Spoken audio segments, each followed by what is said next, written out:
Well, hello there, my little potatoes. I'm glad you wandered in. The rain is drifting steadily through the dark, the kind of soft rhythm that makes even wild landscapes feel gentle. We're easing into what camping through the ages was like, not as a checklist of gear, but as a quiet human habit of stepping outside shelter and trusting the open sky. If this boring, as they would call it, storytelling helps you unwind, feel free to follow us, leave a like, and let me know where you're listening in from and what time it is for you. Now let your head settle into the pillow, soften your breath, and sink into that comfy bed. Tonight, you're about to embark on a journey through humanity's oldest tradition, the simple act of making temporary shelter under an open sky. From the first humans seeking refuge beneath the rock overhangs to modern backpackers unzipping nylon tents, camping has shaped who we are as a species. Let's trace this thread through millennia, discovering how each era found its own way to sleep beneath the stars. The sun dips toward distant hills, painting the sky in shades of amber and rose. Your feet are wrapped in animal hide, tied with sinew that's surprisingly comfortable once you stop thinking about it. The air smells of pine smoke, wild grass, and something earthy you can't quite identify.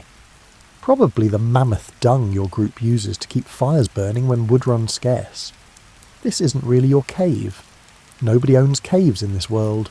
You're just borrowing it for the season, the way a bird borrows a branch. Your band of 30 people has claimed this spot because it faces away from prevailing winds and gets morning sun. The overhang keeps rain from reaching the fire pit. A small stream gurgles 20 paces away, close enough for convenience, far enough that you won't attract predators who come to drink. Your sleeping spot is surprisingly sophisticated for something created without hardware stores or online tutorials. You've gathered armfuls of dry grass and piled them against the cave wall, creating a nest that compresses under your weight into something almost mattress-like. Over this, you've draped a hide from the aurochs your hunting party brought down 3 days ago. The hide still smells faintly of the animal, a musk that's not unpleasant, mixed with the smoke from the fire where it was stretched and dried. The cave walls hold secrets. By firelight you can see the paintings your ancestors left, handprints in red ochre, bison rendered in charcoal, and a horse so lifelike it seems ready to gallop into the darkness. Someone painted these during previous camping seasons, and you wonder if they slept in the same spot you've chosen, if they watched the same stars wheel overhead through the cave mouth. As darkness settles, you notice how the fire changes everything. The flames don't just provide warmth, they create a bubble of humanity in the wild night. Outside their reach, you hear the world going about its nocturnal business. An owl's inquiry, something rustling through underbrush, and the distant yip of what might be a wolf or might be your imagination. But here, within the firelight, you're safe enough. The flames have been fed with dry birch bark that crackles pleasantly, sending sparks spiralling up like tiny orange stars. Your dinner was simple. Roots roasted in the coals, some kind of ancient tuber that tastes vaguely nutty when you scrape off the char, and strips of meat from yesterday's kill. No salt, no seasoning, just food that keeps you alive. You've learned to appreciate things for what they are, not what they could be with additions. The meat is chewy but satisfying. The roots fill your stomach with a pleasant heaviness. Round you, the camp settles into evening routines that feel both ancient and timeless. A woman you've known your whole life works on a hand axe, chipping flint with careful, precise strikes.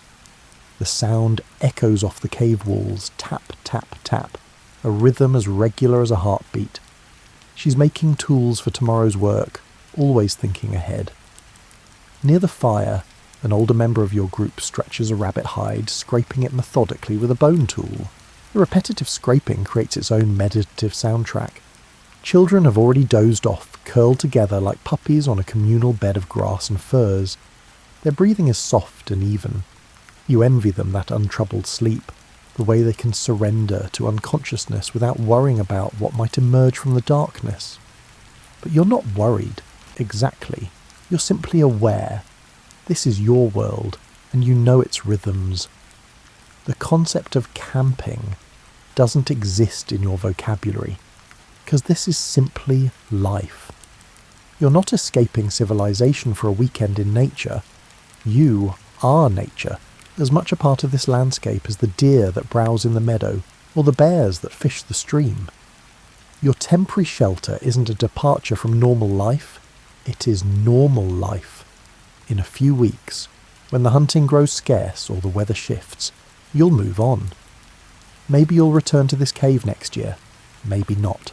The world is large, and there are many good camping spots. As you arrange your sleeping furs, you think about comfort in relative terms. The ground beneath your grass bed is hard, yes, but you've never known a box spring. Your pillow is a leather sack stuffed with moss, and it's perfectly adequate because you have no frame of reference for goose down. The cold seeps up from the earth, but the fire is warm, and your furs are thick. You've achieved what every camper throughout history will strive for: adequate shelter, sufficient warmth, a full belly, and relative safety. Sleep comes gradually, like water rising.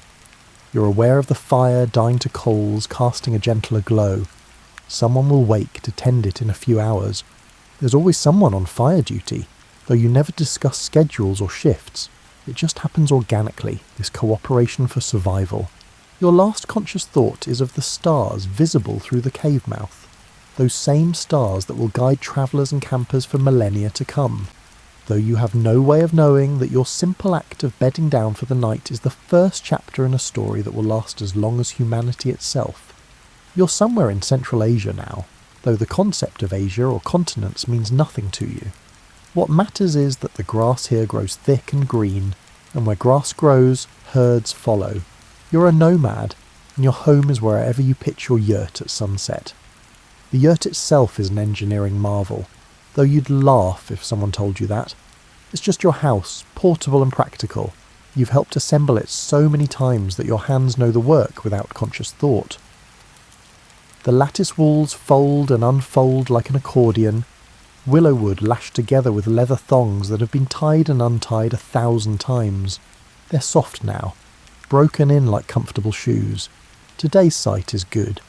You've found a slight rise that will drain if it rains, near a stream but not so close that morning mist will leave everything damp. The grass has been cropped short by grazing sheep, your sheep, though ownership is a flexible concept when you live this way. The animals belong to the community as much as any individual. They provide wool, milk and meat, and in their own way they're family. Setting up camp is a dance you know by heart. First, the door frame goes up, always facing south to catch the sun. Then you and your relatives stretch the lattice walls in a circle, tying them to the door frame with practiced efficiency. Someone else is already positioning the crown wheel at the centre, that beautiful wooden circle that will support the roof poles. You've always admired it, carved by an ancestor whose name you no longer remember, decorated with patterns that might mean something or might just be decorative. Hard to say after generations of use. The roof poles slot into the crown wheel like spokes in a wheel, and you're always slightly amazed when it all comes together. 70 or 80 poles, each one fitting precisely, creating that distinctive dome shape. Once they're all in place, you drape the felt covering over the frame.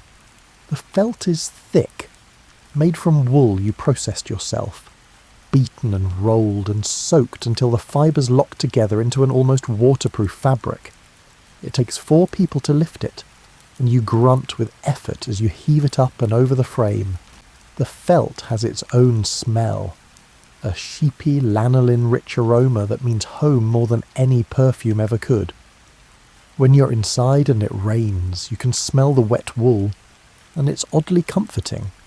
The felt darkens from tan to brown when water hits it, and you can track the path of raindrops by the colour changes. Inside, you arrange your space with the efficiency of someone who does this regularly. Rugs cover the floor, thick, hand-woven textiles in patterns your grandmother taught you, red and gold and deep blue, colours achieved through dyes you made from plants and minerals. The rugs provide insulation from the ground, and transform the bare earth into something civilized, almost luxurious. Your bed is a low platform on the men's side of the yurt. Yes, there are gendered spaces even in this compact home. The bed is essentially a raised area covered in more rugs and felts, topped with sheepskin that's been tanned until it's butter soft. You've slept on this same sheepskin for years, and it's shaped itself to your body. There's a depression where your hip rests, and a worn spot where your shoulder goes. It's more comfortable than it has any right to be. The centre of the yurt is dominated by the fire pit, though calling it a pit is generous. It's really just a metal brazier, raised slightly off the ground to protect the rugs. Tonight you're burning dried dung. Sounds unpleasant, but it's been sun-dried until it's almost odourless, and it burns with a steady, even heat. The smoke rises through the crown wheel opening, and you've positioned the felt cover so most of it escapes. Most, not all. There's always a faint haze inside the yurt, but you're so accustomed to it that you only notice when you step outside into clear air. Dinner is cooking, mutton stew in a battered copper pot that's travelled with your family for 3 generations. The meat bubbles in salted water with wild onions and whatever greens someone foraged today. Maybe some roots for bulk. The smell is magnificent, rich and savoury, making your stomach rumble even though you ate just a few hours ago. There's also fresh milk from this morning's milking, slightly warm still, with a sweetness that store-bought milk will never achieve. You eat sitting cross-legged on your rugs, using your fingers and a wooden spoon for the broth. The mutton is tough. These sheep are working animals, not bred for tenderness, but it's flavourful in a way that makes you understand why your people have followed herds for countless generations. This meat tastes like the grass the sheep ate, the water they drank, and the wind that blew across the steppes. It tastes like home. After dinner there's tea. Strong black tea churned with milk and salt and butter, until it's more beverage than tea. A concoction that sounds bizarre but tastes perfect when you've spent the day in the saddle checking on far-flung livestock. The butter floats on top in golden pools, and you sip carefully to avoid burning your tongue. The warmth spreads through your chest, settling your stomach, preparing your body for sleep. Outside, night has fallen completely. You can hear the sheep settling, their occasional bleating a familiar lullaby. Someone's horse whinnies, probably dreaming of better grass. The wind picks up, and the yurt's felt covering flaps slightly, but the structure holds firm. It's been designed over centuries to withstand winds far stronger than this gentle evening breeze. You arrange your sleeping furs and settle onto your bed platform. The fire has died to coals, casting a warm red glow that catches the metalwork hanging from the yurt's supports. Bridles, cooking implements, and an old sword that's more decoration than weapon. Shadows dance on the felt walls, and you watch them with half-closed eyes, too comfortable to fully surrender to sleep just yet. This is camping, though again, you wouldn't call it that. This is simply life in motion, following the seasons and the grass and the herds. Tomorrow you might pack up and move 5 miles or 50, depending on what the animals need. The yurt will come down in a fraction of the time it took to erect, folded and loaded onto pack animals who know this routine as well as you do. But tonight, you're here, in this spot, under this sky. And that's enough. You're a legionnaire in Germania, and camping has become a military science. Gone are the casual arrangements of your nomadic predecessors. Here, everything is precise and regulated, a testament to Roman organisational genius that turns thousands of men into a functioning city every single night. The march ended an hour ago, but your camp is already taking shape with mechanical efficiency. You're exhausted. 20 miles in full gear will do that. But you know your tasks and muscle memory takes over. The surveyors marked out the camp boundaries while the vanguard was still approaching, using a gromer to ensure perfect right angles, because of course the camp must be rectangular. Circles are for barbarians.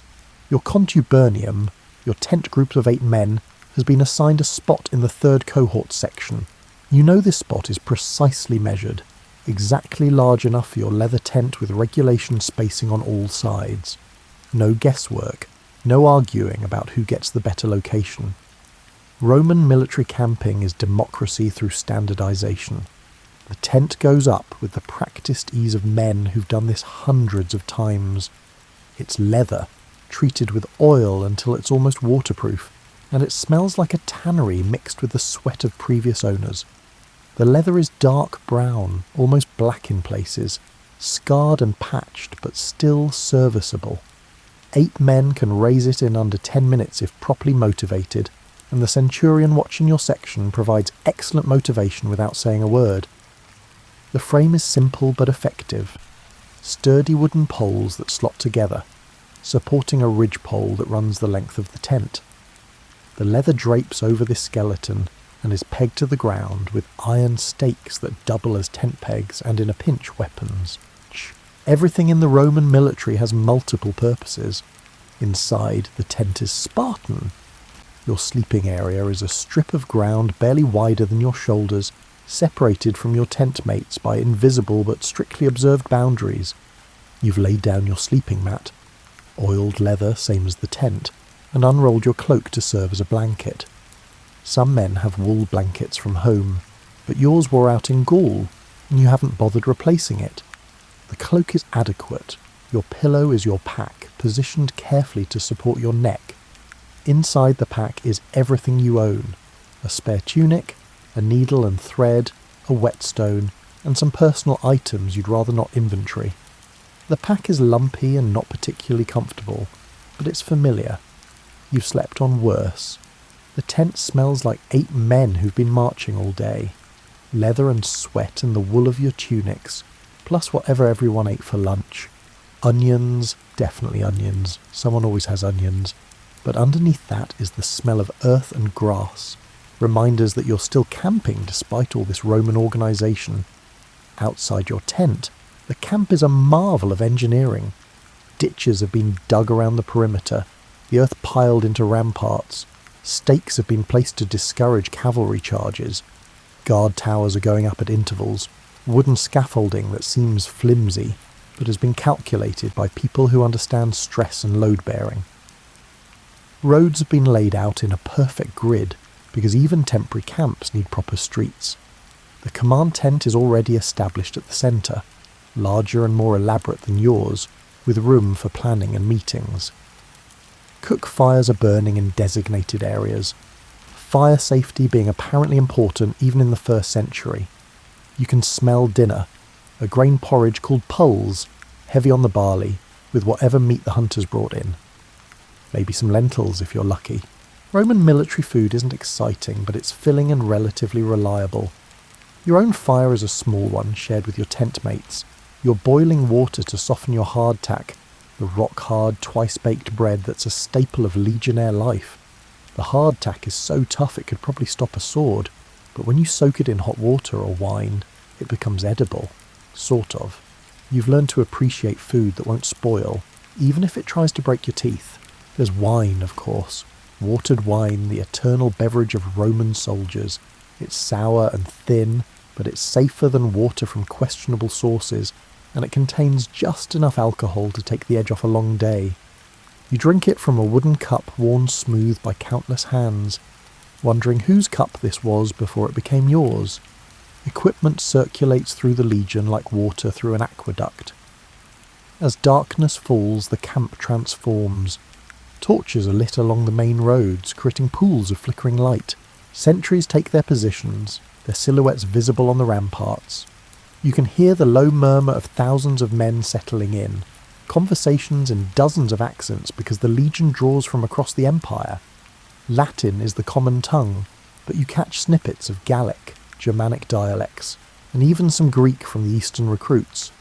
Your tent mate Marcus is sharpening his gladius, the rhythmic scrape of stone on metal a sound as Roman as eagle standards. He's meticulous about his weapons, the kind of soldier who probably arranges his gear alphabetically. Another man, you think his name is Gaius, but half the legion is named Gaius, is mending a tear in his tunic, his thick fingers surprisingly deft with the needle. You're too tired for conversation, which is fine because nobody expects it. The day's march has drained everyone, and tomorrow will bring more of the same. This is campaigning season, which means camping season, which means your life is an endless cycle of march, dig, sleep, repeat. But there's something comforting about the routine. You know exactly what tomorrow will bring. You know the camp will be broken down in reverse order of its construction, everything packed and loaded with the same efficiency that erected it. You know that wherever you march, the next camp will look exactly like this one, down to the spacing of the tents and the angle of the ramparts. You lie back on your leather mat, your head on your lumpy pack staring at the tent ceiling. The leather glows slightly from nearby campfires, creating shifting patterns of light and shadow. Outside, someone starts singing. A marching song you've heard 1,000 times, but the familiarity is soothing rather than annoying. Sleep comes quickly in the Legion. Your body is tired enough that comfort becomes negotiable. The ground is hard, yes, but you're horizontal and relatively warm. The sounds of the camp fade into white noise, crackling fires, low conversations, the occasional bark of an officer checking on his men, and the distant challenge of sentries changing watch. This is Roman camping, organised, efficient, a temporary city that will vanish tomorrow as completely as it appeared today. You're not connecting with nature or finding yourself or any of that philosophical nonsense. You're simply a cog in a magnificent machine, sleeping in a regulation tent in a regulation camp, one of thousands of identical tents in hundreds of identical camps across an empire that has turned camping into an art form. And somehow, improbably, it works. You're a pilgrim on the road to Canterbury, and tonight's camping is less about choice and more about necessity. The sun set an hour ago, catching you between towns, and the forest is absolutely not a place you want to be after dark. Fortunately, you found a wayside inn, though calling it an inn might be generous. It's more of a fortified barn with delusions of hospitality.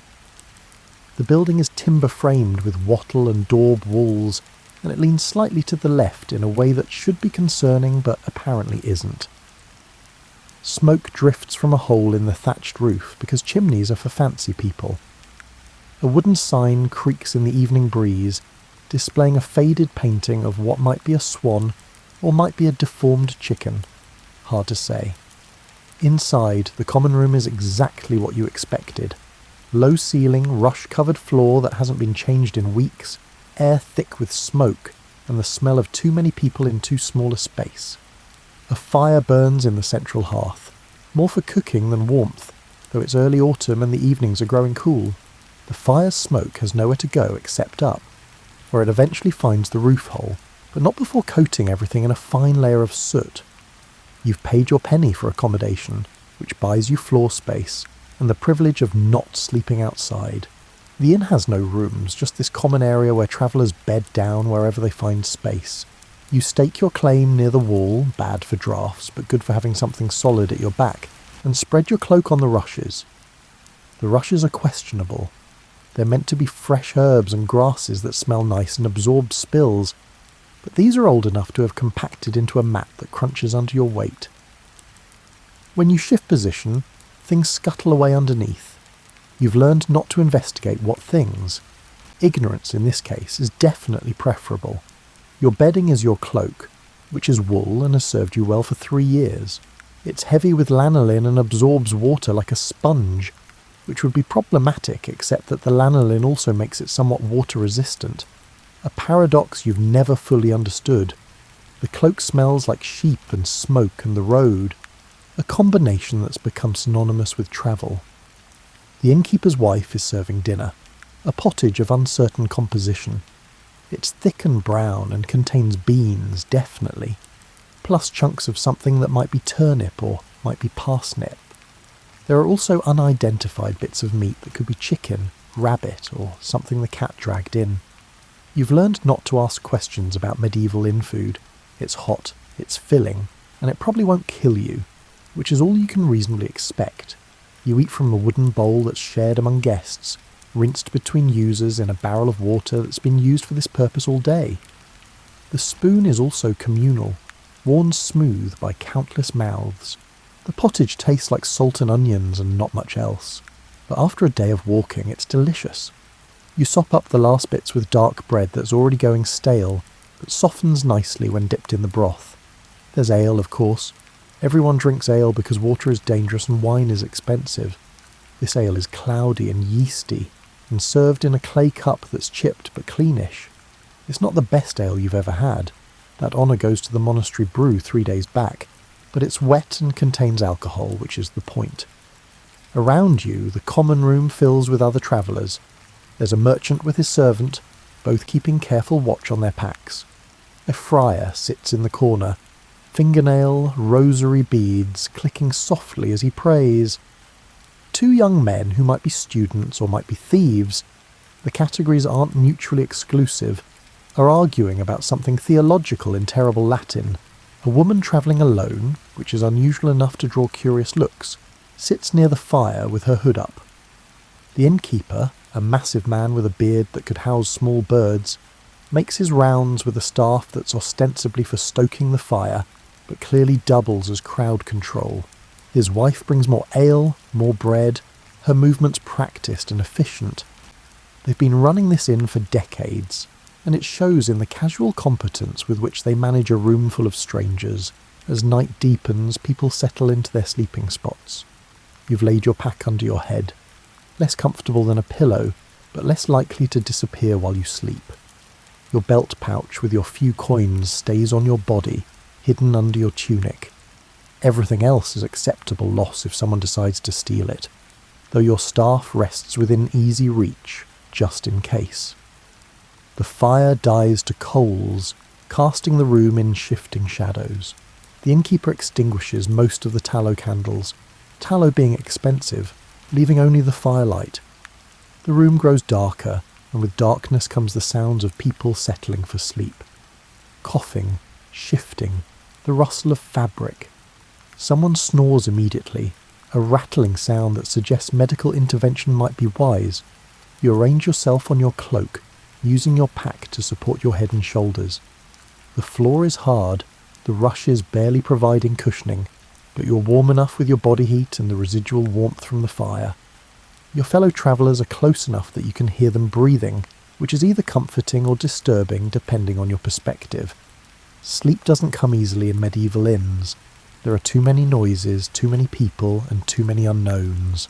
You doze fitfully, aware of movement around you, of the woman by the fire-shifting position, of the students finally quieting down, and of someone getting up to relieve themselves in the yard outside. But this is camping, medieval style. You're under a roof, which is better than the forest. You're relatively warm and dry. You've eaten. Tomorrow you'll continue your pilgrimage, but tonight you're here, sharing space with strangers, all of you travelling your separate paths, but bedding down together for this one night. The snoring continues. Someone mumbles in their sleep. The fire pops. A dog that's been sleeping by the hearth scratches itself enthusiastically. Somewhere in the distance, a church bell rings the hour. You've lost count of which hour. You pull your cloak tighter and close your eyes, accepting medieval camping for what it is. Uncomfortable, crowded, vaguely hazardous, but infinitely better than the alternatives. And in the morning, you'll pay another penny for bread and ale, gather your belongings and continue down the road to Canterbury, one night closer to your destination. You're in the northern forests of what will someday be called Wisconsin, though that name and the borders it implies mean nothing to you. What matters is that this is good maple sugaring territory, and spring has arrived with its promise of sweet sap and renewal. Your wigwam sits in a grove of maples, positioned to catch morning sun and sheltered from prevailing winds by a helpful ridge. The structure is beautiful in its simplicity, a dome of bent saplings covered with birch bark, the bark's white exterior bright against the dark forest floor. You helped build this temporary shelter 2 days ago, and you'll take it down again when the sugaring season ends. The saplings form the frame, young green wood that bends easily when fresh cut. You've arranged them in a circle, stuck their ends in the ground, then bent the tops together and lashed them with basswood cordage you made last summer. The result is a perfect dome, structurally sound and surprisingly roomy inside. The birch bark covers the frame in overlapping sheets, held in place with more cordage and weighted with strategically placed stones. Inside, the wigwam is cosy. The floor is covered with woven mats made from cattail reeds, their dried grass smell mixing with the birch bark's subtle, wintergreen scent. Your sleeping platform is raised slightly, just enough to keep you off the cold ground, and it's covered with furs you tanned yourself. Deer, beaver, and a beautiful bear pelt you traded for 3 winters ago. The fire pit sits in the centre, though you're careful to keep fires small. Smoke rises through the opening at the top of the dome, and you've arranged the bark covering so drafts draw the smoke up and out efficiently. The fire is burning birch. The bark catches instantly. The wood burns clean and hot, and you're boiling sap in a clay pot that's seen many sugaring seasons. The sap bubbles gently, steam rising, filling the wigwam with the sweet smell of maple. It takes 40 parts sap to make 1 part syrup, which means endless hours of tending the fire, adding sap, watching the level, and preventing scorching. It's meditative work, the kind that lets your mind wander while your hands stay busy. You've eaten well today. This morning brought trout from the stream, caught in a weir you built when you first arrived. The fish cooked beautifully over the fire, their skin crispy and charred, their flesh flaking into sweet white pieces. You supplemented this with wild leeks. The forest floor is carpeted with them right now, sautéed in bear fat until they were soft and golden. For tonight's dinner, you have venison from a deer taken 3 days ago, the meat preserved by cold smoking. You're roasting it on sticks positioned carefully over the coals, turning them occasionally to ensure even cooking. The fat drips into the fire, causing brief flare-ups that char the meat's exterior while keeping the inside tender. The smell is magnificent, smoky and rich and slightly sweet from the maple steam. There's also tea, though you wouldn't call it that. You've steeped spruce tips in hot water, creating a brew that tastes like the forest smells, piney and slightly medicinal, high in vitamin C, though you don't think of it in those terms. You just know it makes you feel good, especially after a long winter. You drink it from a wooden cup smoothed by years of use, its rim worn to velvet softness. As night falls, the forest comes alive with sounds. An owl calls from somewhere to the north, its voice carrying through bare branches.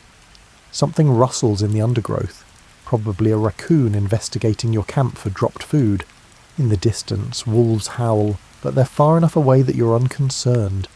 Wolves generally avoid human settlements, and your fire keeps most curious animals at bay. You tend the sap pot one final time before bed, adding more liquid and adjusting the fire to maintain a gentle boil. The sap will cook through the night, reducing slowly, transforming from a thin, barely sweet liquid into the thick syrup that makes spring sugaring worthwhile. Someone will need to wake periodically to tend it, and tonight that someone is you. Your sleeping area is ready.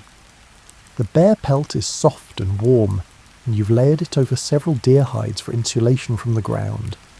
You have a rolled hide that serves as a pillow stuffed with dried grass and sweetgrass that releases fragrance when you shift position. Everything smells like wood smoke, which has permeated every fibre and hide you own. Before sleep, you perform the small rituals that mark the day's end. You bank the fire carefully, ensuring it will burn steadily but safely. You check your supplies, dried corn, smoked fish, and the maple syrup from previous boiling sessions. You hang your food in a tree away from camp, high enough that bears can't reach it. Spring bears are hungry after their winter sleep, and you respect their needs while protecting your own. The wigwam is dark now, except for the fire's glow, which creates dancing shadows on the birch bark walls. The bark's inner side is golden brown, smooth and slightly translucent where it's thin. You can see the pattern of lenticels, the horizontal lines that mark the bark's growth. It's beautiful in an understated way, this natural material that keeps you dry and warm. You lie on your furs wrapped in a robe you made from rabbit pelts sewn together. Dozens of rabbits, their soft fur creating a blanket that's lighter than anything else you own but remarkably warm. The wigwam holds heat well, the dome shape trapping warm air near the top while you sleep in comfort below. Sleep comes easily here. The forest is home, and its sounds are lullabies. The sap pot bubbles, the fire crackles. Something small scurries across the roof, probably a squirrel investigating the bark. The wind moves through the treetops with a sound like distant water. This is camping in perfect balance with the environment. You're not conquering nature or escaping from civilization. You're part of the forest's rhythm, taking what you need while giving back through careful stewardship. In a few weeks, when the sap stops running, you'll dismantle the wigwam, cache the bark for next year, and move on to other seasonal camps. But tonight, you're here, warm and fed, sleeping in a shelter that works with nature rather than against it. The sugar making will continue for another week, maybe 2. Each night will be like this one, tending the fire, watching the sap reduce, and sleeping in comfortable simplicity. And when you finally pack your syrup into bark containers and head home, you'll carry with you not just food, but the memory of these peaceful nights in the maple grove, camping as your people have camped for countless generations. You're somewhere in the Pacific, aboard a ship that's been at sea for longer than you care to remember, and tonight you're finally making landfall on an island that doesn't appear on any map. The expedition's naturalist is practically vibrating with excitement. You, the expedition's surveyor, are just grateful to sleep on something that isn't moving. The beach camp goes up quickly despite everyone's exhaustion. Tents are hauled from the ship's stores, proper canvas tents, not the leather affairs of Roman legions. These are products of the 18th century, treated with linseed oil until they're waterproof and smell like an oil painting studio. The canvas is heavy, requiring 4 men to manage each tent, but once erected it's remarkably sturdy. Your tent is larger than most, accommodating your surveying equipment and the precious maps and notes you've been compiling. The expedition commander insisted you have a proper workspace, understanding that accurate mapping is crucial to successful exploration.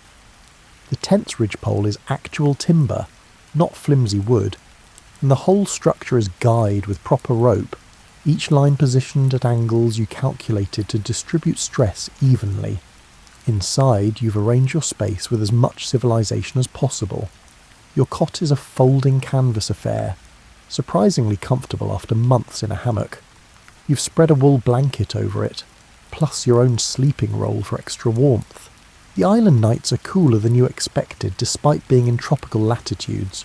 Your surveying equipment sits on a folding table. Sextant, compass, chronometer, spare pencils, and the waterproof map case containing months of careful work. Everything has its place, secured against the possibility of tropical storms or curious wildlife. You've already spotted something that might be a giant rat, and you have no desire to discover your notes turned into nesting material. The beach itself is spectacular. White sand that squeaks when you walk on it, palm trees leaning at artistic angles, and waves rolling in with hypnotic regularity. But you're a surveyor, not a poet, so what you notice is the grade of the beach, the high water marks, the composition of the sand and the angle of the sun. Everything gets noted, sketched and measured. The commander wants thorough records, and thorough is what you provide. The expedition's cook has set up a proper kitchen area, complete with iron pots suspended over fire pits dug in the sand. Tonight's dinner is salt pork, always salt pork, but he supplemented it with fresh fish the crew caught this afternoon, and some kind of fruit the naturalist declared edible after careful examination. The fruit tastes like a pineapple had an affair with a mango, sweet and fibrous and unlike anything in European markets. You eat sitting on a crate using a proper plate and utensils because the commander insists on maintaining standards even in wilderness camps. The pork is salty and tough, but the fish is magnificent. Firm white flesh that flakes perfectly, slightly sweet, unlike any European fish.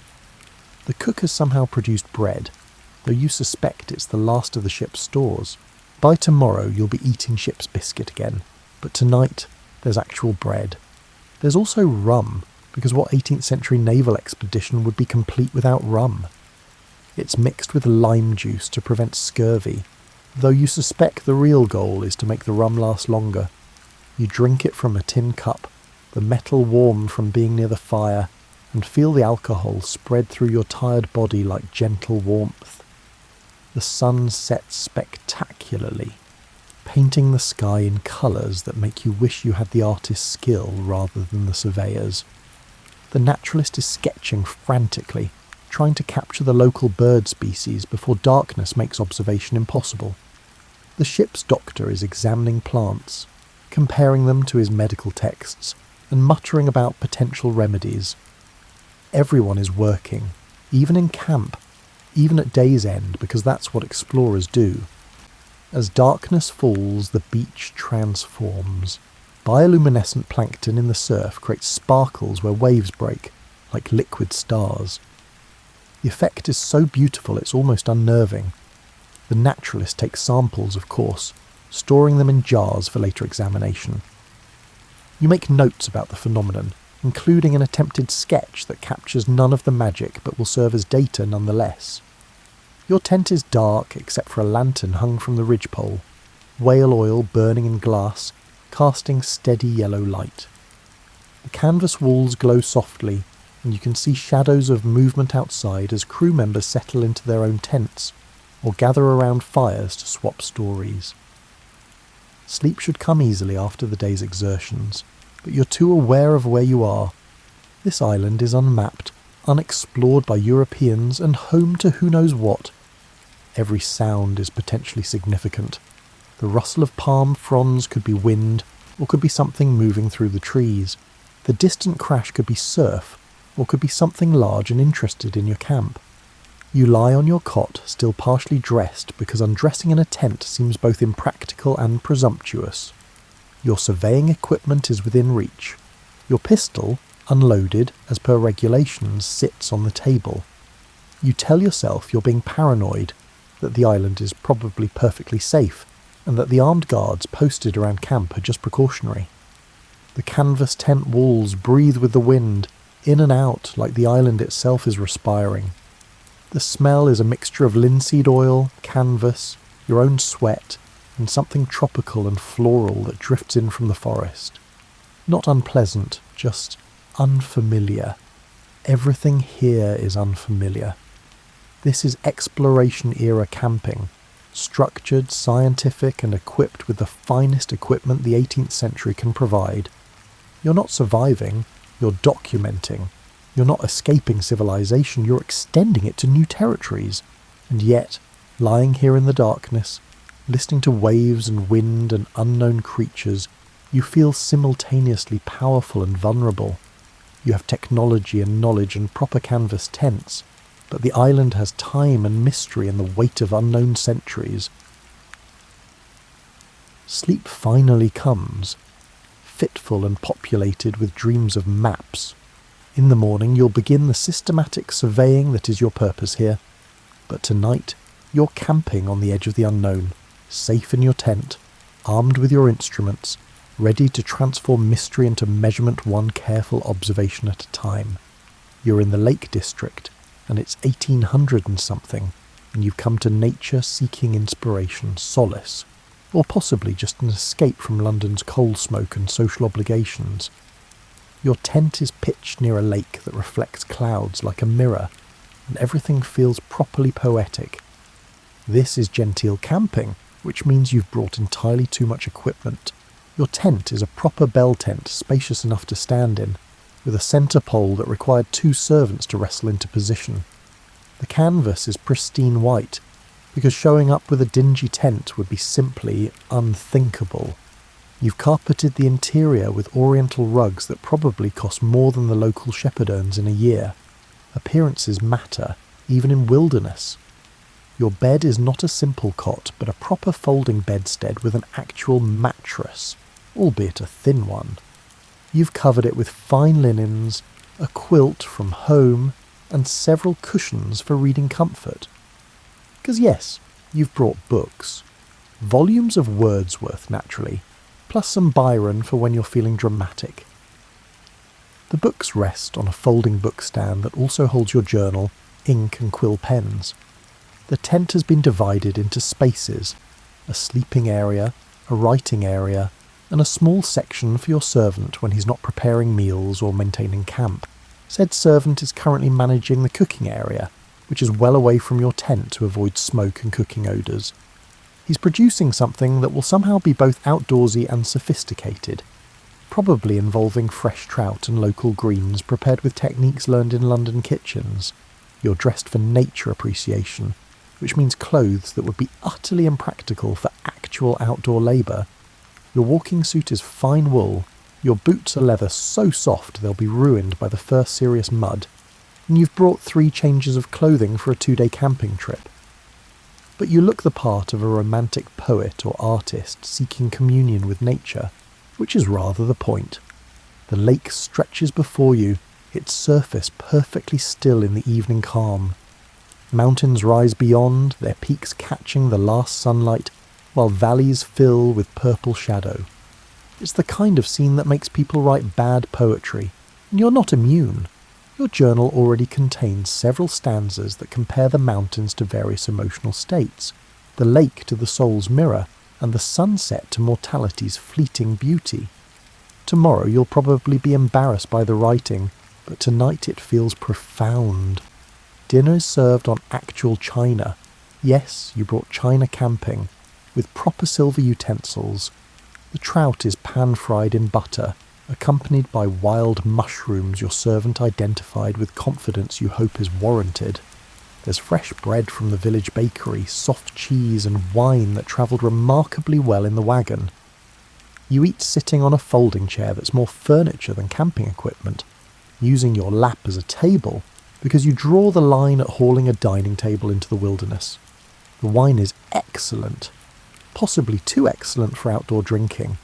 It's a Bordeaux you've been saving, and the combination of a good wine and mountain air creates a gentle euphoria. You feel connected to everything. The lake, the mountains, the clouds, even the sheep you can hear bleating in distant meadows. This is why you came, to feel things deeply, to experience nature without the numbing barriers of city life. As darkness approaches, your servant lights lanterns, proper oil lanterns with glass chimneys, not primitive rushlights. They cast a warm glow that makes your tent look like something from a fairy tale. You settle into your cushions with Wordsworth and read by lamplight while night settles over the lake. The words resonate differently out here. I wandered lonely as a cloud hits harder when you're actually among clouds and lakes and daffodils. Well, not daffodils currently, wrong season, but the sentiment holds. You understand why the romantics were obsessed with nature. It's different from books and paintings. It's real in a way that makes London feel like the fiction. Outside, the night is alive with sounds that would terrify you if you were actually alone. Owls call. Something splashes in the lake. The wind moves through trees with a susurration that's either peaceful or ominous depending on your mood. But you're safe in your tent, with your servant nearby, and your lanterns creating a bubble of civilization in the wilderness.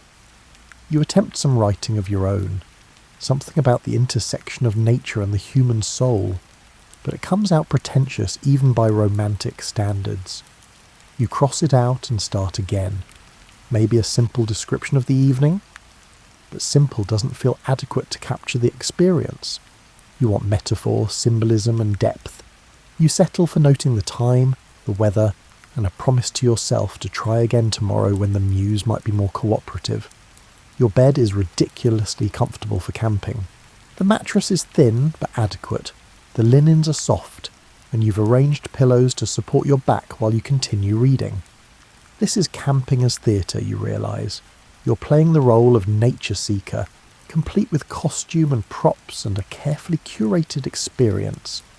But does that make it less meaningful? You're genuinely here, breathing clean air, seeing actual mountains, and experiencing weather without the mediation of walls and windows. The fact that you're doing it in comfort doesn't negate the experience. Wordsworth probably didn't sleep on the ground either. Sleep comes slowly, your mind too full of impressions and wine and attempted poetry. The tent's canvas walls snap gently in the breeze. The lanterns cast shifting shadows. Outside, the lake continues its eternal business of reflecting sky, and mountains stand in stolid testimony to time's passage. This is Romantic-era camping. Beautiful, slightly absurd and sincere despite its affectations. You're seeking authentic experience through carefully staged circumstances, finding truth through theatrical presentation. And somehow, improbably, it works. When you finally sleep, it's deep and dreamless. Your last conscious thought, a half-formed image comparing yourself to a boat on the lake's surface, adrift but peaceful. In the morning, you'll probably pack up and return to London, your nature retreat complete. But tonight, you're here, camping like a romantic poet, surrounded by beauty and cushions and the wilderness you've come to simultaneously escape into and away from. You're in the Adirondacks in 1910, and camping has become something new, a leisure activity. You're not fleeing anything, not exploring unknown territory, and not seeking spiritual renewal through romantic landscapes. You're simply camping for fun. Because you can. Your tent is from Abercrombie and Fitch, which in this era means serious outdoor outfitters, not mall clothing stores. It's the latest model. Waterproof cotton canvas, a sewn floor to keep insects out, mosquito netting on the windows, and enough headroom to stand upright. It's also heavy enough to require 2 people to carry, but that's what guides are for. The guide, a local man named Bill who knows these mountains like his own property, has positioned your tent on a slight rise near a lake. He's tied the guy lines with knots you don't recognise but trust completely. The tent is taut as a drum, perfectly level, and positioned to catch morning sun and evening breeze. Bill knows his business. Inside, you've arranged your gear with the efficiency of someone who studied camping manuals. Your sleeping bag is a revelation. Down-filled cotton, compressible, and warm enough for mountain nights. No more piles of heavy blankets or fur robes. This single bag weighs less than your lunch and will keep you warm in freezing temperatures. You have an air mattress, an actual air mattress that you inflate by mouth, though your lungs are protesting the effort. It's rubberized canvas, slightly sticky, and it smells like a bicycle tire. But once inflated and covered with your sleeping bag, it transforms the tent floor from a torture device to an actual bed. Technology is wonderful. Your camping clothing is purpose-built. Wool trousers that won't snag on branches, a flannel shirt that insulates even when damp, and sturdy boots that are finally broken in after a week of painful blisters. You have rain gear made from oiled canvas that's stiff and uncomfortable, but genuinely waterproof. Everything is practical, durable, and designed for actual outdoor use. The camp kitchen is Bill's domain, and he set it up with practiced efficiency. A folding table holds a 2-burner gasoline stove. No more cooking over open fires like savages. The stove hisses and smells like a refinery, but it boils water in minutes and maintains consistent heat. Bill is using it to cook bacon and beans, a combination that's become camping cuisine's foundation. There's also a Dutch oven buried in coals for biscuits, because Bill believes in mixing modern and traditional methods. The biscuits will be perfect, golden brown, fluffy inside, slightly charred on the bottom, because Bill has made approximately 10,000 biscuits in Dutch ovens and knows exactly how many coals go where. You're eating off enamelware, the speckled blue and white plates and cups that have become synonymous with camping.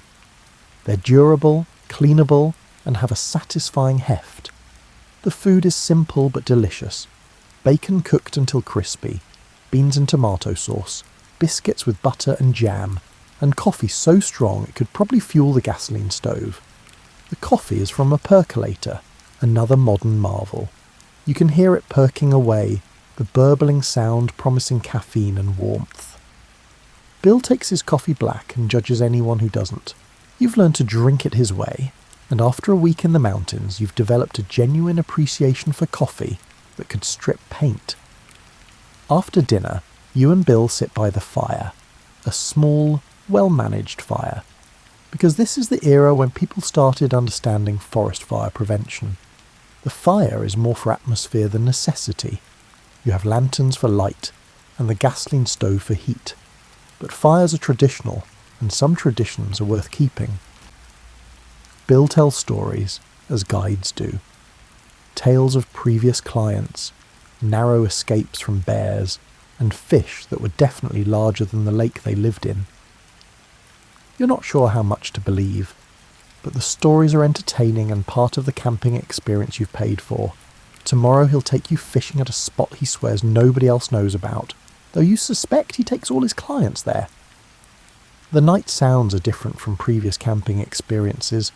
No wolves, they've been hunted out of these mountains. The sounds are smaller, less threatening. Chipmunks still active at dusk, birds settling for the night, and fish jumping in the lake. Even the wind sounds tame, rustling through pines with a sound like gentle rain. You retire to your tent, lighting a battery-powered lantern. Yes, you have battery-powered electric light while camping. The 1910s are a marvellous time. The lantern casts even, clean light, no flickering, no smoke. You use it to read for a while, a camping guidebook actually, full of tips on outdoor living that you're discovering are mostly common sense. Your sleeping bag is as comfortable as promised. You've changed into pyjamas because camping doesn't mean abandoning all civilization. The air mattress keeps you off the cold ground.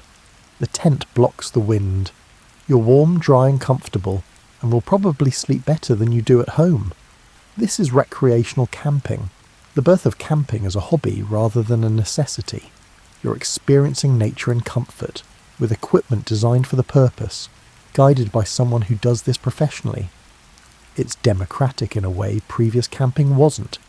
You don't need to be a soldier or explorer or romantic poet. You just need a few weeks' salary for equipment and guide fees. As you drift towards sleep, you think about how camping has changed, from survival to military operation to spiritual seeking to this, recreation, sport, a thing people do because they want to, not because circumstances demand it. And somehow, that feels important. Camping has become accessible, optional, and a choice rather than a necessity. The lake laps at the shore. Bill's snoring comes from his nearby tent. Guides sleep soundly, you've noticed. Your air mattress shifts slightly as you turn, making sounds like a sad balloon. The sleeping bag's down, filling shifts around you, distributing warmth evenly. Tomorrow will bring fishing, probably more stories, and another night under canvas.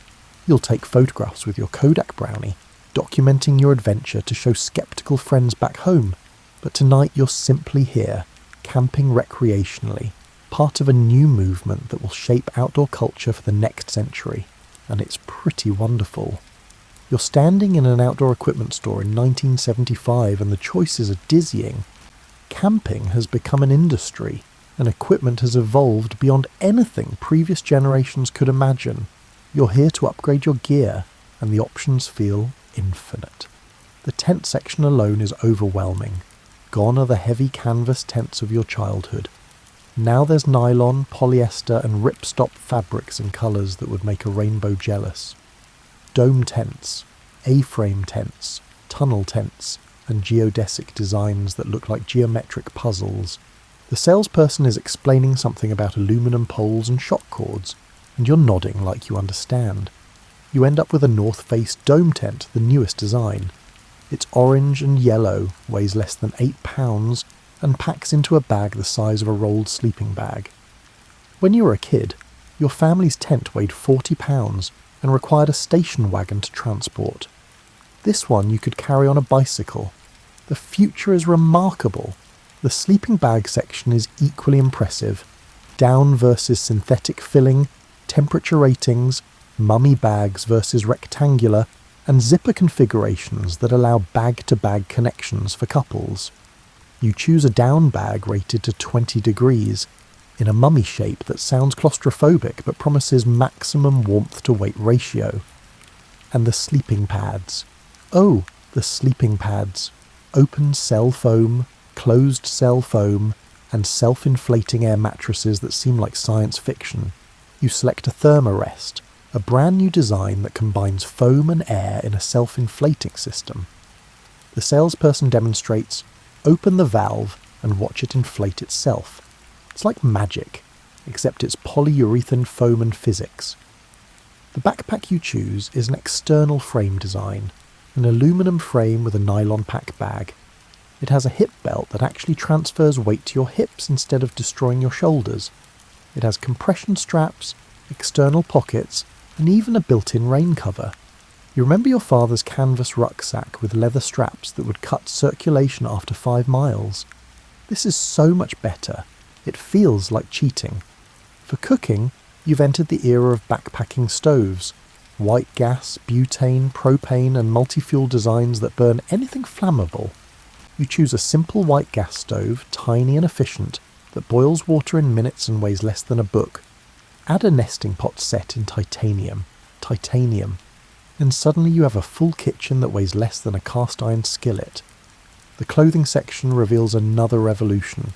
Synthetic fabrics that wick moisture, layer systems designed for varying conditions, and rain gear that actually keeps rain out while allowing sweat to escape. No more cotton that stays wet and steals body heat. No more oiled canvas that weighs 20 pounds when dry and 40 when wet. Everything is light, functional, and engineered. You're trying on hiking boots, leather uppers, Vibram soles, and ankle support without the rigidity of old-style boots. They're pre-broken in through new manufacturing techniques, so you won't suffer the blisters that previous generations accepted as camping's price. They're also expensive enough to make you wince, but the salesperson assures you they'll last 10 years with proper care. A few weeks later, you're in the mountains with your new gear, and it's transformative. The tent sets up in 5 minutes, the poles sliding together and clips snapping onto the fabric with satisfying efficiency. It's taut, symmetrical, and actually attractive. You've staked it out properly, and it feels solid enough to withstand serious weather. Inside, you've inflated your sleeping pad. That self-inflating feature still feels like magic. And arranged your sleeping bag. The tent floor is waterproof nylon, with sealed seams keeping moisture out. The walls are breathable fabric that somehow prevents condensation while maintaining weather protection. There's a vestibule for gear storage, keeping your pack and boots out of the sleeping area. Dinner is dehydrated food in foil packets, another modern innovation. Add boiling water, wait 10 minutes, and you have something approximating beef stroganoff. It's not gourmet, but it beats the salt pork and hardtack of previous eras. And it weighs almost nothing, requires no refrigeration, and won't spoil. The astronauts eat similar food, which makes you feel vaguely futuristic. Your stove hisses efficiently, bringing a litre of water to boil in 3 minutes. The fuel bottle is pressurised, the flame adjustable, and the whole system remarkably reliable. You cook in your titanium pot, eat from a plastic bowl with a plastic spoon, and feel appropriately modern. Technology has made camping lighter, easier, and more accessible. After dinner you use your new headlamp, a battery-powered light strapped to your forehead, freeing your hands for other tasks. No more fumbling with flashlights or lanterns. The beam is bright, adjustable, and runs on standard batteries. You use it to read your paperback, a luxury previous campers couldn't manage without elaborate lantern setups. The night is comfortable in ways that would astound earlier generations. Your sleeping pad actually insulates you from the cold ground. Your sleeping bags down, filling lofts around you, trapping warm air efficiently. The tent blocks wind while allowing ventilation. You're warm, dry and comfortable, and the total weight of your shelter system is less than 15 pounds. This is the gear evolution in action. Camping equipment becoming lighter, more efficient and more reliable with each decade. What once required pack animals can now be carried by one person. What once meant heavy labour now means simple setup. What once demanded expertise now comes with instructions and colour-coded parts. As you drift towards sleep, you think about how gear has democratised camping. No longer do you need a guide like Bill or servants like the Romantics. You can do this yourself safely and comfortably, with equipment designed to make the experience accessible. Camping has become something anyone can do with moderate fitness and a credit card. The tent fabric breathes softly. Your sleeping bag rustles as you shift position. Outside, the mountains stand eternal, indifferent to the technological progress happening in their shadow. Whether you sleep on fur or foam, under canvas or nylon, the mountains don't care. But you do, and the comfort makes the experience better, not worse. You can appreciate nature without suffering and enjoy wilderness without genuine hardship. Tomorrow you'll hike farther with your lighter pack, cook another space-age meal, and sleep another comfortable night. But tonight, you're simply grateful for R&D departments and gear designers and the steady march of progress that's made camping better with each generation. You're in the present day, somewhere in the backcountry, and despite all the technological advances, one thing remains unchanged: the campfire. You've pitched your ultralight tent, gossamer nylon held up by carbon fibre poles, weighing less than 2 pounds. You've inflated your sleeping pad using an ingenious integrated pump. You've checked your GPS watch, charged via solar panel. But now you're gathering wood, arranging tinder, and doing exactly what humans have done for hundreds of thousands of years. The fire ring is established, a circle of stones placed by previous campers, blackened by countless fires. It's in the perfect spot, close enough to your tent for warmth and light, far enough for safety, and positioned to avoid overhanging branches. Some things require no innovation, because the first people got them right.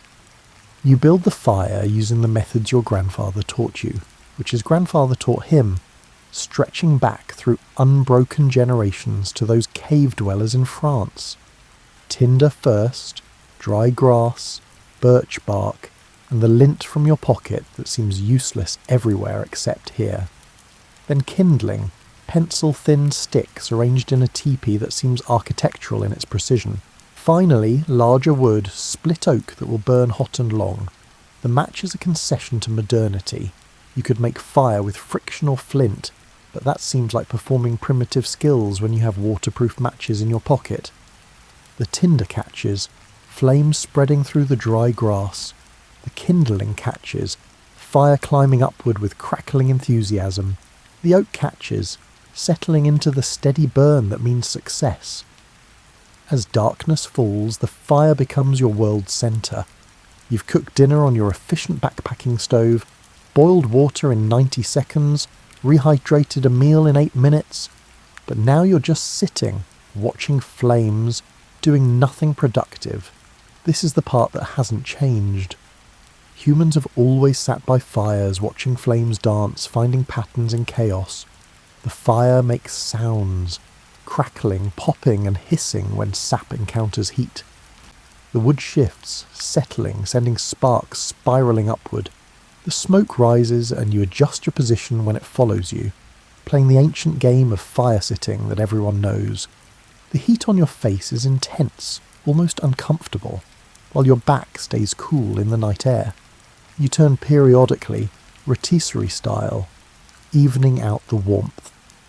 Around you, the modern camping experience coexists with timeless elements. Your phone is in the tent, probably out of battery and definitely out of service. Your titanium cup holds tea. Fancy loose-leaf tea you brought from home, but tea nonetheless, a hot beverage enjoyed by firelight. Your headlamp hangs from a branch, switched off because firelight is sufficient, sometimes better. You think about the continuum of camping. The cave dweller was watching their fire, keeping predators at bay. The nomad in their yurt, fire burning in the central brazier. The Roman legionnaire, fire providing warmth and community. The medieval pilgrim grateful for the inn's hearth. The indigenous person is transforming maple sap into fire. The explorer, fire marking civilization's edge.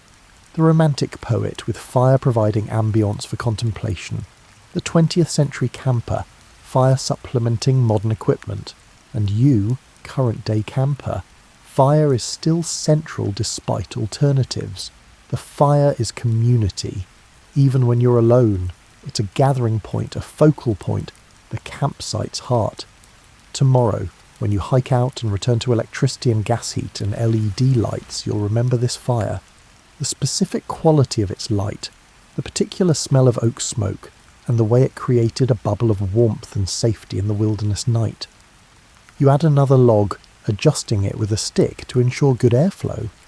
The fire responds, flames growing, heat intensifying. You back away slightly, finding the perfect distance where warmth is pleasant rather than overwhelming.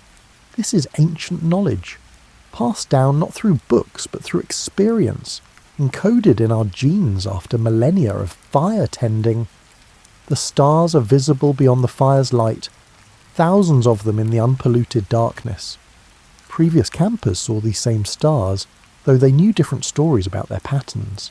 The cave dwellers, the nomads, the legionnaires, all of them looked up and saw the same sky.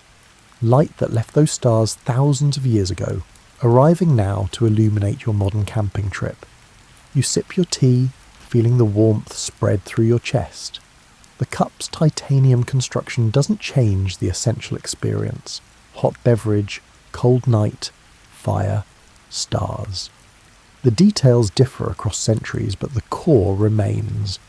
Humans need shelter, warmth, and food, and somehow we also need this. The opportunity to sleep outside, to be reminded of our animal nature, and to connect with the environment that shaped us. Your tent awaits, high-tech and comfortable. Your sleeping bag will keep you warm to temperatures far below tonight's forecast. Your gear represents centuries of innovation, each piece the result of countless improvements. But the fire is the same fire humans have made since they learned the trick. Same basic chemistry, same primal appeal, same comfort that transcends technology. As the fire dies to coals, you bank it carefully, ensuring it's safe to leave unattended. The coals glow orange, pulsing slightly like they're breathing. You pour the remains of your tea onto the fire's edges, listening to the hiss and watching steam rise. Safety first, even in ancient rituals. In your tent you hear the fire's last sounds, the settling of wood to ash, and the final pops as moisture escapes. The glow is visible through your tent's mesh, a reminder that fire still burns even as you sleep. In the morning, you'll find cold ashes and maybe a few warm coals deep underneath. You'll scatter the ashes, dismantle the fire ring if regulations require, and leave no trace that you were here. But you were here. You camped, participating in humanity's oldest activity, the thing we've been doing since we were barely human. You carried forward the tradition and added your tiny chapter to the story that began in caves and continues in modern wilderness. You slept outside, by choice, by desire, by some urge that transcends rational explanation. And maybe that's the point. Camping isn't rational, it's not efficient, it's not necessary in an age of climate-controlled homes and reliable food supplies. But it's human.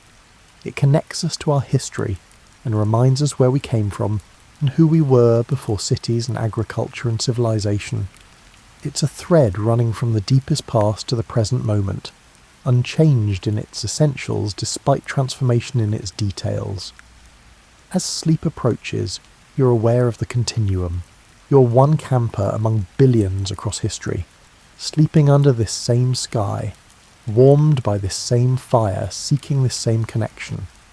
The gear changes, the methods evolve, the reasons shift, but the act remains. Humans choosing to sleep outside, to camp, to participate in our species' oldest tradition. The fire is out. The stars wheel overhead. The tent breathes with the wind. And you sleep. Another camper in an endless succession, adding your night to the countless nights that came before and the countless that will follow. The story continues, the tradition endures, and the campfire's smoke spirals upward into the darkness, carrying with it the accumulated nights of all who've ever slept beneath the stars. Epilogue tomorrow, you'll return to permanent walls and electric light, to the world of schedules and obligations. But tonight, you're camping, participating in something older than agriculture, older than writing, and older than civilization itself. The tent that shelters you is high-tech nylon, but it's also a cave, a yurt, a wigwam, and every shelter humans ever made. The fire's ashes will scatter on the wind, but the warmth remains, carried forward into morning and all the mornings after. Camping endures because it's essential, not to survival, but to memory. It reminds us who we are beneath the modern surface. It connects us to ancestors whose names are lost, but whose DNA we carry. Every time we pitch a tent, we honour them. Every time we light a fire, we continue their tradition. Every time we choose to sleep outside, we say yes to something fundamental about being human. The story of camping is the story of humanity in motion, seeking shelter, finding comfort and making home wherever night falls. From prehistoric caves to modern tents, the details change, but the essence remains. We are all of us campers. Some camp daily, some rarely, and some only in memory or imagination. But the capacity is there, encoded in our genes, waiting for the moment when we step away from permanent walls and remember what it meant to carry our homes on our backs, to read weather in clouds, and to sleep with only fabric between us and infinity. As you drift into sleep, the last conscious thought is simple. This is what humans do. This is who we are. Campers. Always have been, always will be. The methods evolve, the equipment improves, but the fundamental act remains unchanged. We make temporary shelter, we light fires, we sleep under stars, we wake to bird song and morning light. We pack our homes and move on. And someday, when camping has evolved into forms we can't yet imagine, when tents are made from materials not yet invented, and fires are perhaps prohibited or obsolete, some human will still feel the urge to step outside permanence, to sleep somewhere new, to participate in the ancient tradition.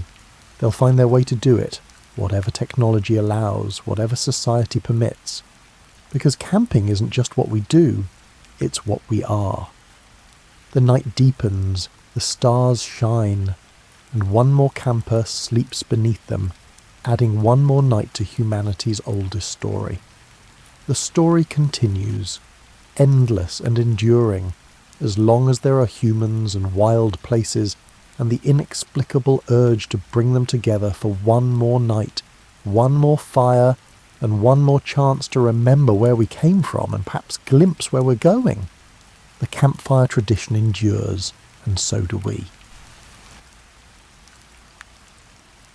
You're settling in now, ready to drift through a different kind of story, one that unfolds in modest homes and workrooms across America in the late 1800s and early 1900s.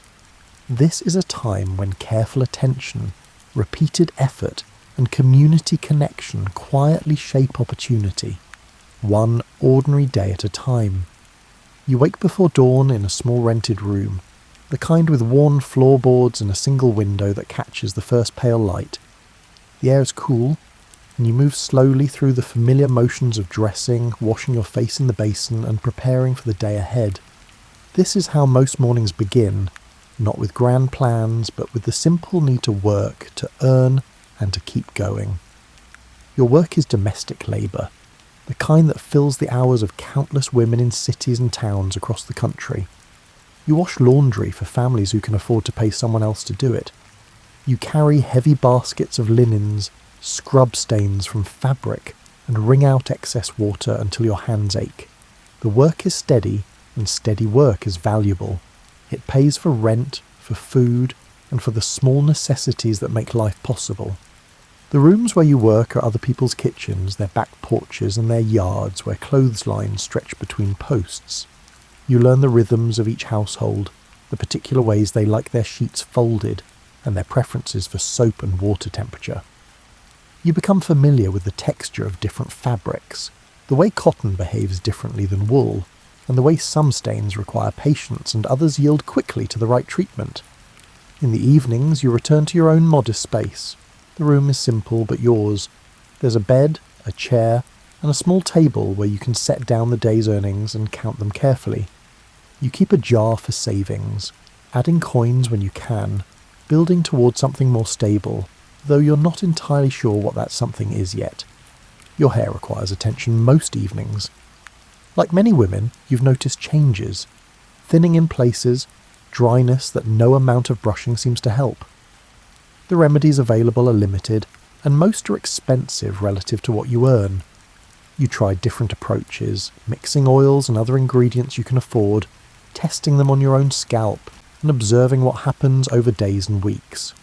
The experimentation is not dramatic, it's simply practical problem solving, the same kind of thinking you apply to stubborn stains in the laundry. If one approach doesn't work, you try another.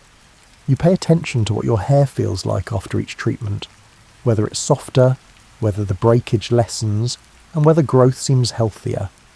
You keep mental notes, adjusting proportions, and trying new combinations. You're not alone in this concern. Women in your community talk about hair care, share tips, and mention products they've tried. The conversations happen in passing, while working side by side, while walking home from church, and while waiting for streetcars. Hair is part of daily maintenance, part of presentation, and part of feeling comfortable in your own body. The commercial products marketed to black women are often harsh, sometimes ineffective, and occasionally harmful.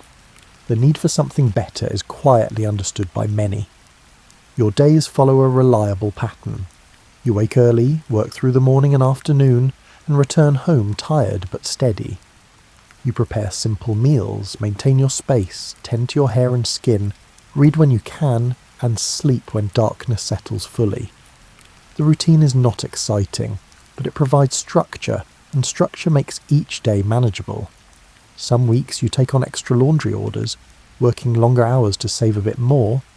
Other weeks you rest more, giving your body time to recover from the physical demands of the work. You learn to read your own energy levels, to pace yourself, and to distinguish between tiredness that sleep will cure and exhaustion that requires actual rest. The neighbourhood where you live is modest but functional. Small shops line the main streets, offering basic goods. Churches anchor the community, providing not just worship but social connection and networks of mutual support. You know your neighbours by sight, exchange greetings, and occasionally share resources when someone falls on hard times. You begin to notice patterns in how businesses operate around you. The grocer who keeps meticulous records of purchases and payments, the seamstress who builds a clientele through word of mouth and reliable quality, the baker who wakes even earlier than you do to prepare the day's bread. Each of these people has found a way to turn skill and consistency into sustainable income. Your own experiments with hair treatments continue. You source ingredients from different suppliers, comparing quality and cost. You test each batch on yourself first, waiting to see results before considering whether others might benefit. The process is slow, methodical, and unglamorous. Most attempts produce modest improvements. A few produce none at all.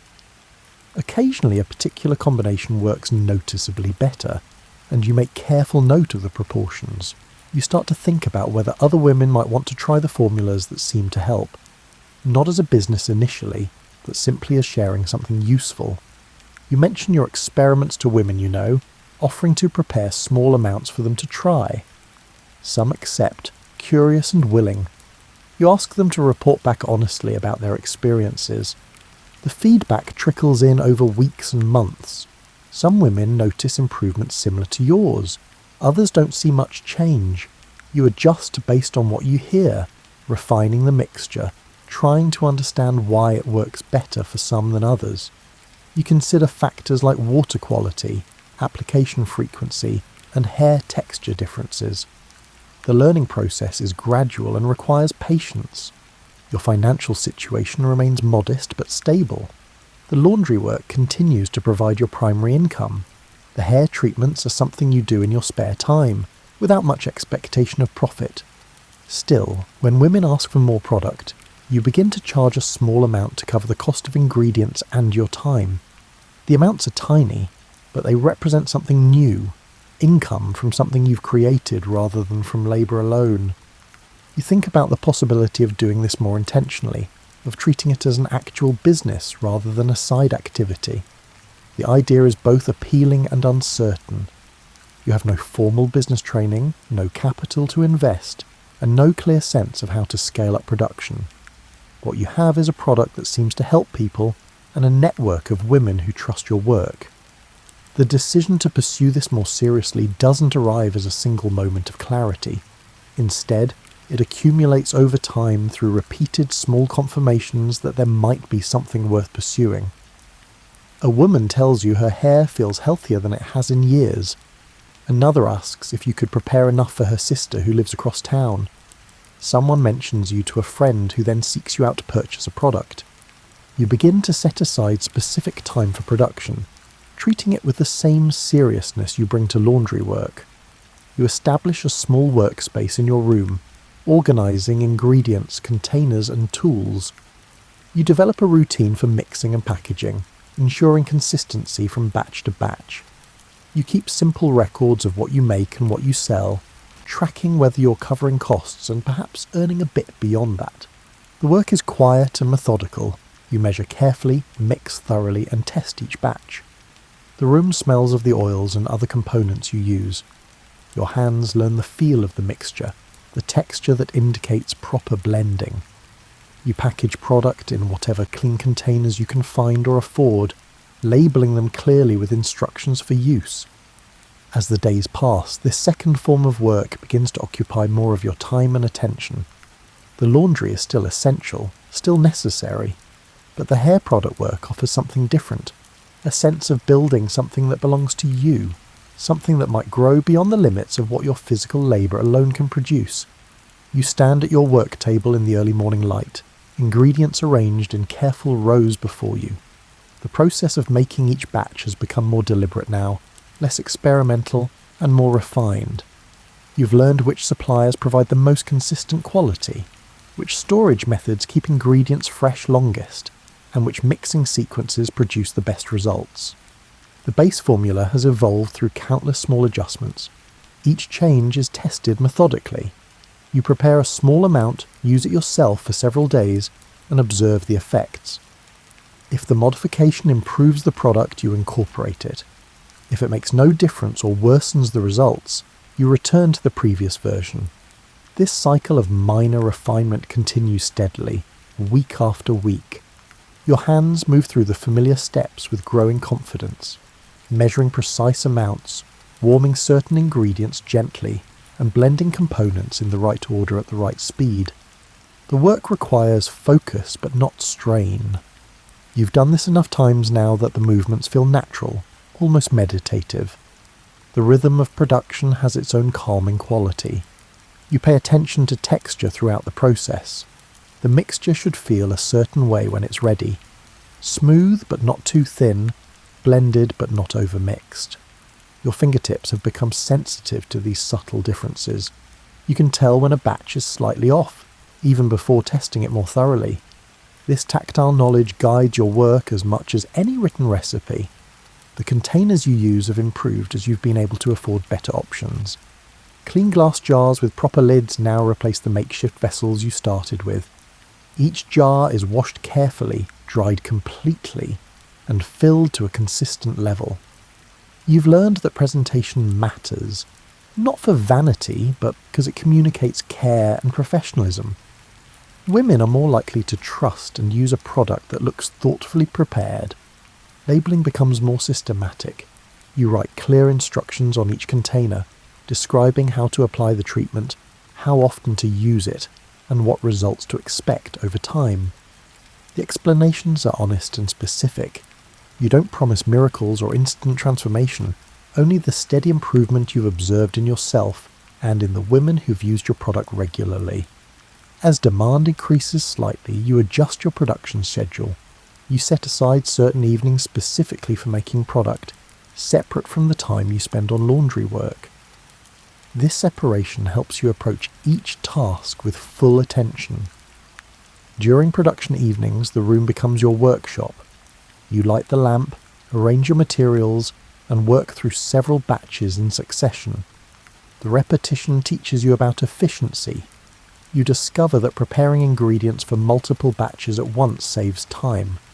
You learn optimal container placement to minimize unnecessary movement. You develop a clean-as-you-go rhythm that keeps the workspace organized throughout the process. These small improvements accumulate into significantly smoother production.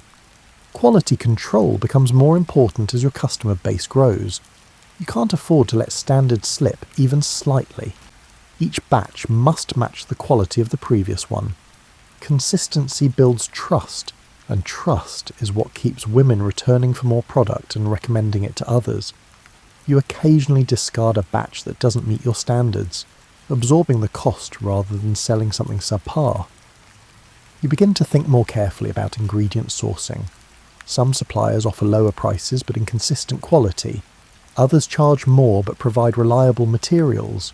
You calculate whether the higher cost produces better results and stronger customer satisfaction. Usually it does.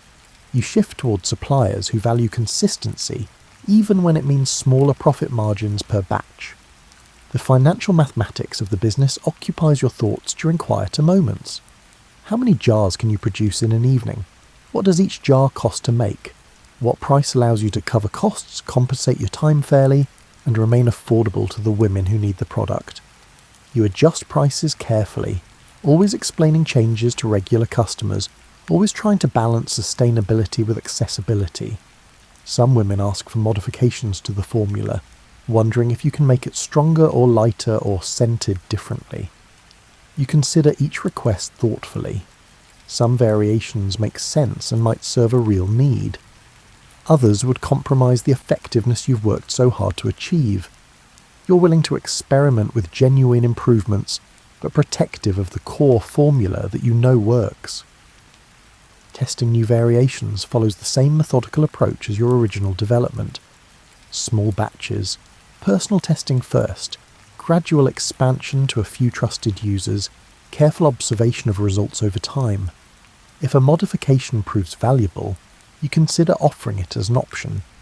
If it doesn't provide clear benefits, you politely explain why you're staying with the original approach. The texture of your own hair serves as an ongoing reference point.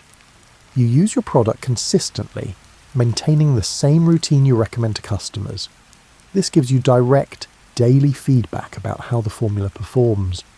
When you notice any change in results, you investigate whether it's due to seasonal factors, water quality shifts, or something in the product itself that needs adjustment. You start keeping written records of your formulas and observations. A simple notebook becomes your repository of knowledge. You note the date, the ingredients and their amounts, any variations from your standard process, and eventual results. Over time, this notebook becomes invaluable, allowing you to track patterns and return to successful approaches when experiments don't pan out. The workspace itself evolves to support better production. You add a shelf for organized ingredient storage. You designate specific areas for different stages of the process: measuring, mixing, filling, and labeling. You invest in a few better tools when you can afford them: a more accurate scale, better mixing implements, and a small heating source for warming ingredients safely. Your evening production sessions settle into a comfortable routine. You clear the work table, arrange everything needed for that evening's batches, and work through the familiar steps with steady focus. The room is quiet except for the sounds of mixing, pouring, and containers being sealed. The repetition is soothing rather than tedious. Each completed batch represents product that will genuinely help someone. Between batches, you clean tools and surfaces thoroughly. This habit serves multiple purposes. It maintains hygiene standards essential for a personal care product. It prevents cross-contamination between batches, and it gives you brief mental pauses that help maintain concentration through longer production sessions. You notice improvements in your efficiency over time. What once took 2 hours now takes 90 minutes.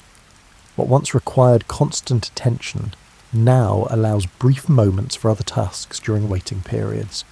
You're learning the craft of production, developing the practical skills that turn good ideas into reliable products. the work remains grounded in everyday reality. There are evenings when you're too tired from laundry work to produce additional batches.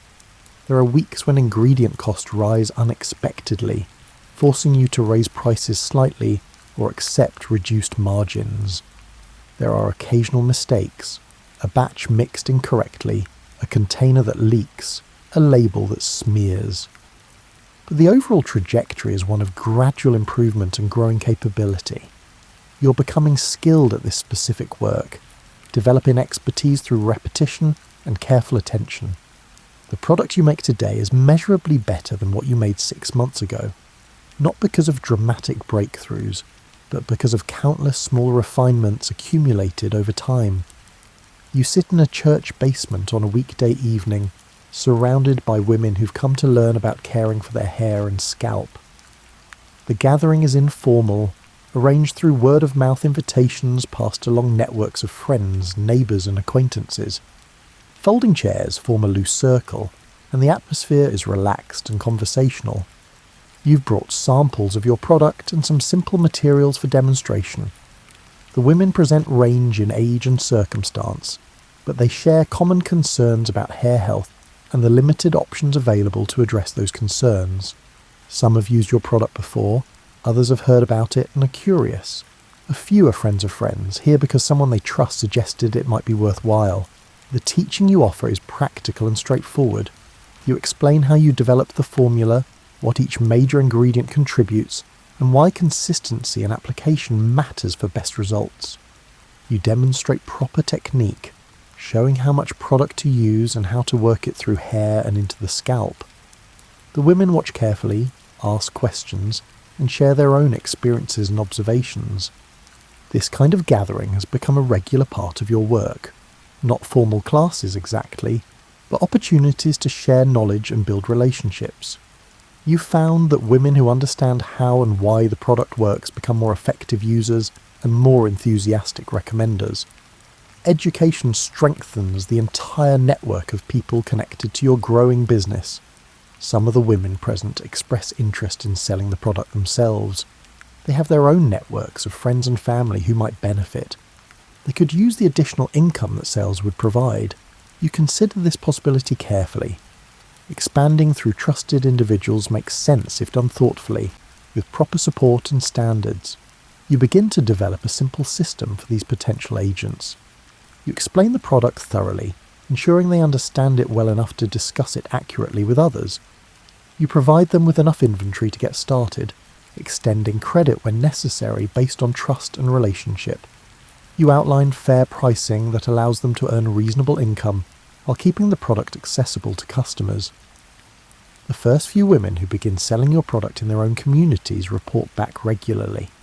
They describe what works in their conversations with potential customers, what questions come up most frequently, and what concerns people express. You listen carefully to this feedback, learning about needs and perspectives you might not encounter directly. This information helps refine both the product and the approach to sharing it. Trust forms the foundation of these expanding networks. The women who represent your product are putting their own reputations on the line. If the product fails to deliver results, they lose credibility with people they know personally. This motivates everyone involved to maintain high standards and honest communication about what the product can and cannot do. You develop simple printed materials to support the agents, basic information sheets they can share, guidelines for consistent messaging, and instructions for ordering additional inventory. The materials are straightforward and practical, focused on helping agents feel confident and informed rather than creating complicated procedures. Regular gatherings become opportunities to connect with your growing network of agents. You meet monthly when possible, sharing updates, addressing challenges, and celebrating successes. The meetings are held in borrowed spaces, church halls, community centres, and occasionally someone's larger home. The atmosphere remains informal and supportive, rather than hierarchical or overly structured. During these gatherings, agents share strategies that work in their particular communities. One woman explains how she provides samples to influential community members, who then recommend the product to others. Another describes demonstrating the product at small home gatherings similar to the one where she first learned about it. These peer-to-peer exchanges of practical knowledge prove more valuable than any centralized training you could provide. The community aspect extends beyond business considerations.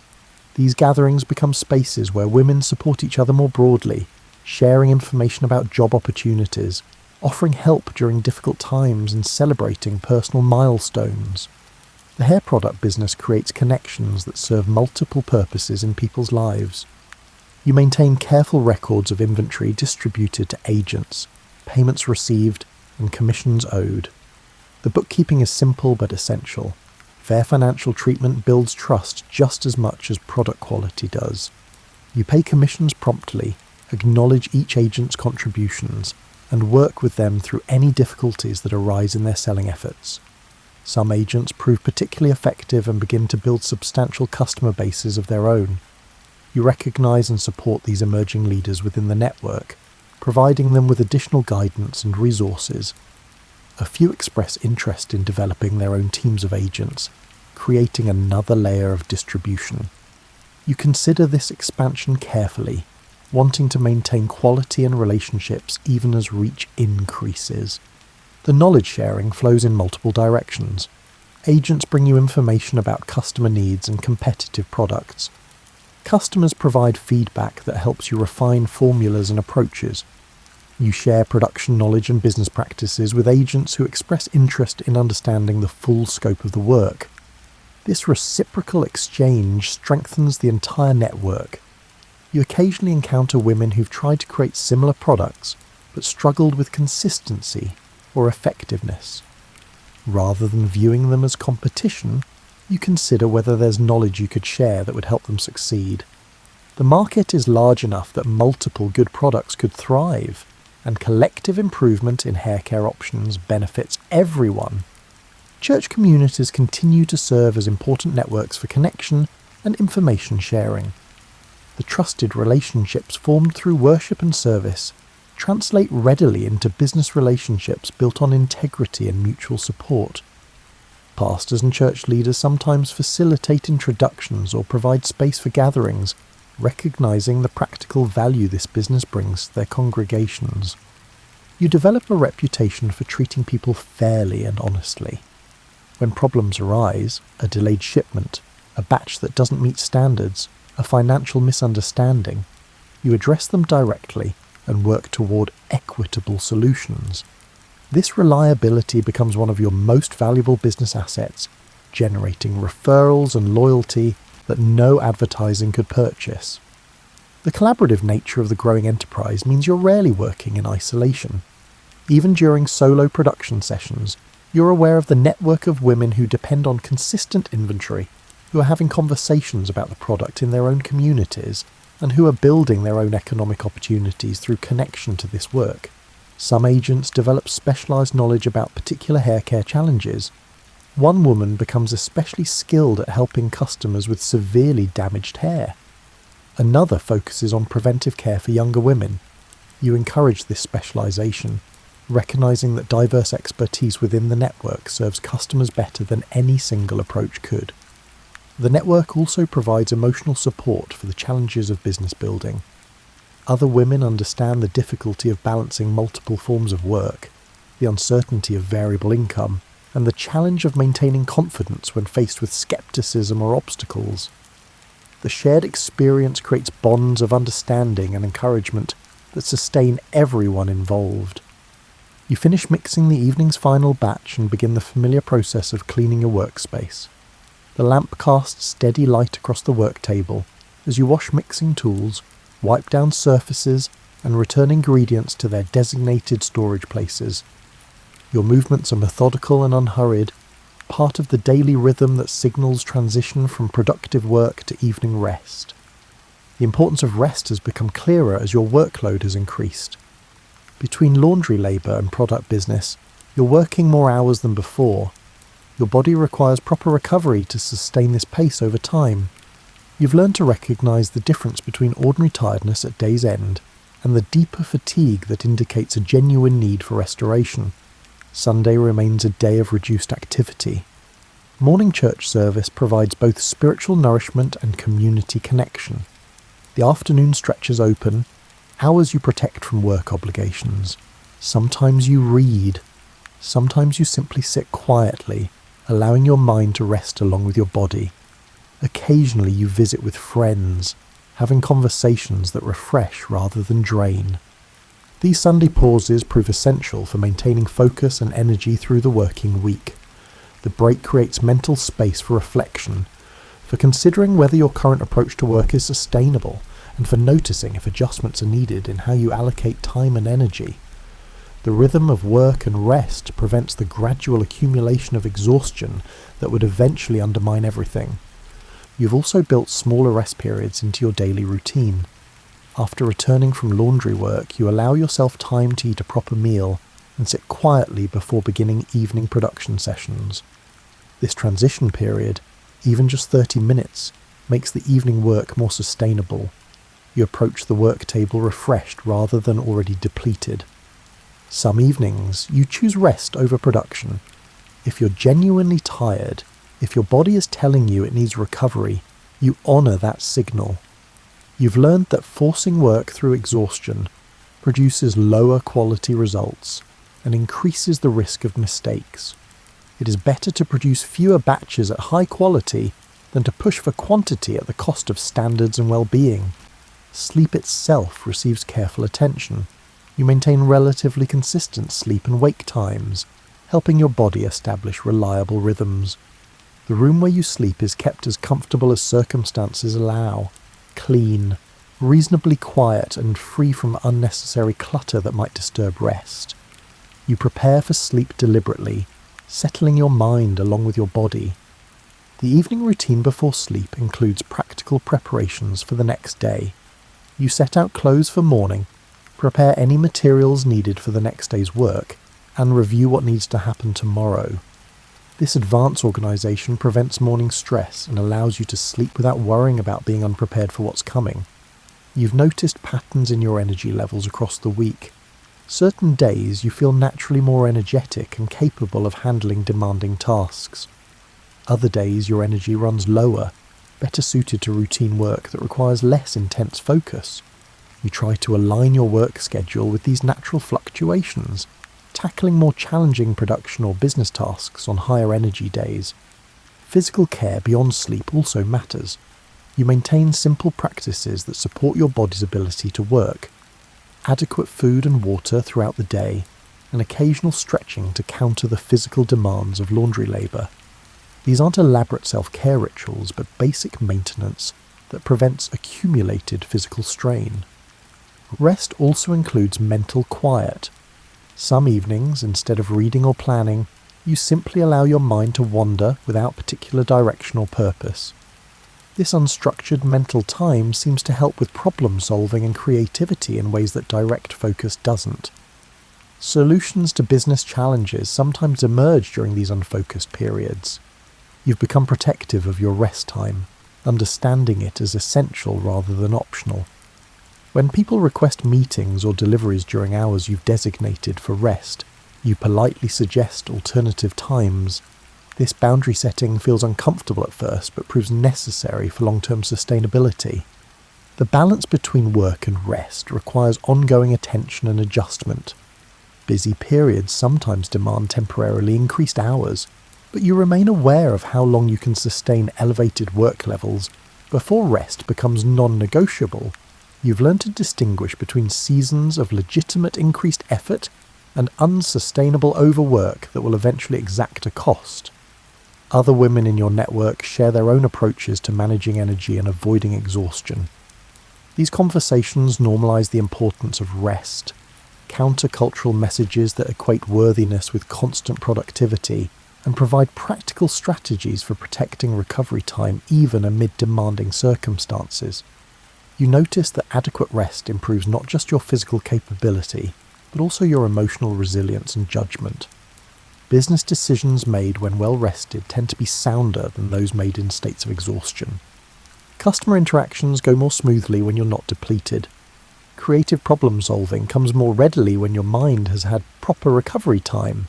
The financial pressures of building a business could easily drive you toward unsustainable work hours, sacrificing rest for increased production and income. You resist this temptation consciously, having observed others whose health failed under constant strain, ultimately costing them far more than any short-term financial gain was worth. Rest periods also provide opportunities for gratitude and perspective. When you step back from constant activity, you can recognise progress that's easy to miss while immersed in daily challenges. You can appreciate the network of supportive relationships, the modest but real improvements in your circumstances, and the satisfaction of work that genuinely helps people. Evening walks occasionally serve as both exercise and mental rest.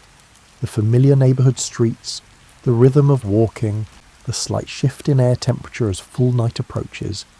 These simple sensory experiences provide restoration different from sleep but equally valuable. Movement and fresh air clear your mind in ways that sitting indoors cannot. You sit at your small table with a ledger book open before you, entering the day's transactions in careful handwriting. Each sale is recorded with the date, agent name, quantity, and amount. Each expense is noted with similar detail. The bookkeeping is tedious but essential, providing clear information about whether the business is actually sustainable or merely creating the illusion of progress. The financial records reveal patterns that guide decision-making. You can see which months bring higher sales, which agents consistently move significant product, and what your actual costs per unit are versus what you assume they might be. This information replaces guesswork with knowledge, allowing you to plan more realistically. You've begun to think more systematically about business operations. What seemed informal and manageable when serving a dozen customers now requires more structure as the network expands to 50, then 100, then more. Without systems, chaos would quickly undermine everything you've built. Inventory management becomes increasingly important. You need to maintain sufficient supply to meet agent demand without tying up too much money in materials and finished products sitting idle. You develop simple tracking methods that show how much inventory you have, how quickly it typically moves, and when you need to reorder ingredients. The production schedule itself becomes more formalised. Instead of making products whenever time allows, you designate specific production days and target quantities. This regularity makes planning easier for agents who need to know when fresh inventory will be available. It also helps you manage your own time and energy more effectively. You create standardized procedures for mixing batches, written down clearly enough that the process could be replicated consistently, even by someone else following the instructions. This documentation serves multiple purposes. It ensures quality consistency, it creates a reference if you forget a detail, and it represents tangible intellectual property that has value beyond your personal labour. Order fulfillment develops its own routine. Agents submit orders on a regular schedule. You compile these orders, determine what needs to be produced, create the necessary batches, package everything appropriately, and arrange for delivery or pickup. Each step requires attention and organisation to prevent errors that would damage trust and relationships. You begin using simple form letters for common communications, acknowledgement of orders, shipping notifications, and monthly statements. These standardised documents save time while ensuring clear professional communication. You still add personal notes when appropriate, but the basic framework is consistent and efficient. The question of where to produce becomes pressing as volume increases. Your small room is adequate for current levels, but won't support significant growth. You begin to consider whether you need a dedicated workspace, perhaps renting a small commercial space that could accommodate larger production batches and inventory storage. The financial calculation around workspace is complex. Rent would increase your fixed costs, requiring higher sales volume to justify the expense. But dedicated space would allow more efficient production, better quality control, and room for potential growth. You research available spaces, compare costs and project, whether your current sales trajectory could support the additional overhead. Training materials for new agents become more developed. You create written guidelines explaining product benefits, proper usage instructions, pricing policies, ordering procedures, and quality standards. These materials allow new agents to get started with less direct intervention from you, freeing your time for other aspects of the business. You establish clearer policies around various business situations. What happens if an agent can't pay for inventory they ordered? How do you handle customer complaints? What quality standards must be met before a product can be sold? Having thought through these scenarios in advance allows you to respond consistently and fairly when they actually occur. Record keeping expands beyond financial transactions to include agent performance, customer feedback, and product development notes. You maintain separate sections in your ledger for different types of information, creating an organised reference system that helps you track the business's evolution and learn from experience. Communication systems develop to keep agents informed and connected. You send regular written updates about new product availability, policy changes, or useful techniques that agents have shared. These communications maintain connection even between in-person gatherings and help everyone feel part of a coordinated effort. Quality control procedures become more rigorous. You develop a checklist for evaluating each batch before it goes to agents. Appearance, texture, scent, and consistency with standard. Any batch that doesn't meet all criteria is held back for further investigation or discarded. This systematic quality assurance protects the reputation you've worked so hard to build. You begin to think about product packaging more strategically. Better containers cost more but present the product more professionally and reduce the risk of spills or contamination. You experiment with different suppliers and container styles, weighing appearance, functionality, and cost. Eventually you settle on a standard package that balances these considerations appropriately. Labeling becomes more sophisticated while remaining clear and honest. You include not just usage instructions, but also ingredient information, your name and contact information, and simple but consistent visual design that makes your product recognizable. The labels communicate professionalism and care without overstating what the product can deliver. You develop systems for gathering and incorporating feedback. Agents fill out simple forms reporting sales numbers, customer comments, and questions that arise frequently. You review these forms regularly, looking for patterns that might indicate needed improvements or new opportunities. The business structure you're building isn't elaborate or complicated, but it's becoming increasingly reliable and professional. Each system serves a clear purpose, making some aspect of the work more efficient or effective. The accumulated effect of these modest improvements is significant operational capability. You also create financial reserves when possible, setting aside money to cushion against slower sales periods or unexpected expenses. This buffer provides stability and reduces the stress of variable income. Building reserves requires discipline, putting money aside even when immediate uses for it feel pressing. Administrative work now occupies specific time blocks in your schedule. Several hours each week are devoted to bookkeeping, correspondence planning, and reviewing business operations.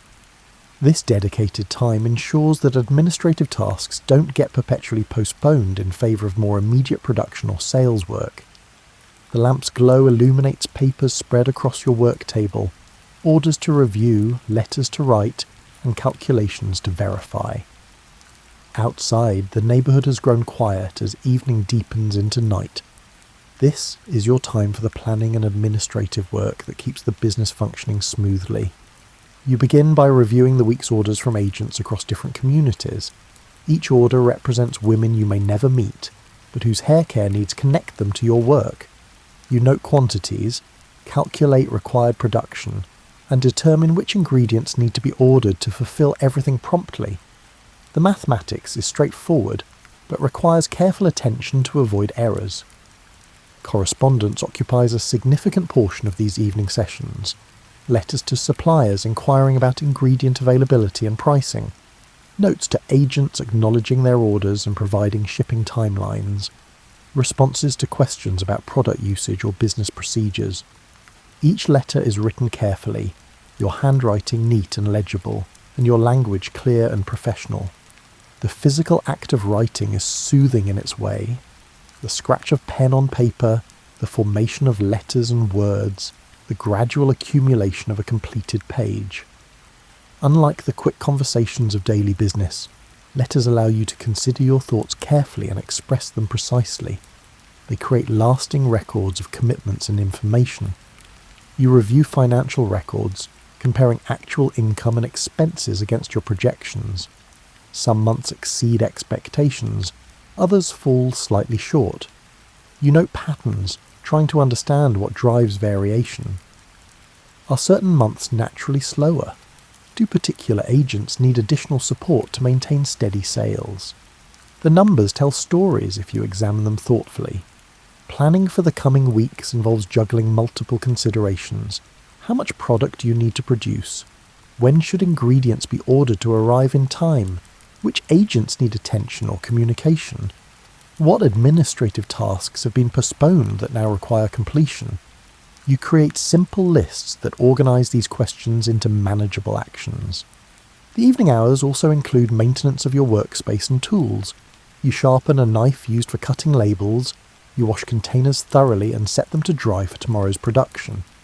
You reorganise shelves that have become cluttered, returning each item to its proper place. These small acts of care extend the life of your tools and maintain an environment conducive to good work. Sometimes you use evening time to experiment with potential product improvements. Small test batches with slight formula modifications, new packaging approaches, and different labelling designs. These experiments happen separately from regular production, carefully contained so they don't compromise the consistency customers depend on. You draft business plans of a sort, though they remain simple and grounded. What do you want the business to look like 6 months from now? What would need to happen to achieve that vision? What obstacles might arise? The planning is realistic rather than grandiose, focused on steady improvement rather than dramatic transformation. Reading occupies some evening hours when correspondence and planning are complete. You've acquired a few books about business practices and chemical preparations, reading them slowly, absorbing information that might prove useful. The reading is purposeful but also relaxing, a way to learn while allowing your mind to shift away from immediate concerns. You occasionally reflect on how far the business has come from its informal beginnings.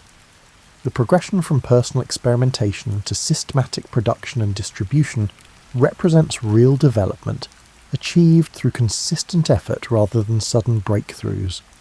The reflection brings satisfaction without complacency, appreciation for progress while recognising work that remains.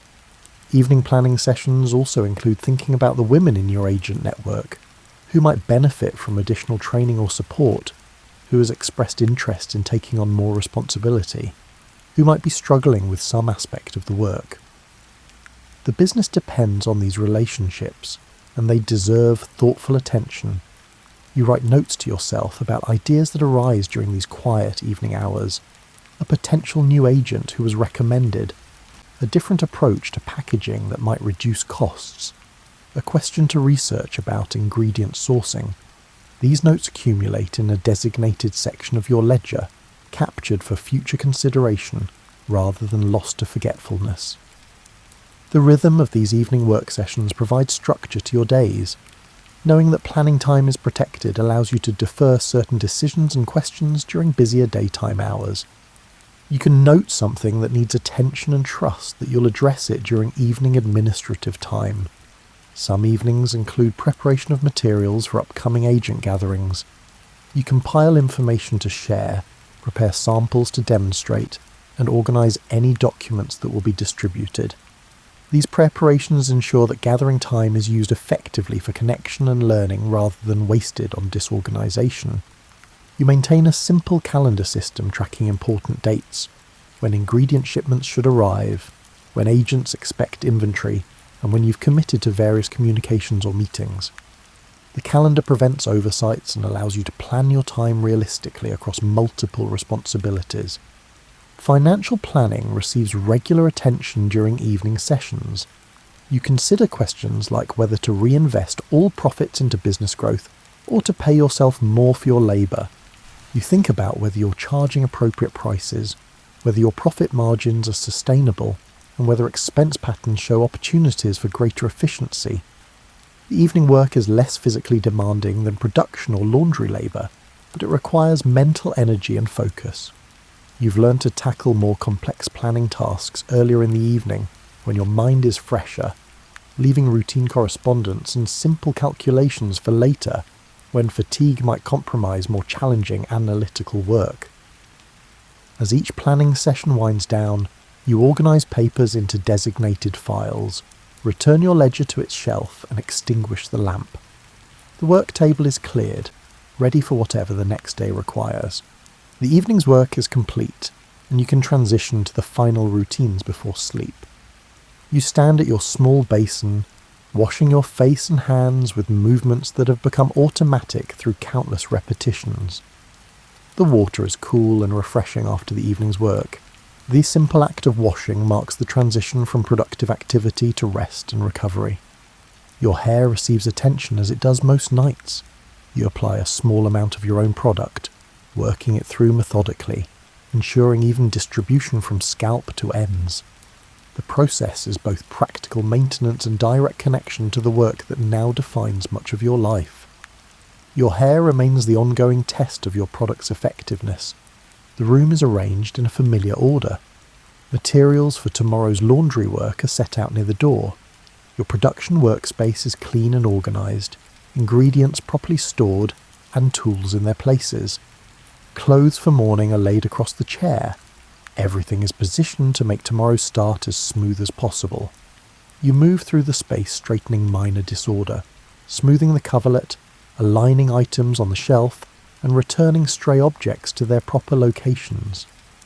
This evening tidying is both practical and ritual, a way of settling the space and your own mind. The order creates a sense of completion, of closing the day properly. The lamp's flame is adjusted lower now, providing just enough light for final preparations without the brightness needed for detailed work. The softer illumination suits this quieter part of the evening, the transition toward darkness and sleep. Shadows gather gently in the corners of the room. You review tomorrow's commitments mentally, a final check to ensure nothing essential has been overlooked. Laundry pick-up early morning, production batch in the afternoon, letter writing in the evening. The day ahead is clear in your mind, anticipated, but not worried over. Knowing what's coming allows you to rest without anxiety about being unprepared. A simple nightgown replaces your day clothes, comfortable fabric suitable for sleep. The physical sensation of changing clothes signals to your body that work is truly finished for the day. These small bodily cues help establish the shift into restorative rest. You spend a few moments sitting quietly on the edge of the bed, simply breathing, allowing the day's activities to settle. Thoughts about work drift through your mind without particular urgency. Plans, memories, questions and observations all are acknowledged and then released, not pursued into problem-solving or detailed planning. The bed itself has been made carefully this morning, and you appreciate now the smooth sheets and plumped pillow that wait. This small act of self-care from hours ago creates comfort now. The continuity between morning and evening, between different versions of yourself caring for one another across time, provides quiet reassurance.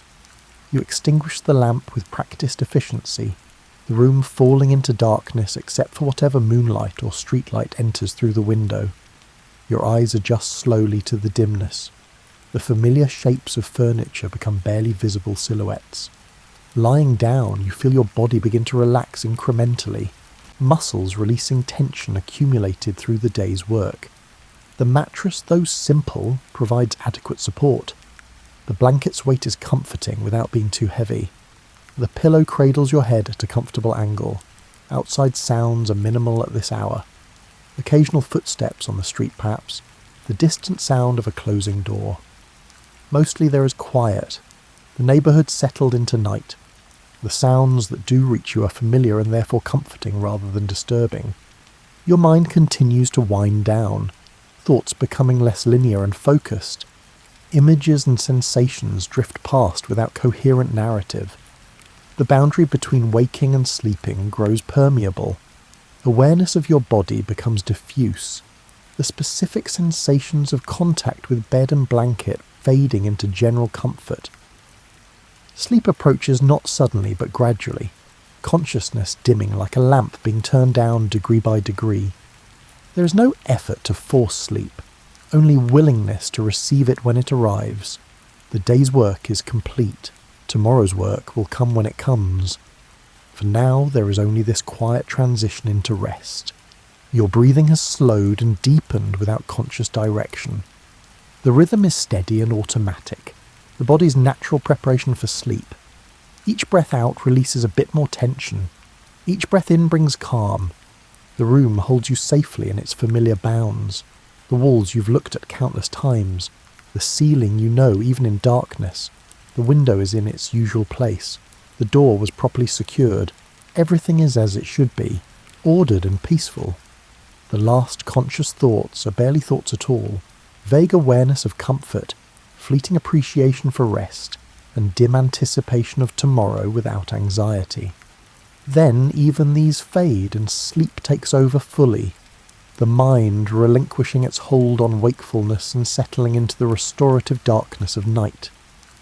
Morning returns as it always does, light gradually filling the room, the neighbourhood waking to another day of work and connection. You rise and begin again the familiar routines that structure your life, washing, dressing and preparing for the day ahead. This cycle continues, reliable and sustaining. The business has become an established part of your community and your own identity. Women across multiple cities now depend on your product for their hair care needs. Agents across these communities earn income through their connection to your work. The enterprise that began as personal experimentation has grown into something that serves and supports many people. This growth happened through accumulation rather than sudden transformation. Each day's work built upon the previous days, each improvement added to the foundation of what came before. The progression was steady, grounded in consistency and care rather than dramatic leaps or radical changes. Your days maintain familiar patterns even as specific tasks evolve. Laundry work continues, though perhaps there is less of it now as product business income increases. Production sessions follow established routines, the movements and measurements automatic after countless repetitions. Administrative work fills evening hours with planning, correspondence, and record keeping. The network of agents grows gradually, with new women joining as others recommend them based on trust and observed capability. Each new agent receives the same careful introduction to the work, the same training and support, and the same fair treatment. The network's expansion maintains the values and relationships that have made it successful. Product quality remains paramount, protected by the systems and standards you've developed. Each batch meets the same criteria before reaching customers. Consistency builds trust, and trust sustains the entire enterprise across distance and time. Women who've never met you trust your product because women they know have verified its reliability. The business provides not just income but purpose and connection. It creates opportunities for women to improve their economic circumstances through effort and relationships. It addresses a genuine need with a quality product. It demonstrates that careful work and community support can build something sustainable and valuable. You continue to learn and adapt as circumstances change. New challenges arise, ingredient supply issues, competitive products, and economic fluctuations affecting customer spending. You address each challenge with the same methodical approach that characterized your early experiments, trying different solutions, observing results, and adjusting accordingly. The financial foundation strengthens over time, reserves grow slowly but steadily, providing buffer against uncertainty. Income becomes more predictable as customer loyalty develops and agent networks mature. The business isn't wildly profitable, but it's increasingly stable and sustainable. Relationships within the agent network deepen through shared experience and mutual support. Women who started as strangers become colleagues, sometimes friends. They celebrate each other's successes, help each other through difficulties, and share knowledge freely. The business creates community alongside commerce. Your own role evolves as the business grows. Less time on direct production, more on planning and relationship management. Less focus on perfecting formulas, more on maintaining systems and supporting agents. The work changes but remains grounded in the same values of quality, fairness and service. The workspace you occupy now is larger than your original room, a modest commercial space that allows better production efficiency and inventory storage. The upgrade was carefully considered and cautiously financed, implemented only when sales clearly justified the additional cost. Even this expansion was incremental rather than dramatic. Evening routines continue to provide structure and reflection time. The administrative work that once fit into brief sessions now requires several hours weekly, but it's organised and manageable. Planning happens regularly rather than reactively. The business operates with increasing smoothness as systems mature. You remain connected to the product itself, still using it daily, still testing any modifications personally before considering broader implementation. This direct relationship with your core offering keeps you grounded in the practical reality that sustains everything else. The community's response to your work brings quiet satisfaction. Women express genuine gratitude for a product that helps them care for themselves. Agents appreciate the opportunity to earn income while serving their communities. The impact is modest but real, improving lives in tangible ways. Looking forward, you see the potential for continued growth without losing the essential character of the work. More communities could be served. More agents could participate. Production could expand to meet increased demand. All of this is possible while maintaining the quality and relationships that make the enterprise worthwhile. But growth is not pursued for its own sake. The business serves a purpose beyond profit, providing good work, addressing genuine needs, creating opportunity, and building community. These purposes guide decision-making more than any abstract goal of expansion or wealth. The evenings remain peaceful times for planning and reflection. Work completed, preparations made, rest approaching. The cycle of effort and recovery continues, sustainable precisely because it respects both sides of that rhythm. Rest makes work possible. Work gives rest purpose. Together they create a balanced life. As night arrives and you complete your familiar evening routines, there is a sense of rightness about the day. Work was done with care. People were served fairly. Progress continued steadily. Relationships were maintained. These small achievements accumulate into a life of meaning and stability. You settle into rest, knowing tomorrow will bring more of the same essential work: production, relationship, service, and care. The repetition is not tedious but sustaining. The familiar patterns provide structure within which skill deepens and capability grows. The business endures not through dramatic intervention, but through consistent attention to fundamentals. Quality product carefully made. Fair treatment of all involved. Honest communication about what's being offered. Reliable systems that support rather than constrain. Community relationships that create mutual benefit. This approach builds slowly but durably. There are no shortcuts, no dramatic breakthroughs that bypass the need for steady work. But there is progress, real and measurable, accumulating year by year into something substantial and enduring. The lamp is extinguished. The room falls into comfortable darkness. Your body relaxes into the familiar bed. Tomorrow will come with its familiar rhythms and responsibilities. For now there is rest, well-earned and deeply needed. The business you've built will continue tomorrow and the days after, serving communities, supporting agents, and addressing needs. It will endure because it's founded on principles that sustain quality, fairness, community, and care. These foundations support continued growth without requiring constant dramatic effort, and you will rest, gathering strength for tomorrow's work, secure in the knowledge that your efforts matter, that the patterns you've established are sound, and that the community you've built with others will continue its quiet, steady work of service and opportunity. The night is calm, the room is ordered. Rest comes easily, as it should after honest work thoughtfully completed. Tomorrow will bring more work, more connection, and more steady progress toward a future built one careful day at a time.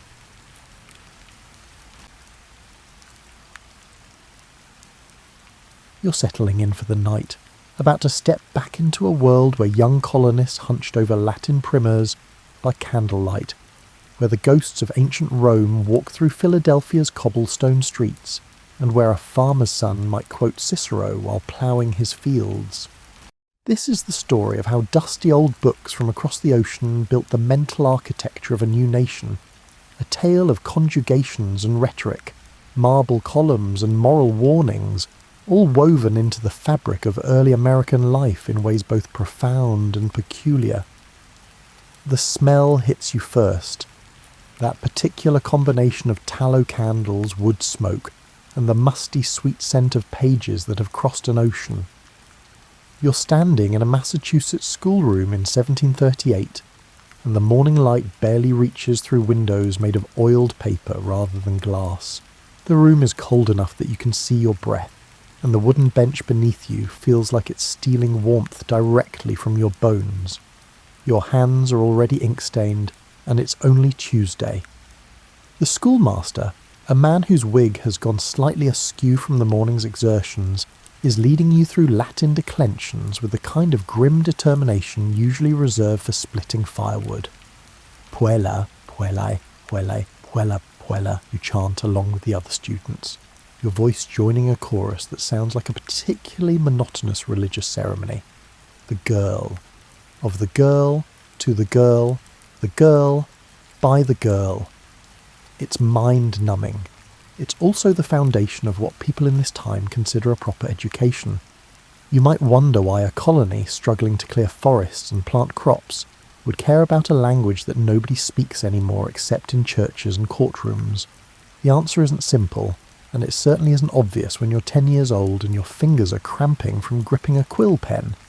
But the colonists who established these schools brought with them a conviction that bordered on obsession, that the best thoughts humanity had ever produced were locked inside Greek and Latin texts, and that the key to those thoughts was grammar. Not just any grammar, mind you.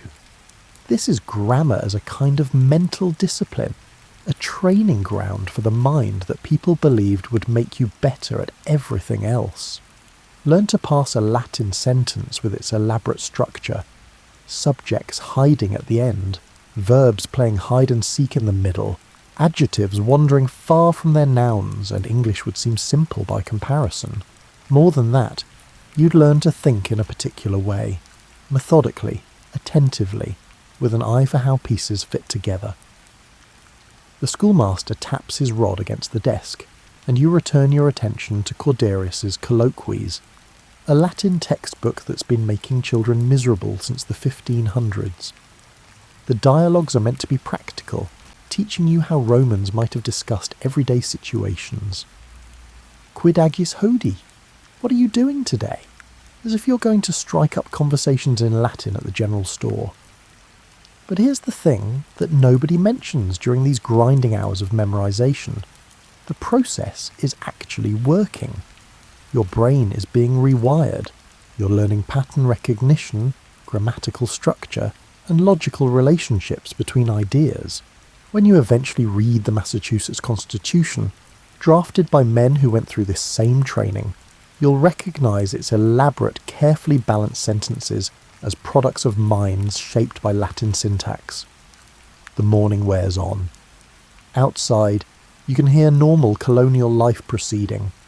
A cart rattling past, someone calling about fish for sale, and the rhythmic sound of a nearby cooper hammering barrel hoops.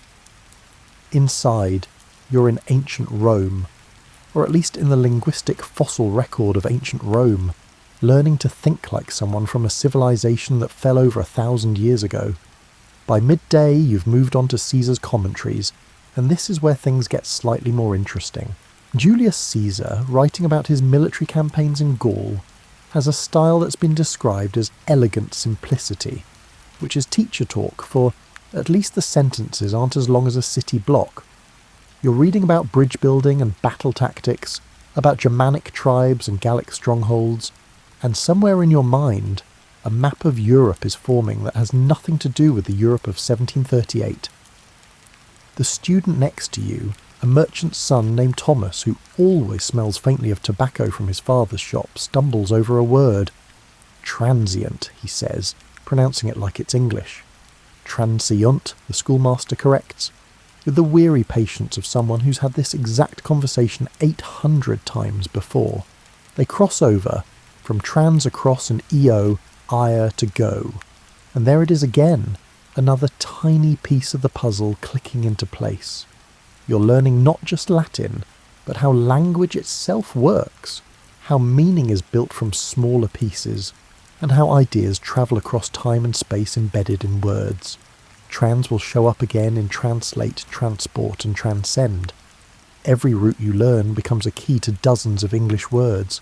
The funny thing is, nobody here will ever speak Latin fluently. That's not the point. A few decades from now, when these same students are arguing about the structure of government, writing constitutions and debating natural rights, they'll reach for Latin phrases like tools from a familiar workshop, e pluribus unum, novus ordo seclorum. They'll do this not to show off, but because Latin has become the language their minds use when grappling with big ideas. You practice writing, forming letters that will become progressively less awful over the years. The quill keeps splattering, and you're fairly certain your handwriting looks like a drunk spider fell into the inkwell and staggered across the page. But you're learning, in muscle and mind, a discipline that will stay with you. The afternoon brings Greek, which makes Latin look like a friendly cousin. The alphabet alone is an adventure in confusion. Letters that look like they should make one sound but make another. Symbols that seem to exist solely to trip you up. Sigma looks like it should be simple, but it has two different forms depending on where it appears in a word, because apparently ancient Greeks enjoyed making things complicated. Your introduction to Greek comes through the New Testament, which at least has the advantage of familiar stories. You've heard these in English every Sunday. Now you're seeing them in their original language, and it's like meeting old friends who suddenly have different accents and more complex personalities. The Greek word logos gets translated as word, but it also means reason, principle, and the underlying order of things. John's Gospel starts with it, and suddenly that simple English word seems inadequate for what the Greek is trying to convey. The teacher explains that educated Romans learned Greek the same way you're learning it now, as a second classical language that opened doors to philosophy, science, and literature. You're following in footsteps that are not just centuries but millennia old. It's dizzying if you think about it too much, this chain of education reaching back through time. By the time you stumble out into the late afternoon light, your head feels stuffed with declensions and conjugations, paradigms and particles. Other children are playing in the common, their shouts reaching you as you head home through streets that smell of cooking fires and horse manure. You've got exercises to complete before tomorrow, more translations, more memorization, and more wrestling with languages that have been dead longer than English has been alive. But something is happening in your mind, something subtle and lasting. You're being taught to see patterns, to analyse structure, and to understand how complex ideas can be built from simple components. The colonial leaders who insist on this kind of education believe they're preserving civilization in the wilderness. They're not entirely wrong, even if their methods sometimes feel like intellectual torture. As you settle into sleep that night, Latin phrases drift through your mind like fragments of dreams. Amo, amas, amat. I love, you love, he loves. The rhythm of it is almost soothing now, a mental lullaby built from ancient conjugations. You don't know it yet, but you're being shaped into a particular kind of thinker, one who will approach problems with tools forged in classical education. The lamp burns low. Tomorrow there will be more grammar, more translation, and more ancient wisdom delivered in dead languages. But tonight, you rest. your mind quietly organising everything you've learned into patterns that will last a lifetime. You're 16 now, and the texts have changed. No more simple dialogues about daily life in Rome. Now you're deep in Plutarch's lives, and the reading room at Harvard feels like a theatre where dead heroes stride across the stage of your imagination. The book is heavy, a thick volume bound in leather that's gone soft and slightly oily from decades of student hands. You're reading about Lycurgus, the legendary lawgiver of Sparta, and the story is stranger and more compelling than any novel you might sneak into your room. Lycurgus, according to Plutarch, redesigned an entire society, banning gold and silver currency in favour of iron money that was too heavy and worthless to hoard. He made Spartans eat together in common messes, equalising rich and poor.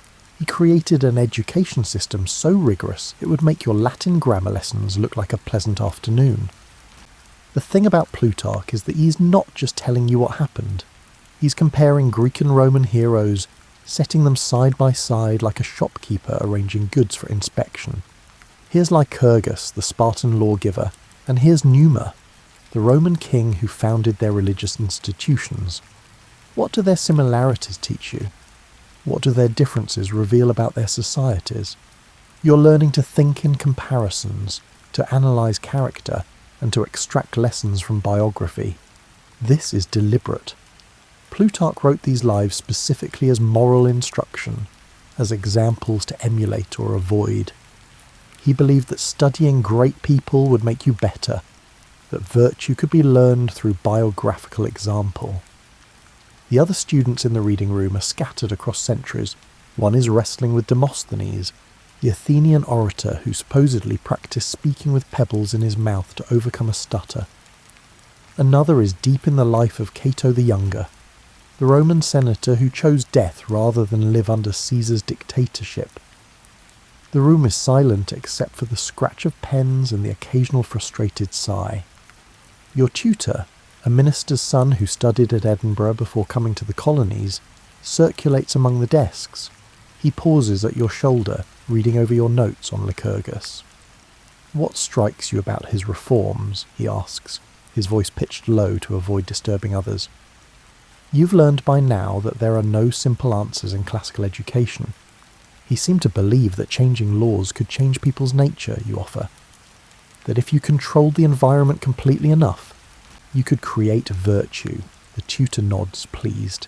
And did it work? Sparta became powerful, you say slowly, thinking it through. But Plutarch suggests they became rigid, unable to adapt. Their virtue became a kind of brittleness. This is the dance of classical education at its higher levels. Reading, thinking, discussing and questioning. You're not memorising facts to regurgitate. You're entering into a conversation with the past, treating ancient authors as living interlocutors who might be right, might be wrong, but are always worth engaging. You move on to the parallel life of Numa Pompilius, Rome's second king. Where Lycurgus used force and dramatic reform, Numa used religion and gentle persuasion. He convinced Romans that a goddess counselled him, giving his laws divine authority without actually terrorising anyone. The contrast is instructive. Two approaches to the same problem of creating civic virtue. Outside, colonial America is busy inventing itself. But in this reading room, you're studying the instruction manual, the collected wisdom of societies that rose, flourished, and eventually fell. The patterns are starting to emerge. Power corrupts. Virtue requires practice. Laws must match the character of the people. Simple truths, maybe, but seeing them illustrated across dozens of lives makes them stick in a way that abstract statements never could. You read about Alcibiades, the brilliant, charming, and absolutely unprincipled Athenian who betrayed his city, then betrayed Sparta, then tried to return to Athens in triumph. He's fascinating precisely because he's terrible. A cautionary tale about talent without character. Plutarch tells his story with a kind of sorrowful relish, showing you exactly how charisma can be divorced from virtue. Then there's Aristides the Just, who was so boringly honest that Athenians ostracised him partly out of sheer irritation at his moral consistency. The story goes that an illiterate citizen, not recognising Aristides, asked him to write Aristides on his voting shard for ostracism. When Aristides asked why, the citizen complained, "I'm tired of hearing him called the just everywhere I go." Aristides wrote his own name without argument. You find yourself laughing quietly at that one. Such a perfectly human moment. Voting against someone because their virtue is annoying. It cuts through 20 centuries like they're nothing. The semester wears on, and Plutarch's parade continues. You meet Publicola, who helped establish the Roman Republic and then voluntarily limited his own power. You encounter Coriolanus, whose pride destroyed him despite his military genius. You follow Tiberius and Gaius Gracchus, brothers who tried to reform Rome and ended up torn apart by mobs. Each life is a lesson, but not always an obvious one. Sometimes the lesson is that good intentions aren't enough. Sometimes it's that timing matters as much as virtue. Sometimes it's simply that history is complicated, that heroes have flaws, and that villains have understandable motivations. Your tutor assigned you to write comparisons of your own, not just regurgitating Plutarch's judgments, but forming your own. You spend an evening comparing Alexander the Great with Julius Caesar, two conquerors who died young and left unstable empires. Your thesis is that Alexander was drunk on glory while Caesar was calculating and political. Your tutor challenges you on this, pointing out Alexander's strategic brilliance and Caesar's genuine vanity. You revise. This back and forth, this refinement of judgment, is what classical education is really about at this level. You're learning to make arguments, to defend positions, and to change your mind when presented with better evidence. The content is ancient history and biography, but the skill is timeless. How to think clearly, argue effectively, and judge wisely. You notice something interesting as the year progresses. Your classmates quote Plutarch the way earlier generations might quote scripture. As Plutarch says of Cato, becomes a common preamble to arguments about everything from college discipline to colonial politics. These ancient lives have become reference points, shared cultural knowledge that allows for shorthand communication. When someone calls a politician another Clodius, everyone knows they mean a demagogue who manipulates the mob. When someone praises Spartan simplicity, they're invoking Lycurgus. The classical education has created a common language and a shared set of examples and cautionary tales. You read late into the night sometimes, candle burning low, following Plutarch's Greeks and Romans through their triumphs and disasters. The writing itself is hypnotic, detailed, opinionated, and vivid. Plutarch has opinions about everything, from the proper way to educate children to the moral implications of eating meat. He includes gossip and philosophy in equal measure, as comfortable describing a dinner party as discussing the nature of the soul. There's a moment in the life of Pericles that stops you cold. Plutarch describes how the great Athenian statesman handled the plague that devastated Athens during the Peloponnesian War, and how he maintained order even as disease emptied the city. You think about your own colony's bouts with smallpox and fever, about leaders trying to hold communities together during crisis. The parallel is immediate and personal. This is what makes Plutarch endure, the recognition that human nature doesn't change much.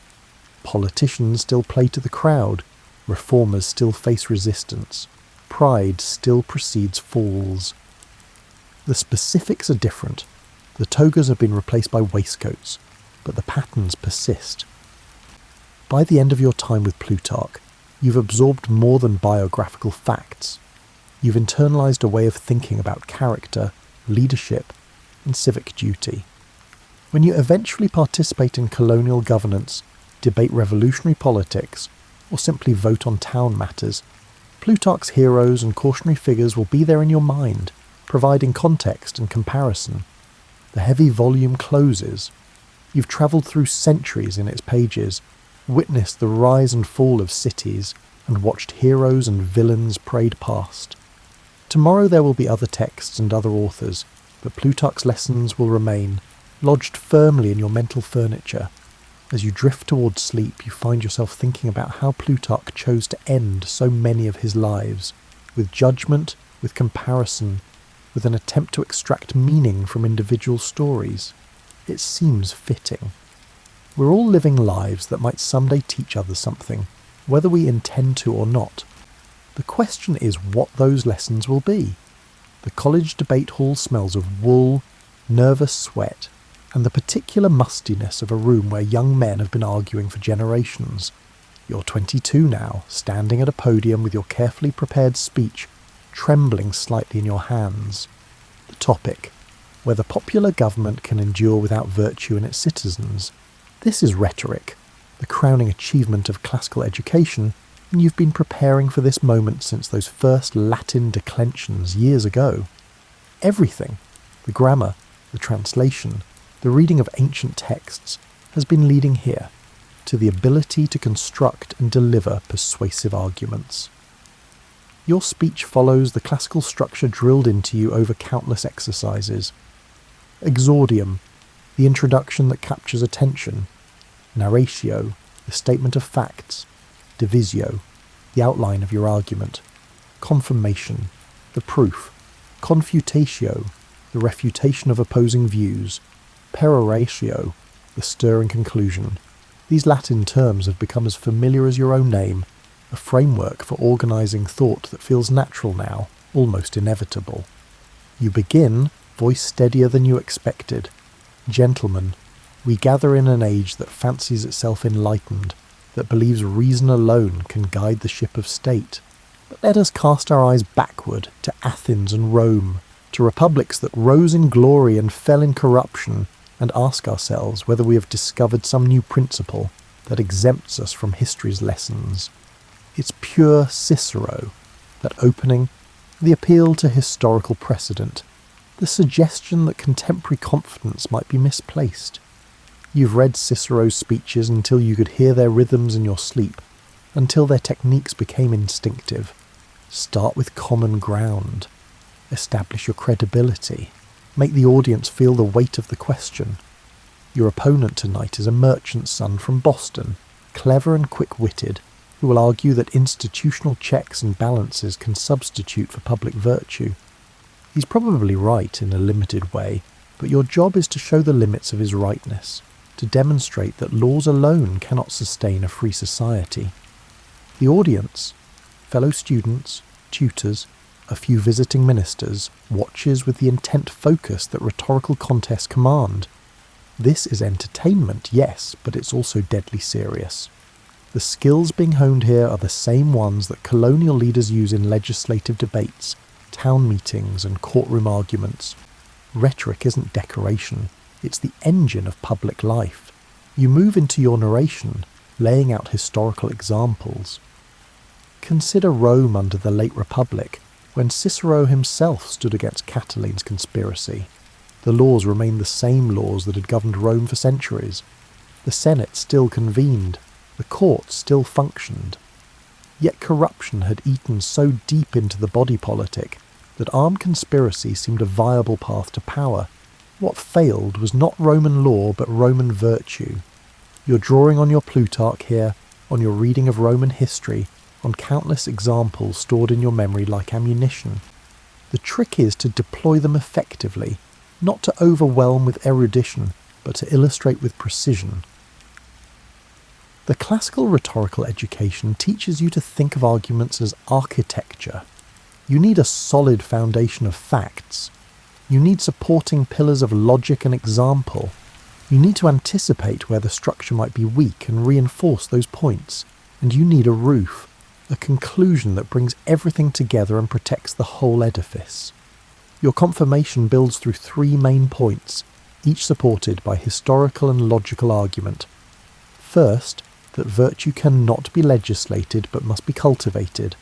Second, citizens lacking virtue will find ways around even the cleverest institutional checks. Third, that the decline of public virtue precedes and predicts the decline of free government. Between points, you use transitions that you've learned from Quintilian's Institutio Oratoria. That massive 12-book guide to rhetoric that nearly killed you during your first year at college. But perhaps you object, you say, anticipating counter-arguments, that I paint too dark a picture, that I underestimate human capacity for self-interest rightly understood. This technique, raising objections only to answer them, is called procatalepsis, and it's devastatingly effective when done well. You're showing the audience that you've thought through opposing views, that your position has survived scrutiny. Your opponent will have his turn, and he's good. He'll point out that Sparta, for all its legendary virtue, was a rigid militaristic society that most free men would find intolerable. He'll argue that mixed government, balancing monarchical, aristocratic, and democratic elements, can create stability without requiring saints for citizens. He'll cite Polybius's analysis of the Roman constitution as proof. But you've prepared for this. Your confutation addresses these points before he can make them. The Spartan example, so often cited, proves precisely my point. Lycurgus created a system that manufactured a kind of virtue through compulsion, and it produced a brittle, unstable state that fell the moment it encountered forces it couldn't control. True republican virtue must be freely chosen, not imposed. The debate flows back and forth, a dance of argument and counter-argument that would look familiar to participants in the Roman Forum or the Athenian Assembly. You're speaking English, you're standing in colonial America, but the patterns are ancient, tested across centuries of public discourse. What strikes you as you deliver your peroratio, the final, emotional appeal, is how alive this all feels. You're not just reciting memorized speeches. You're thinking on your feet, adapting to your opponent's arguments, and gauging the audience's reaction. The classical training has given you tools, but you're the one wielding them. Let us not deceive ourselves, gentlemen, you conclude, voice rising slightly. The question before us is not whether we prefer virtue to vice. That preference is universal, at least in profession. The question is whether we can sustain free government without virtue being widely distributed among citizens. And on this point, history speaks with a terrible clarity. We cannot. The applause is polite and appreciative. You've done well, though whether you've won is for the judges to determine, but winning isn't really the point of these exercises. The point is the training, the development of skills that will serve you whether you're arguing before a jury, persuading a town meeting to support a measure, or simply thinking through complex problems in private. Over the following months, you continue these rhetorical exercises. Sometimes you argue positions you don't actually hold, defending monarchical government, attacking representative democracy, because the ability to make the weaker argument appear stronger is itself a crucial skill. It teaches you to understand opposing viewpoints and to find the genuine strengths in positions you reject. The classical texts on rhetoric make clear that this art can be used for good or ill. Cicero discusses the ethical responsibilities of the orator. Quintilian insists that a true orator must be a good man skilled in speaking, not just skilled, but good. Because technique without ethics is dangerous. You've read the cautionary examples. Alcibiades swaying Athens toward the disastrous Sicilian expedition, Clodius manipulating Roman mobs, and demagogues throughout history using rhetorical skill to lead people astray. The tension is real and unresolved. Rhetoric is power, and like all power, it poses moral questions. Your tutors remind you constantly that with these skills comes responsibility. You're being trained to persuade, to move minds, and to shape opinion. That's not a neutral capability. You practice different styles, the plain style for clarity, the middle style for teaching, and the grand style for moving emotions. You learn when to use each, and how to shift between them within a single speech. You study figures of speech, metaphor, simile, antithesis, parallelism, not as decoration but as tools of thought, ways of making abstract ideas concrete and memorable. One tutor has you practice impromptu speaking, throwing out topics randomly and requiring immediate responses. The value of standing armies. Whether colonies owe unlimited obedience to the mother country. the dangers of faction. You learn to organise thoughts quickly, to find arguments on the fly, and to speak coherently under pressure. Another exercise involves declamation, taking famous speeches from history and delivering them as if they were your own. You've thundered through Cicero's denunciations of Catiline, worked your way through Demosthenes' Philippics against Philip of Macedon, and practiced the restraint of Pericles' funeral oration. Each one teaches something different about rhetorical strategy. The odd thing is how practical all this feels. These aren't dead exercises from irrelevant antiquity. These are skills that colonial leaders use constantly.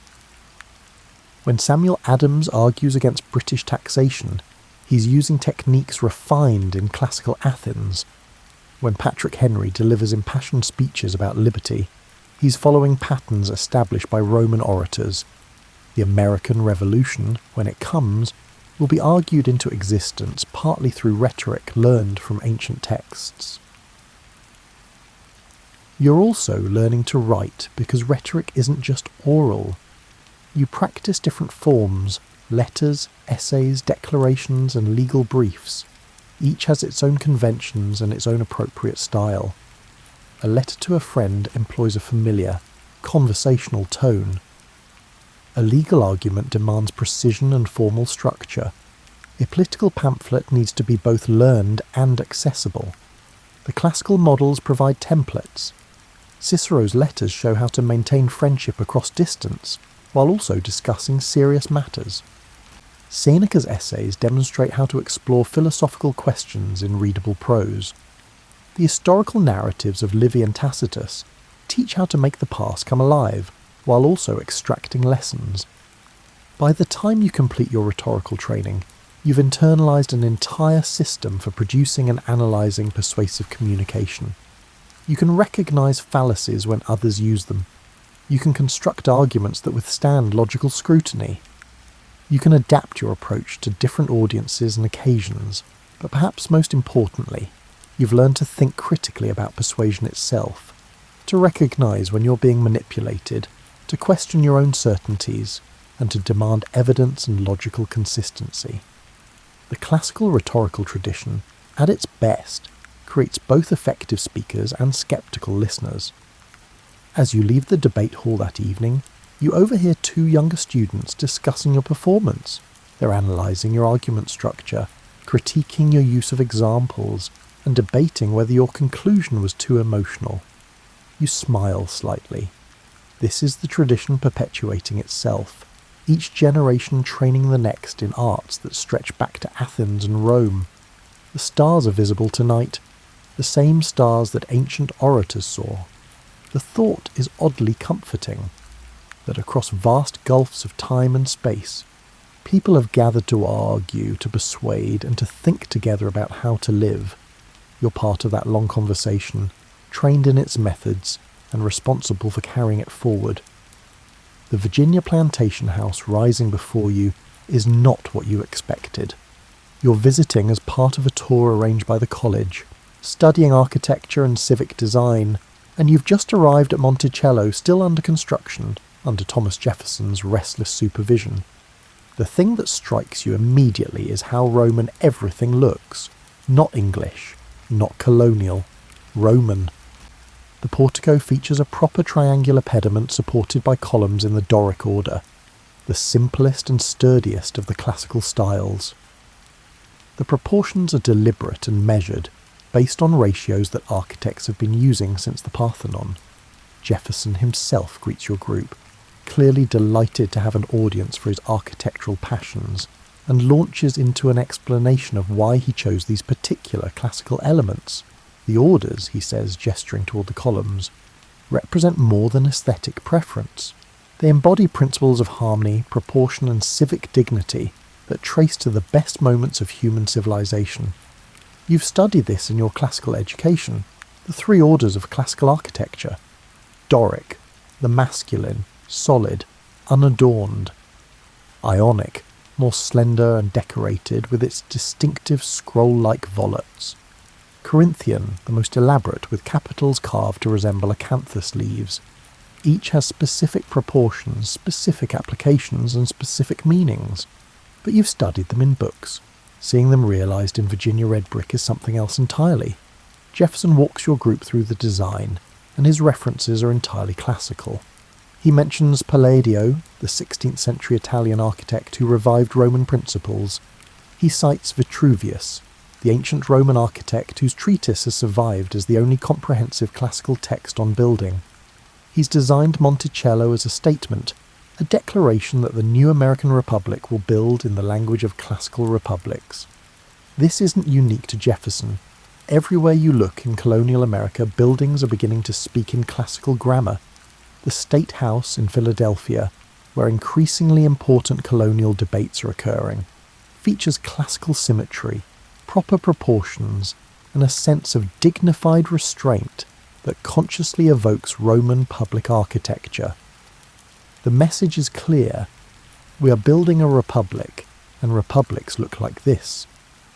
Your study group visits the Capitol building in Williamsburg, designed before the Revolution, but already showing classical influence.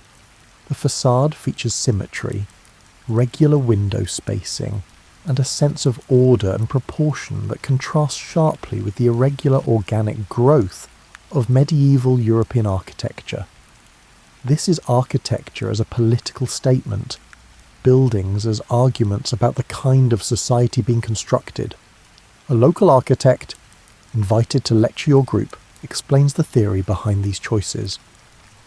Classical architecture, he says, expresses certain values in physical form. Symmetry represents balance and equality before the law. The orders, Doric, Ionic and Corinthian, progress from strength to refinement, much as we hope society itself will progress. The use of columns recalls the forums and temples of republics past, reminding us of our political inheritance. You're sketching as he talks, trying to capture the proportions of a Doric column. There's a mathematical relationship between the column's diameter and its height, roughly 1:8 for Doric. The spacing between columns follows specific rules. The entablature above, the horizontal structure the columns support, has its own proportional relationships. Nothing is arbitrary. Every measurement relates to every other measurement in a system that's been refined over 2 millennia. The funny thing is how seriously Americans take this. In Europe, classical architecture is one option among many. Here it's becoming the default language for important buildings, for structures meant to embody public values. It's as if the colonists, lacking a long architectural tradition of their own, reached back to Rome and said, This is us. You visit a small-town courthouse being built in rural Massachusetts. Even here, hundreds of miles from Virginia's plantation aristocracy, the building features a classical pediment and columns. The proportions are modest, the materials are local timber rather than marble or brick, but the language is recognisably classical. A farmer bringing a lawsuit will ascend steps, pass between columns, and enter a space that consciously echoes Roman public architecture. The symbolism isn't lost on anyone. Classical architecture is republican architecture. It represents government of laws, not men. It suggests permanence, stability, and connection to enduring principles. When you build in this style, you're making a claim about the nature of your society. Your classical education has prepared you to read these buildings as texts. You recognise the orders. You understand the proportional systems. You know that a Doric column suggests strength and simplicity, while a Corinthian column suggests refinement and wealth. You can look at a building's facade and understand what argument it's making about itself. There's also a practical element to studying classical architecture. You're learning drawing, geometry and proportion, skills that have applications beyond building design. The same sense of harmony and balance that governs classical architecture can inform furniture design, garden layout, and even the composition of a painting. The educational emphasis on drawing from classical examples means you spend hours copying illustrations from Palladio's 4 books of architecture. You measure proportions, draw elevations, and plan imaginary buildings that follow classical principles. It's tedious work, requiring precision and patience, but it's training your eye, teaching you to see relationships between parts and wholes. Jefferson reappears as your group prepares to leave Monticello, and someone asks him why he's so committed to classical forms. His answer is revealing. We are attempting, he says, to build a new kind of society, a republic that will, we hope, avoid the fate of previous republics. We look to Rome not to copy its government, which fell into tyranny, but to adopt its best expressions of civic dignity. Architecture is a form of education. Every person who sees these buildings absorbs, perhaps unconsciously, certain principles about order, proportion, and public virtue. You think about this as you travel back to college. Architecture as education, buildings as teachers. It's a striking idea that the physical environment can shape thought, that surrounding yourself with classical forms might actually encourage classical virtues. The college itself is expanding, adding new buildings, and the designs are all classical. Brick buildings with symmetrical facades, regular window spacing, and classical pediments over entrances. Even the interior spaces follow classical proportions. Room heights, window sizes, and the relationship between width and length are all governed by mathematical ratios derived from Roman practice. You attend a lecture by a visiting scholar on the symbolic meanings of architectural elements.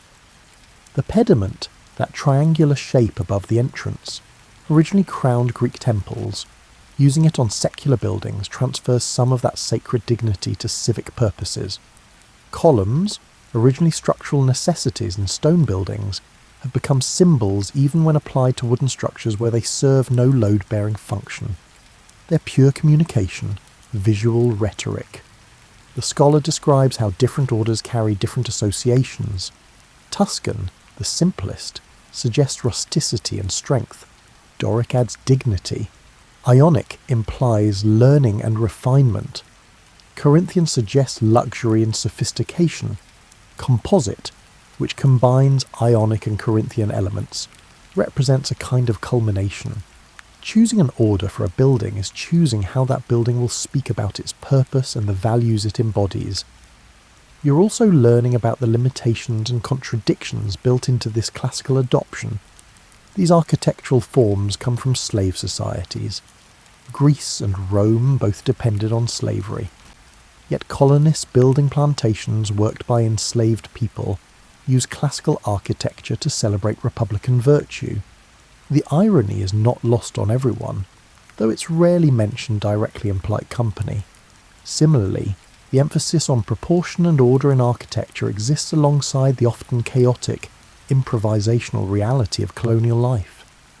The idealised classical building suggests permanence and stability, but the society constructing these buildings is fluid, changing, and uncertain about its future relationship with Britain.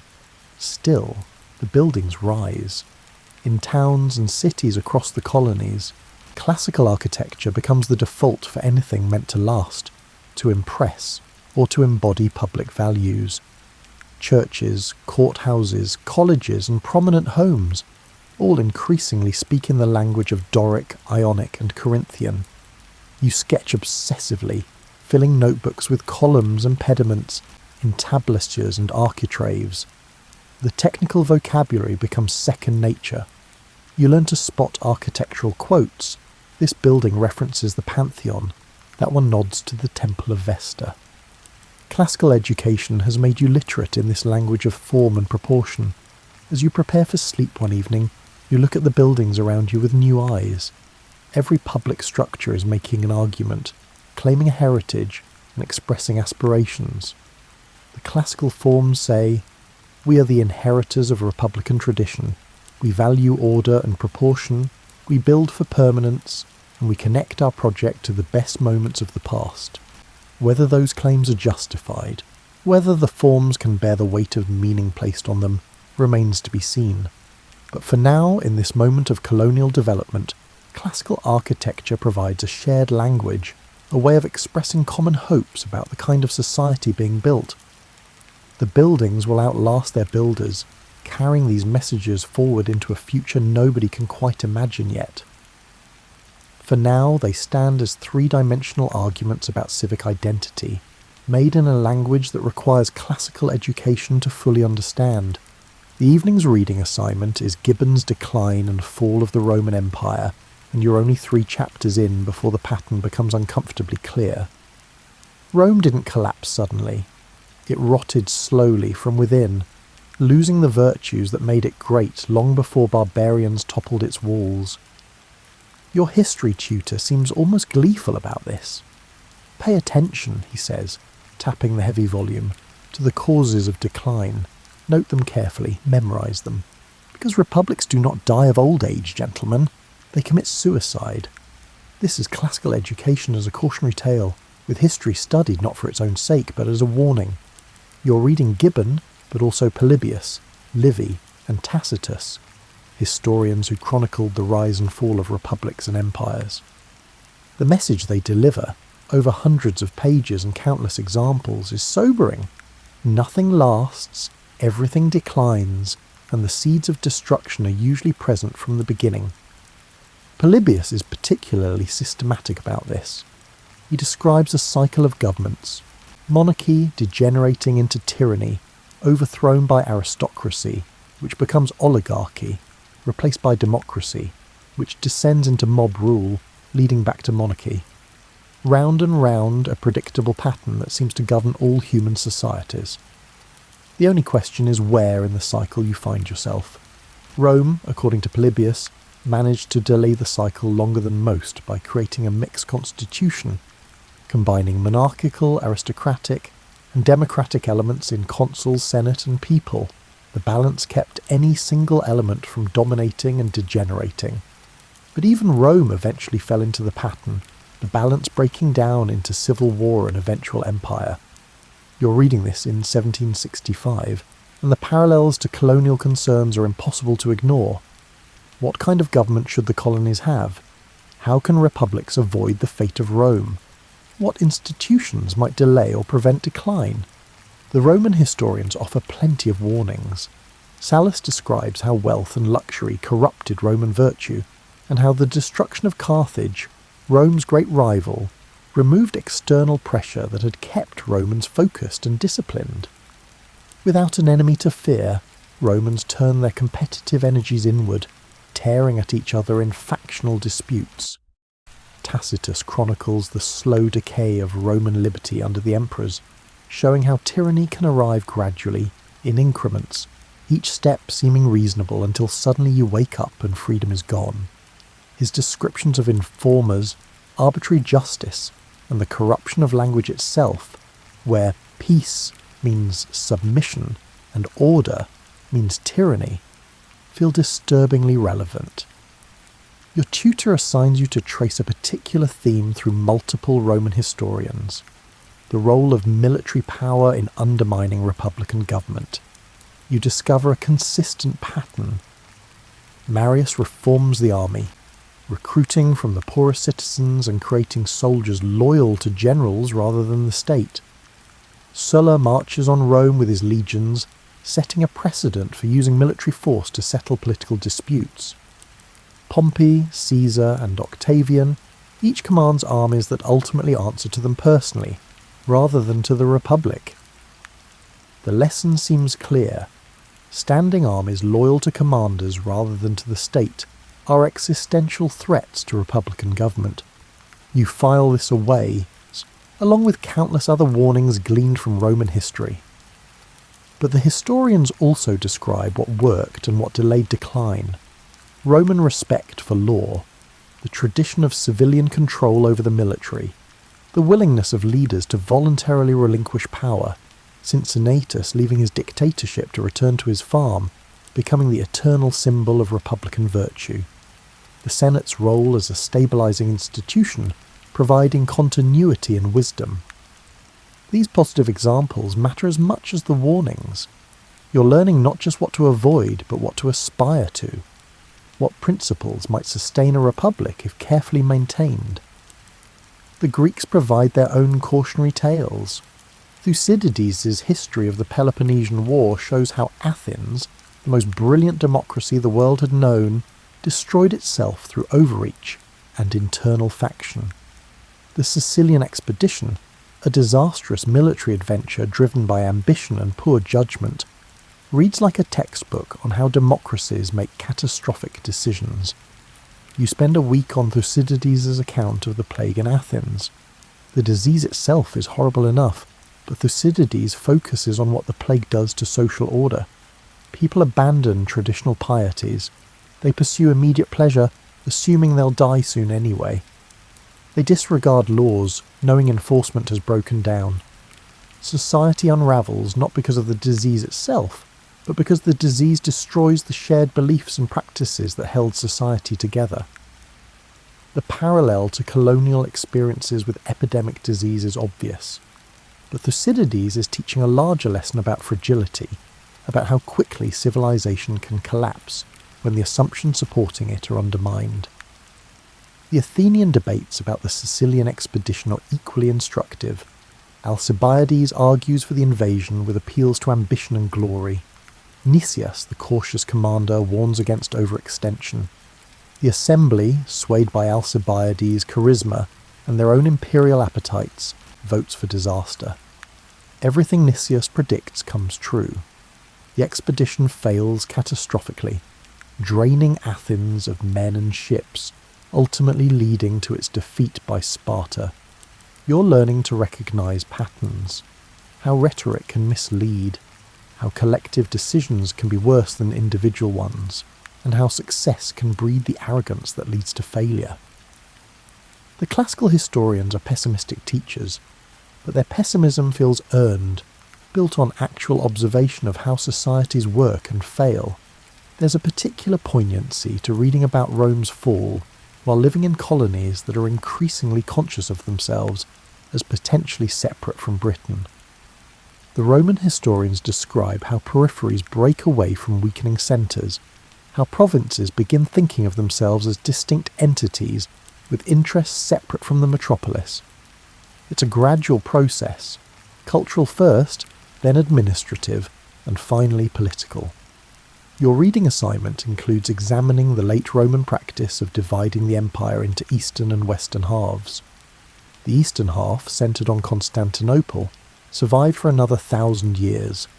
The western half collapsed within a century. Why? The historians offer multiple explanations: better defensible borders, a more vibrant economy, and less pressure from barbarian migrations. But there's also a cultural element. The East maintained administrative coherence while the West fragmented. The class discusses whether Britain and its colonies might be experiencing something similar, two halves of an empire with increasingly divergent interests and identities. Your tutor warns against pushing the parallel too far, but nobody can entirely ignore it. You read Plutarch's life of Cato the Younger, the senator who opposed Caesar to the end and chose suicide rather than live under tyranny. Cato becomes a particular fascination in colonial education. The man who preferred death to dishonour, who maintained principle when everyone else was compromising. He's held up as an exemplar of virtue, though Plutarch himself notes that Cato's rigid principles sometimes made him ineffective, that his virtue was too inflexible for the messy realities of politics. The warning here cuts both ways. Unprincipled compromise leads to tyranny, but inflexible principle can prevent the practical measures needed to preserve freedom. The balance is delicate, perhaps impossible to maintain indefinitely. You're assigned to write an essay examining why Rome fell from republic to empire. The answers are multiple and overlapping. Corruption of virtue, growth of inequality, concentration of wealth, standing armies, erosion of traditional restraints, factional violence, external pressures, and the impossibility of maintaining republican institutions while governing an empire. Your conclusion is grim. Perhaps republics can't last.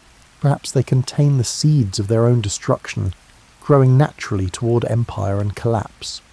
Perhaps the question isn't how to prevent this, but how to delay it. How to enjoy republican liberty for as long as possible, while accepting its eventual end. Your tutor returns the essay with extensive comments. "You've learned the lesson too well," he writes. "Yes, all republics have failed. But this does not mean all republics must fail. The study of history is meant to warn us, but also to equip us. We know the dangers. We can perhaps avoid them. It's a more optimistic reading than you'd managed, but you're not entirely convinced. The historical record seems pretty clear. Republics die. The only question is how and when. Still, the warnings matter. You're internalising a catalogue of dangers: luxury, inequality, standing armies, faction, corruption, loss of virtue, imperial overreach, mob rule and tyranny disguised as order. The classical historians have documented these threats exhaustively, showing how they work, how they interact, and how they ultimately destroy free government. If colonists do eventually create their own republic, they'll do so with these warnings ringing in their ears. Whether that knowledge will help them avoid Rome's fate remains to be seen, but at least they can't claim ignorance. The classical education has made the dangers painfully clear. As you close Gibbon for the evening, one passage sticks with you. The decline of Rome was the natural and inevitable effect of immoderate greatness. Prosperity ripened the principle of decay. The causes of destruction multiplied with the extent of conquest, and as soon as time or accident had removed the artificial supports, the stupendous fabric yielded to the pressure of its own weight. Everything contains the seeds of its own destruction. Success breeds the conditions for failure. Nothing lasts forever. These are the lessons classical history teaches, over and over, in example after example. You're 24 years old. You're living through what will turn out to be revolutionary times, and your classical education has equipped you with a profound skepticism about humanity's capacity to sustain free government. It's not a cheerful conclusion, but it feels like wisdom hard-won from the study of actual human experience across centuries. The lamp burns low.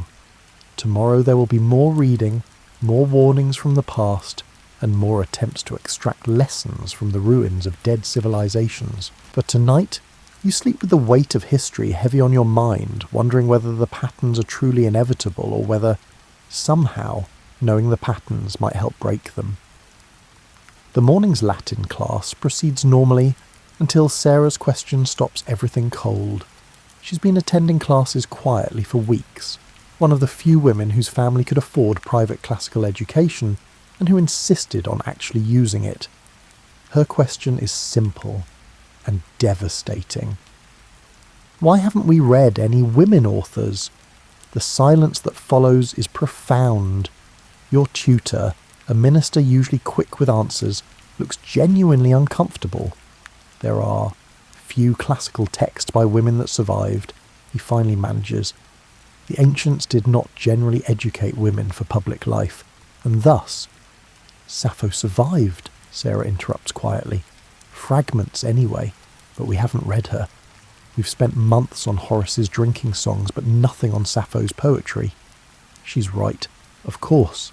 You've spent years in classical education without seriously engaging with women's perspectives, experiences, or contributions. It's such a complete absence that you barely noticed it until someone pointed it out. The tutor promises to add Sappho to the curriculum, and he does, but it's a tiny addition to a vast edifice built entirely from male perspectives, and this is just the most obvious gap. You've studied Roman law extensively, the 12 tables, legal principles, and the evolution of jurisprudence. You know which Roman laws apply to citizens, to non-citizens, and to slaves, but you've never seriously questioned the fundamental structure, the fact that vast populations were excluded from legal protections entirely. The classical republics you've been taught to admire were slave societies. Athens, Rome, their vaunted freedom rested on systematic unfreedom for others.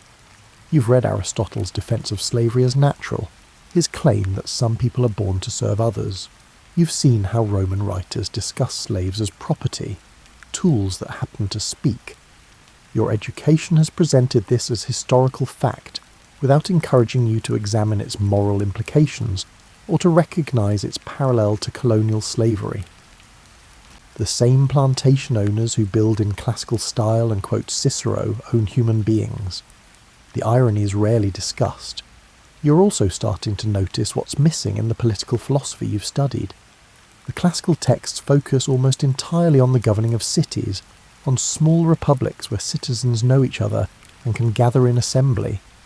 But the colonies are vast, spread across hundreds of miles. The scale is entirely different from anything Athens or Rome dealt with in their republican periods. The classical authors have no good answers for governing large territories while maintaining republican liberty. Their solution, empire, is exactly what colonists are trying to avoid. There's a real gap between the political wisdom you've been taught and the practical problems you're facing. Similarly, the economic thought in classical texts is pre-commercial in ways that make it increasingly irrelevant. The ancients despised trade and commerce as corrupting. They valued agriculture as the only honest way to earn wealth. But colonial America is becoming a commercial society, dependent on trade, increasingly urban and mercantile. The classical prejudice against commerce creates tension with colonial reality. You've been taught to value rural simplicity and view merchants with suspicion, but the actual economy depends on merchants, trade networks, and commercial development. You're beginning to recognise these limitations not because your education encouraged critical examination of classical sources, but because reality keeps contradicting what the texts teach. The reverence for ancient wisdom sometimes prevents questioning the wisdom's applicability. There's also the Christianity problem, rarely stated directly but always present. You're being educated in pagan texts, learning from philosophers and historians who knew nothing of Christian revelation. The tension between classical and Christian worldviews runs through everything. Some tutors try to harmonise them, arguing that classical virtue and Christian virtue align, and that Plato anticipated Christian truths. Others maintain careful separation, classics for this world, Christianity for the next. But the potential conflict is real.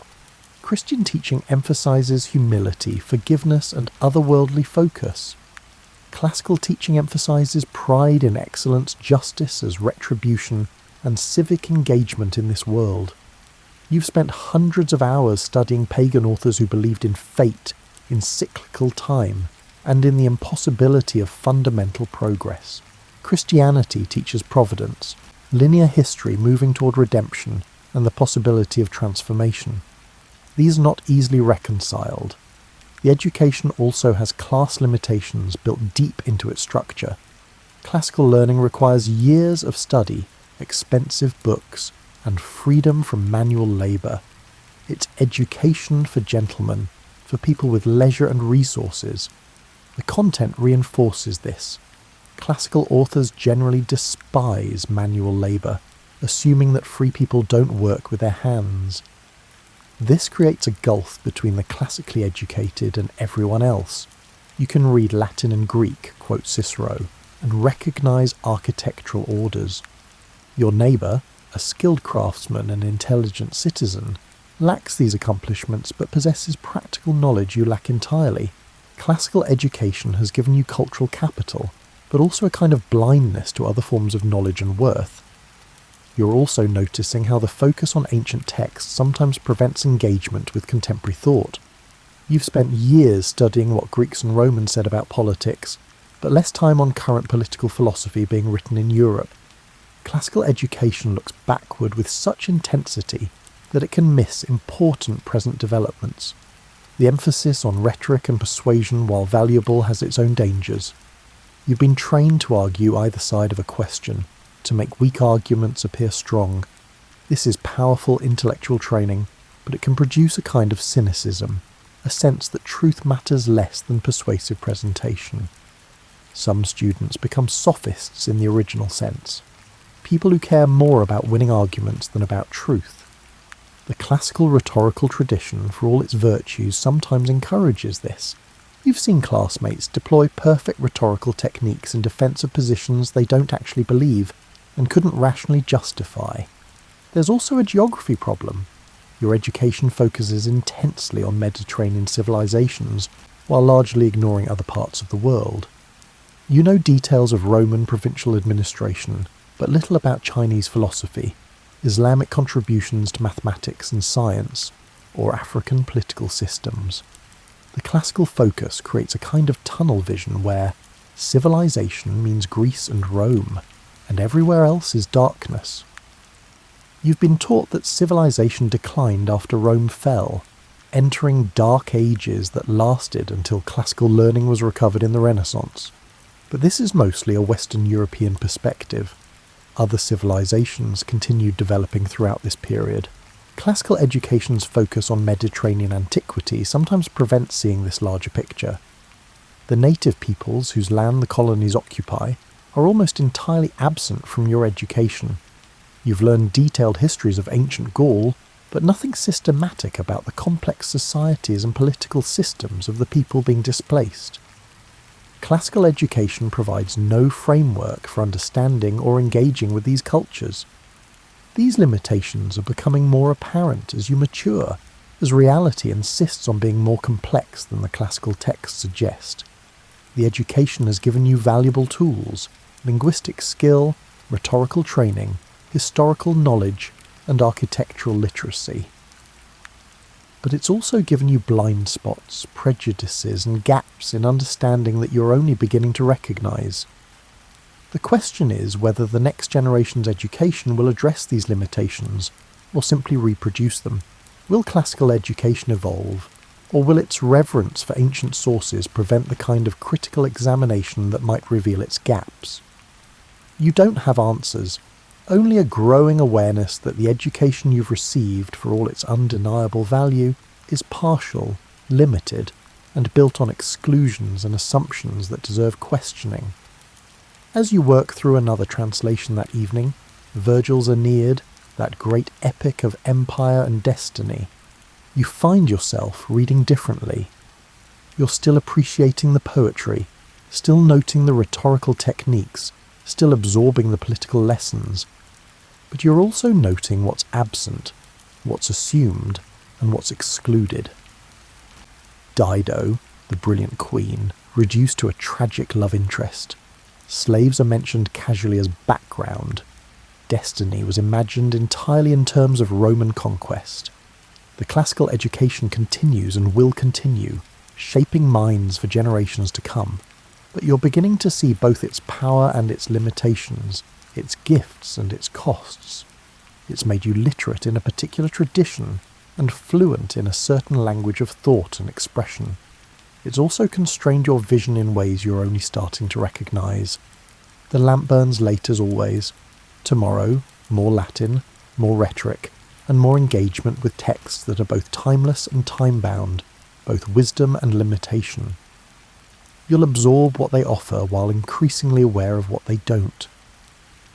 You're 47 now, sitting in Philadelphia during the Continental Congress debates, and you're watching classical education shape everything happening in this room. The chamber is thick with references to ancient republics. Someone quotes Cato, someone else references Roman precedent. The debate structure follows classical rhetorical patterns you learned decades ago. Even the architecture of the room, the symmetry, the proportions, the understated dignity, speaks in the grammar of classical design, but something subtler is happening too.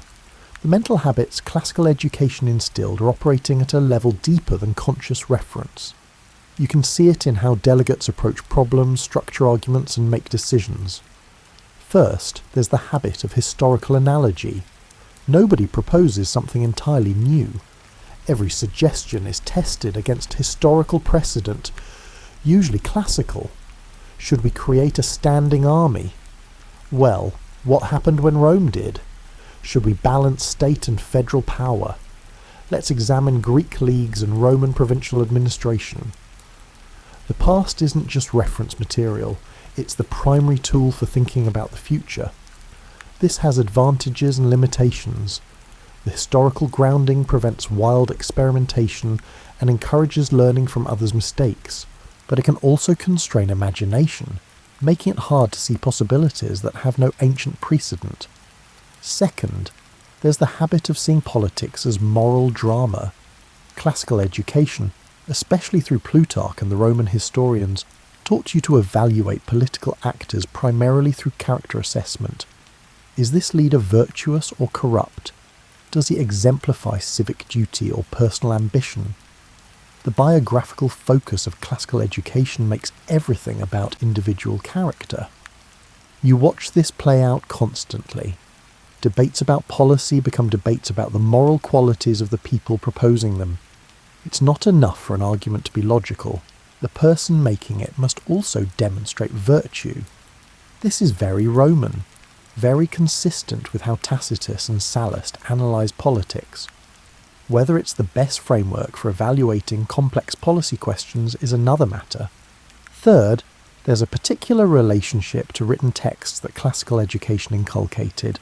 Years of translating, analysing and memorising authoritative works created a deep respect for written constitutions, legal documents and carefully crafted language. When delegates debate the exact wording of documents, when they argue about whether particular phrasing will bear particular interpretations, they're drawing on habits formed through classical textual study. The assumption that written words can constrain power, that proper phrasing can create stable institutions, this comes partly from classical legal tradition, from Roman respect for law, and from Greek attention to constitutional structure. Whether words on paper can actually accomplish what classical education suggests, they can remains to be tested. Fourth, there's the rhetorical habit of arguing both sides. Classical training in debate means everyone here can construct plausible arguments for positions they don't hold. This creates a particular kind of discourse, sophisticated, measured, but sometimes also slippery. You can never be quite sure whether someone is expressing genuine conviction or simply demonstrating rhetorical skill. This has made the debates here remarkably thoughtful. People genuinely engage with opposing arguments, steelmen rather than strawmen, and take seriously the strongest case against their own positions. But it also sometimes produces a kind of paralysis, an inability to act decisively, because every position has been argued so thoroughly that its weaknesses seem overwhelming. Fifth, there's a subtle classism built into the whole enterprise. Everyone in this room has a classical education. It's a shared language, a mark of membership in the governing class. When someone quotes Cicero in Latin, he's not just making a rhetorical point, he's demonstrating that he belongs, that he's qualified to participate in this conversation. The farmers and merchants and artisans who'll fight the revolution, who'll staff the army and support independence, don't have this education. They're not in this room. Classical learning has created a kind of aristocracy of education, and it's shaping who gets to participate in creating the new government. You notice how delegates structure their arguments: exordium, narratio, confirmatio, confutatio, and peroratio. The classical rhetorical pattern is so ingrained that people follow it unconsciously. It creates a certain kind of speech, formal, structured, and building systematically toward conclusions. It's effective for careful reasoning, but perhaps less so for emotional appeal or quick decision-making. The assumption that good government requires learned citizens is everywhere in these debates. Nobody questions whether classical education should be expanded or whether other forms of knowledge might be equally valuable. The model is Republican Rome, where educated citizens made informed decisions about public affairs. That this excluded most of Rome's population is recognised but not seen as disqualifying the model. You're also watching the limitations of classical political theory become apparent in practice. The ancient republics were small, direct democracies or close to it. Scaling up to continental governance requires innovations the classics don't provide. The delegates are improvising, using classical principles as starting points, but necessarily going beyond them. The tension between classical admiration and American necessity creates interesting results. Someone proposes an elected executive, something Rome notably failed with. Someone else suggests a federal structure more complex than anything in classical precedent. The classical education provides vocabulary and concepts, but the actual solutions have to be invented. There's also the question of virtue that haunts everything. Classical political theory assumes republican government requires virtuous citizens. But how do you ensure virtue? Classical education is supposed to help, but it's available only to the few. The assumption that the educated few can govern on behalf of the many is very Roman, but whether it's compatible with democratic principles is questionable. You notice how often delegates reference their personal reading. As I was reading Polybius last winter, in Montesquieu's treatment of Roman law, the assumption that governance requires continuous study, that leaders should be simultaneously scholars, is deeply embedded. It comes from the classical ideal of the philosopher-statesman, the leader who is also a thinker. Whether actual governance works this way is debatable. The classical texts emphasized education and contemplation, but real politics involves compromise, coalition building, and responding to immediate pressures. The gap between classical ideals and practical necessity is widening as the revolution proceeds. The architectural metaphor keeps recurring in debates. Government needs foundations, structures, balance, and support. This is partly classical rhetorical convention, but it also reflects how classical education taught people to think through architectural principles: proportion, balance, load distribution, and stability. Political systems are imagined as buildings that need to be properly designed.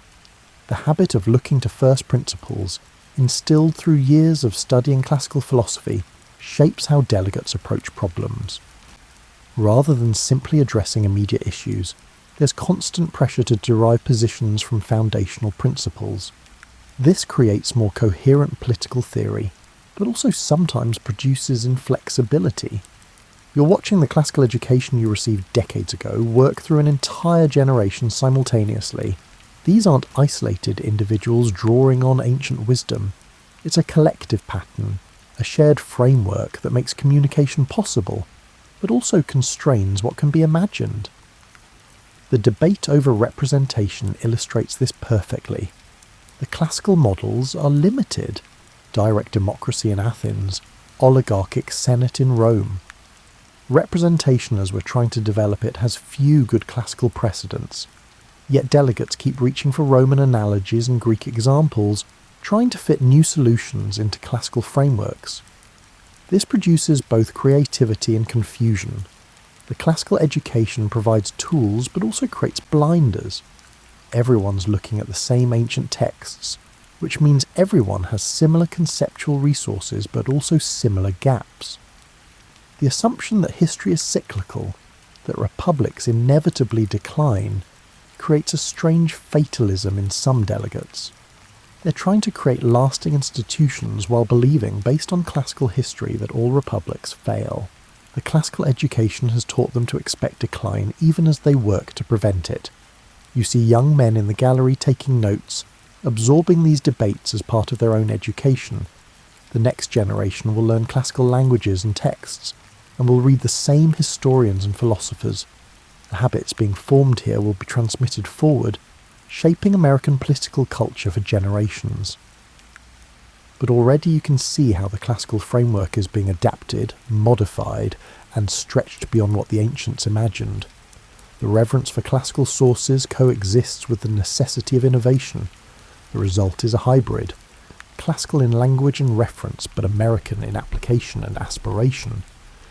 As the session ends and delegates file out, you overhear snatches of conversation in Latin, references to Livy and Tacitus, and comparisons to Roman precedents. The classical education that began with tedious grammar exercises in cold schoolrooms has culminated here, in a room full of men trying to build a republic that might avoid Rome's fate. Whether they'll succeed is unknown. Whether classical education has truly prepared them for this task is debatable. But the habits remain: the historical thinking, the moral framework, the rhetorical patterns, the textual reverence and the architectural imagination. For better and worse, classical education has shaped the minds attempting to shape a nation. The evening settles over Philadelphia. Tomorrow there will be more debates, more classical references, and more attempts to build something new from ancient materials.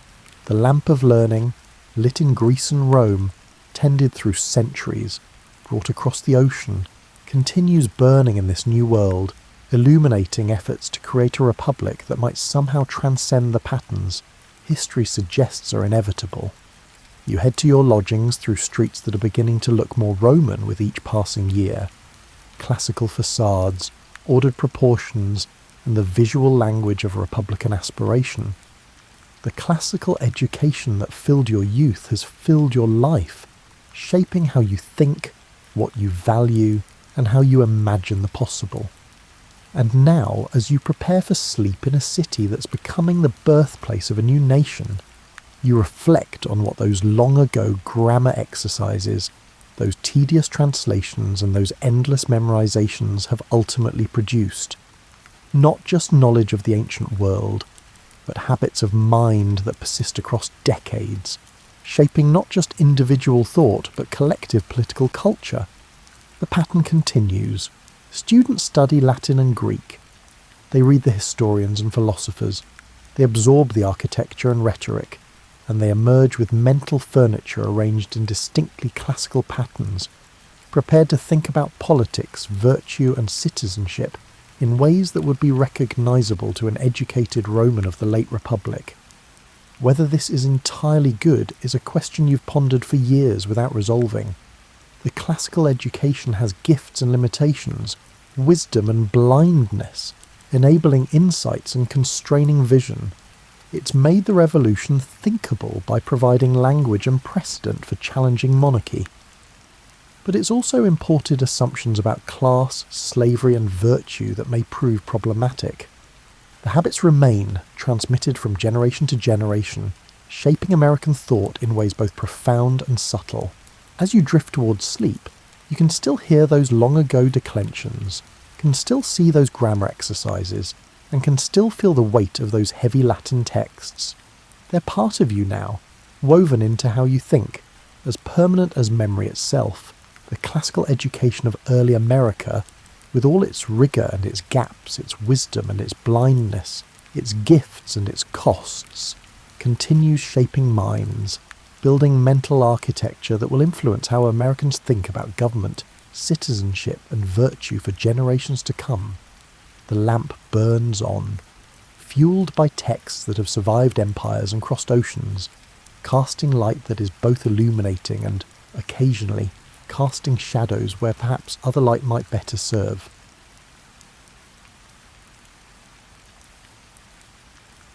Before we dive into the history of specific games, let's talk about something you probably experienced today without even thinking about it: the urge to play. Maybe you did a crossword puzzle with your morning coffee, or played a word game on your phone while waiting in line, or challenged a friend to a quick match of something competitive. That impulse, that desire to engage in something that doesn't strictly need to be done, is one of the most fundamentally human things about us. Scientists have watched animals play, puppies wrestle, otters slide down riverbanks repeatedly for no practical reason, and even crows have been observed playing what looks suspiciously like games with each other. But humans took play and transformed it into something more structured, more meaningful, and infinitely more complex. We created games. The urge to play seems to be hardwired into our brains, right alongside our needs for food, shelter, and connection with others. And here's something fascinating. Archaeological evidence suggests that humans have been creating formal games for at least 5,000 years, and probably much longer. Think about that for a moment. While our ancestors were figuring out agriculture, building the first cities, and inventing writing, they were also sitting down to play board games. This tells us something important. Games aren't frivolous additions to human culture. They're central to it. Games teach us strategy, help us bond with others, give us safe ways to compete, and provide mental challenges that keep our minds sharp. They're practice for real life, but with lower stakes and more laughter. Imagine the first person who looked at some stones or seeds and thought, I could make a game with these. Perhaps it was a shepherd watching over flocks with nothing but time and pebbles. Perhaps it was a child playing in the dirt who noticed patterns emerging. However it happened, that moment of creative play sparked something that has never stopped evolving. Early games likely grew from simple concepts, moving objects from one place to another, trying to get things to land in certain spots, and competing to see who could throw or aim most accurately. These weren't just time wasters for bored ancient people, they were ways to sharpen skills needed for survival, hand-eye coordination, strategic thinking, and the ability to read an opponent's intentions. But games also served another crucial purpose that had nothing to do with survival skills. They were fun. In a world where daily life could be harsh, uncertain and short, games provided moments of genuine enjoyment. They created spaces where people could laugh, compete without serious consequences, and forget their troubles for a while. You can almost picture it, can't you? After a long day of work that would make our modern desk jobs look simple, ancient people would gather as the sun set, bringing out their game boards, their dice, and their playing pieces. Children watching and learning, eventually joining in. Strangers becoming friends over shared games. Winners gloating just enough, losers plotting their comeback. The beautiful thing about games is that they require nothing more than agreement between players and some basic materials. You don't need wealth, status, or power to play, just willingness to participate in this peculiar human tradition of creating arbitrary rules and following them for enjoyment. As you relax into your pillow tonight, consider that this very human impulse to play connects you to every generation that came before. The person who will go to sleep after playing a video game has more in common with an ancient Egyptian playing sonnet than you might think. The materials change, the complexity evolves, but that fundamental joy of engaging in playful competition remains constant across millennia. Let's travel back to ancient Mesopotamia, to the land between the Tigris and Euphrates rivers, around 2600 BCE. Picture a city with mud brick buildings, marketplace sounds drifting through warm air, and in a cool interior room 2 people hunched over a beautiful board game. This game was called the Royal Game of Ur, O-O-R, and when archaeologists discovered it in the 1920s, they found something remarkable. Not just the game boards themselves, but also instructions for how to play. Someone over 4,000 years ago thought to write down the rules. This tells us that games were important enough to preserve, to pass down, and to make sure future generations could enjoy them exactly as intended.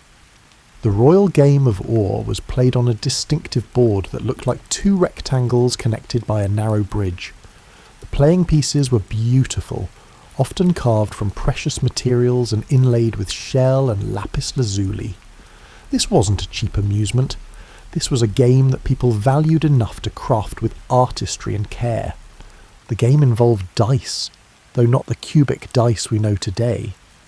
Ancient Mesopotamian dice were pyramid-shaped, with 2 marked corners, creating a binary system of chance. Players would race their pieces around the board, landing on special squares that either helped or hindered their progress. Sound familiar? If you've ever played Parcheesi or Sorry, you've played a distant descendant of games like this. Meanwhile, across the world in ancient Egypt, people were equally devoted to their games. The Egyptians particularly loved a game called senet, which was so important that they buried game sets in tombs so the deceased could play in the afterlife. Imagine considering a board game so essential that you'd want it with you for eternity.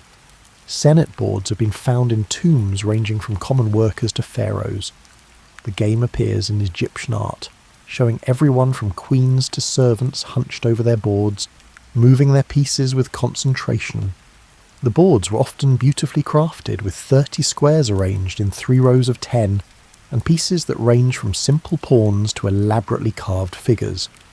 The game combined luck and strategy in ways that made it endlessly replayable. Players moved pieces based on the throw of casting sticks, flat sticks with one decorated side that would land either up or down, creating different move combinations. The goal was to get all your pieces off the board before your opponent, but certain squares had special meanings, including some with religious significance. Here's something that might make you smile. Archaeologists have found evidence that ancient Egyptians sometimes cheated at senet. Some boards show wear patterns suggesting people moved their pieces in ways that didn't quite match the rules. Even 4,000 years ago, some competitive player was trying to sneak an extra square when their opponent wasn't looking carefully. Ancient China developed its own rich gaming traditions. Go, known as Weiqi, Weiqi in Chinese, emerged over 2,500 years ago and is still played today with essentially unchanged rules, making it possibly the oldest continuously played board game in human history. The game's elegance is deceiving. Played on a grid with black and white stones, it looks simple, but contains such strategic depth that modern computers only recently learned to beat master players.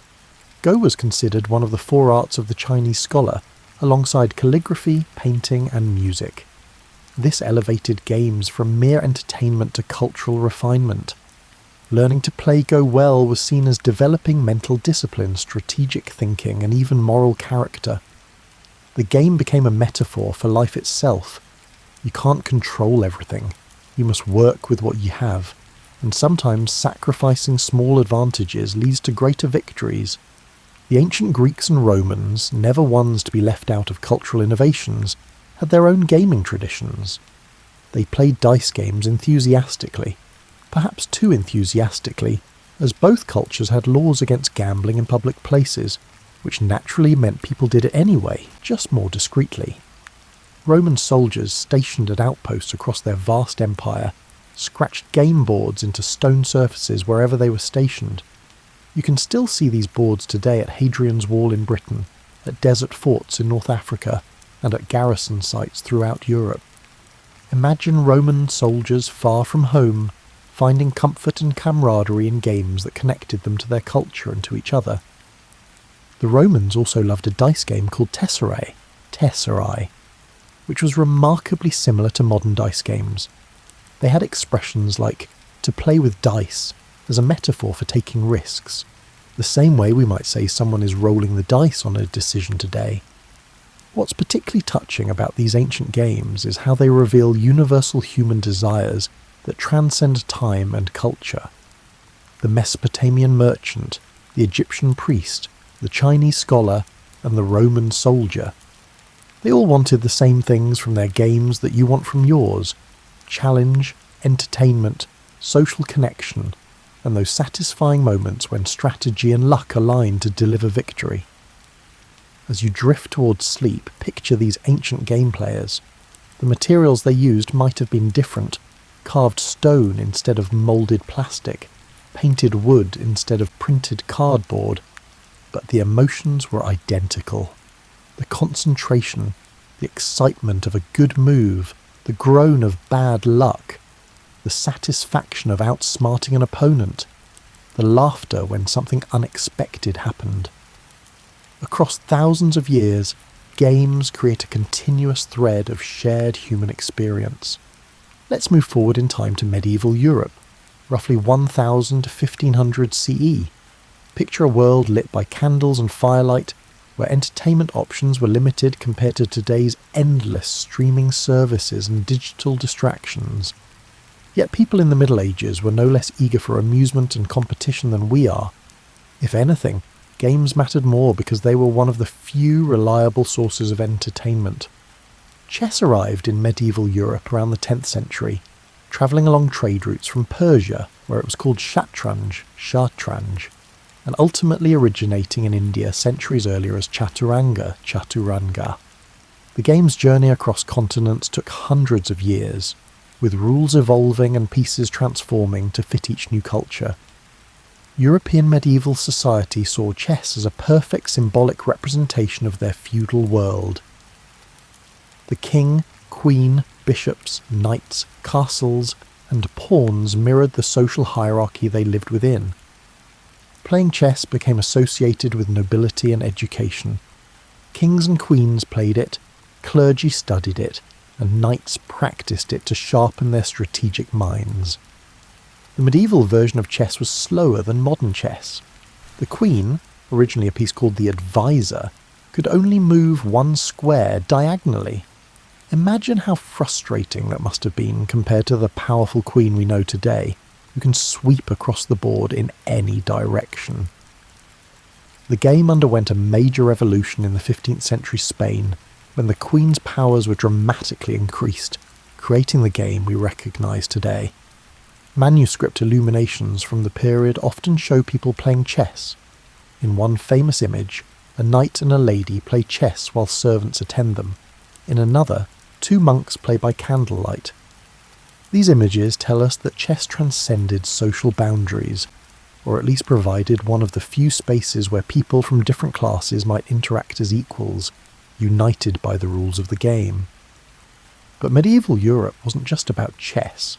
Common people who couldn't necessarily afford elaborate game sets created their own entertainment. Nine Men's Morris, a strategy game played on a grid, could be scratched into wood, stone, or even dirt. Boards for this game have been found carved into church pews and monastery walls, suggesting that even during religious services some minds wandered toward play. Dice games remained popular throughout the medieval period, despite repeated attempts by both church and secular authorities to ban them, particularly when played for money. The persistence of these prohibitions tells us something important. People kept playing anyway. The medieval love of games was stronger than any decree could suppress. Backgammon, or rather its medieval ancestor called tables, was enormously popular. The game combined the strategic element of piece placement with the random element of dice rolls, a combination that has proven irresistible to humans across cultures. Medieval travellers would carry portable game boards, and inns often provided boards for guests, much like hotels today might provide chess sets or card games in their lobbies. Children's games in the medieval period included many that would look familiar today. They played with dolls, hoops, balls and toys. They played tag and hide and seek. They played games with rhymes and songs that, in some cases, have survived to the present day with remarkably little change. Ring Around the Rosie might have medieval origins, though historians debate this. Outdoor games were particularly important in an era when most people worked outside and children had far more freedom to roam than modern kids typically enjoy. Archery contests, wrestling matches and various ball games provided entertainment and helped people maintain skills that might prove useful in warfare or hunting. The nobility enjoyed hunting, which they considered both sport and training for combat. They developed elaborate rules and rituals around hunting, turning it into a sophisticated game with its own etiquette and scoring system. Falconry, hunting with trained birds of prey, was particularly prestigious and had rules as complex as any board game. Festivals and holy days brought special games and contests. Villages would compete in everything from races to strength competitions. These events served important social functions, allowing communities to bond, showing off skills, and providing young people with opportunities to impress potential partners. Games weren't just individual entertainment, they were social glue holding communities together. One particularly interesting medieval development was the emergence of card games.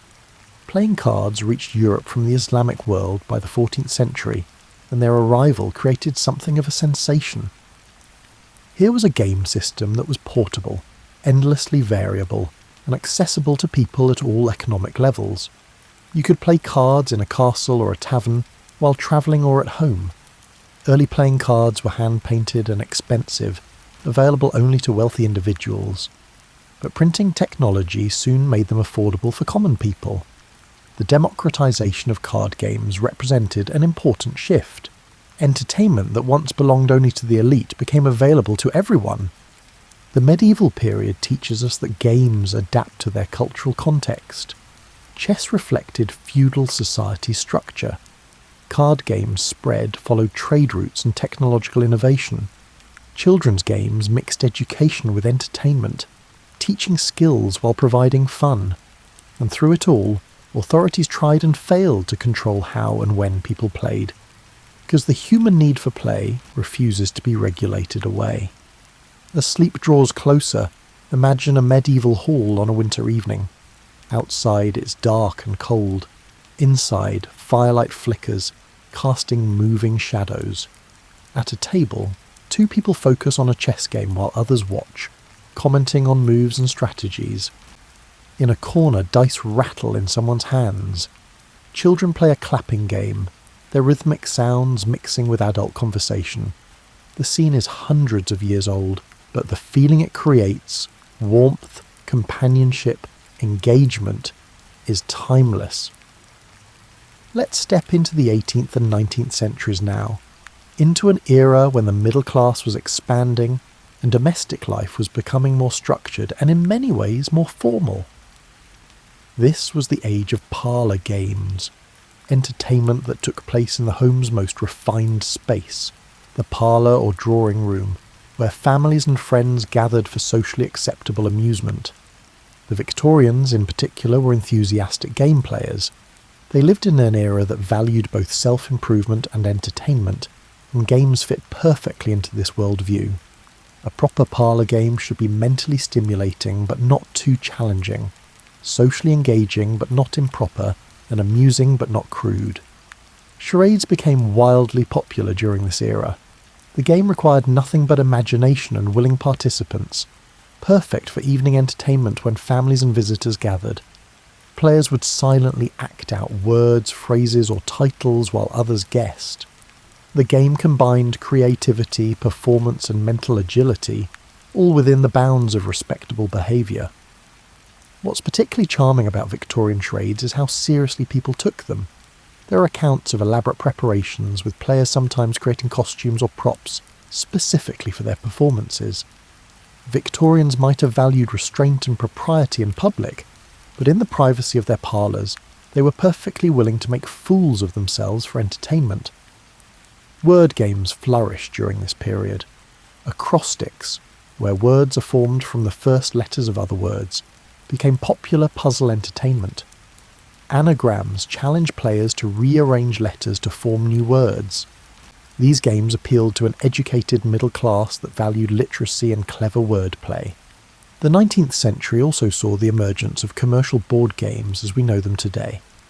The Game of Life, created in 1860 by Milton Bradley, was explicitly designed to teach moral lessons about making good choices. Players move through life stages, with virtuous decisions leading to happiness and poor choices resulting in setbacks. It was entertainment with an educational purpose, very Victorian indeed. Publishers began producing elaborate board games with colourful printed boards, detailed rules, and specific themes. Many games focused on travel and exploration, reflecting an era when railways and steamships were opening up the world. Games like Across the Continent and Journey Through Europe let players imaginatively travel to places they might never actually visit. These travel games reveal something interesting about the relationship between games and reality. For Victorian players, a board game about travelling to India or crossing America might be the closest they ever came to such adventures. Games provided safe, affordable ways to experience exciting scenarios from the comfort of home. Card games evolved significantly during this period. Whist, a trick-taking game that required 4 players in 2 partnerships, became enormously popular. It was considered intellectually respectable. Serious whist players formed clubs and competed in tournaments with the same gravity that others brought to business or politics. Bridge evolved from whist in the late 19th century, adding bidding and more complex strategy. Within decades, bridge became a cultural phenomenon, particularly among educated middle and upper classes. The game required memory, mathematical calculation, partnership cooperation, and strategic thinking. Playing bridge well was seen as a mark of intelligence and sophistication. Jigsaw puzzles emerged as popular entertainment during this era. Originally created by cutting maps into pieces for educational purposes, puzzles evolved into increasingly complex images designed purely for entertainment. Families would work on puzzles together during long winter evenings, combining solitary focus with companionable silence. Parlour magic and illusion also became popular home entertainment. Simple magic tricks that could be performed with household objects filled books, marketed to families seeking new forms of amusement. The person who could entertain guests with clever tricks became a valued addition to social gatherings. Victorian children had their own games. Many commercially produced for the first time. Pick-up sticks, marbles, jacks and spinning tops were manufactured and marketed specifically for children. This represented a shift in how childhood was viewed. No longer just miniature adults, children were recognised as deserving their own appropriate forms of play. The 19th century also saw the birth of modern sports rules. Games that had been played informally for generations received standardised rules that allowed for organised competition. Baseball, football, both American and association, tennis, and many other sports developed their modern forms during this period. What had been local variations became unified games that could be played the same way across distances. This standardisation was enabled by improvements in communication and transportation. People could read about sports in newspapers, travel to watch matches, and form leagues that competed across regions. Games were becoming not just local pastimes, but shared cultural experiences that connected communities across geographical boundaries. One particularly interesting development was the emergence of games explicitly designed for mixed company. Men and women playing together. In an era when social interactions between sexes were carefully regulated, games provided acceptable context for interaction. A young man and woman might not be permitted time alone together, but they could certainly be partners in a game of whist or charades. The parlour game era reminds us that games reflect their social context. Victorian games emphasised propriety, education and controlled excitement. They created structured opportunities for social interaction within acceptable boundaries. They provided mental stimulation during an era that valued intellectual improvement. And they helped define and reinforce class identities. Knowing the rules of proper games was part of being properly middle class. As you nestle deeper into your blankets, imagine a Victorian drawing room on a rainy afternoon.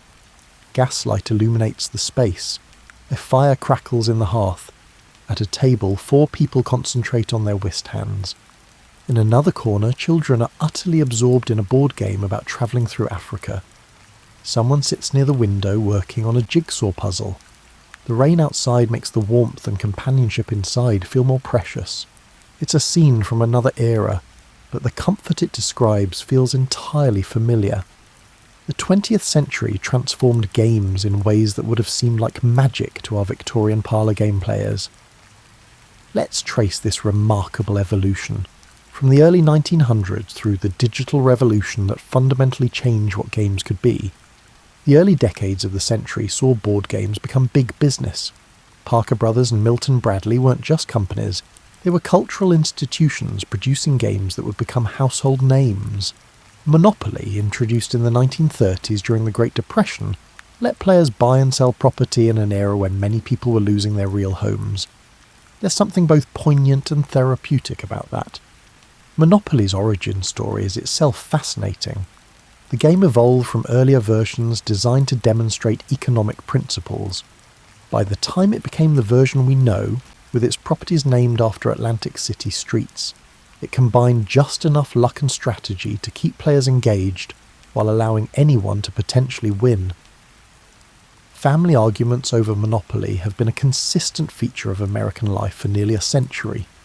Scrabble appeared in 1938, created by an unemployed architect who was essentially killing time by inventing a word game.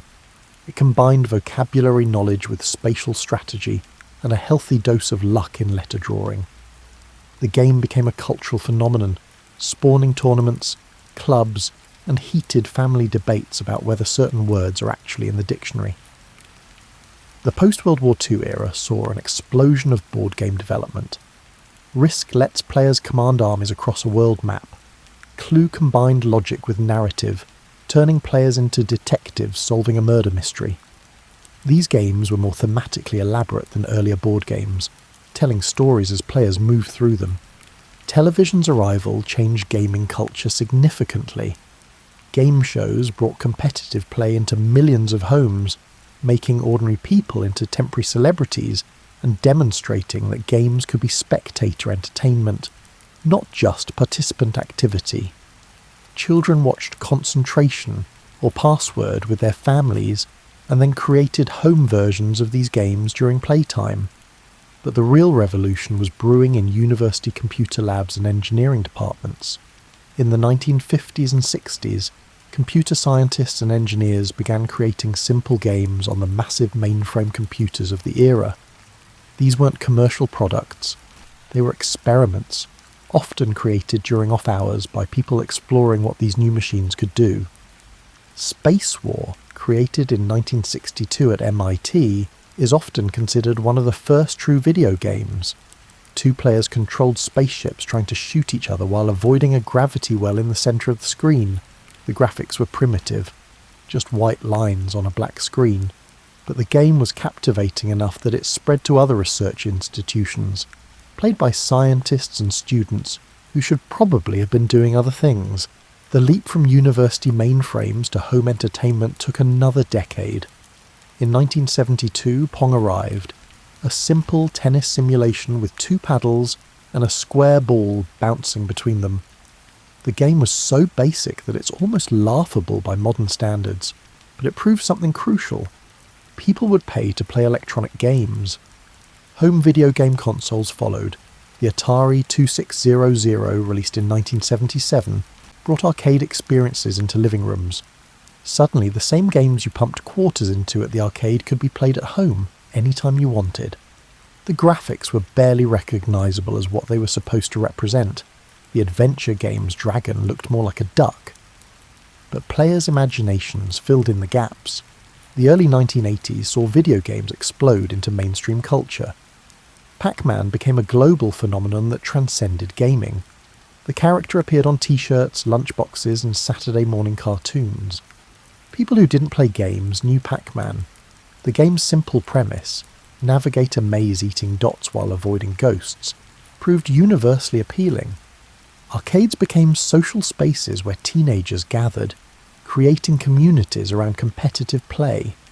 High-score tables gave players status and recognition. The best players became local celebrities. There's something beautifully democratic about arcade culture. Your skill mattered, not your background or resources. Everyone started with the same number of lives. Home computers in the 1980s opened new gaming possibilities. Text-based adventure games like Zork created elaborate worlds using only words, challenging players to type commands like "Go North" or "Take Lamp." These games required reading comprehension and imagination, combining literature with interactivity in ways that presaged modern narrative gaming. The Nintendo Entertainment System, released in 1985, saved the video game industry after a major crash, and introduced characters that would become cultural icons.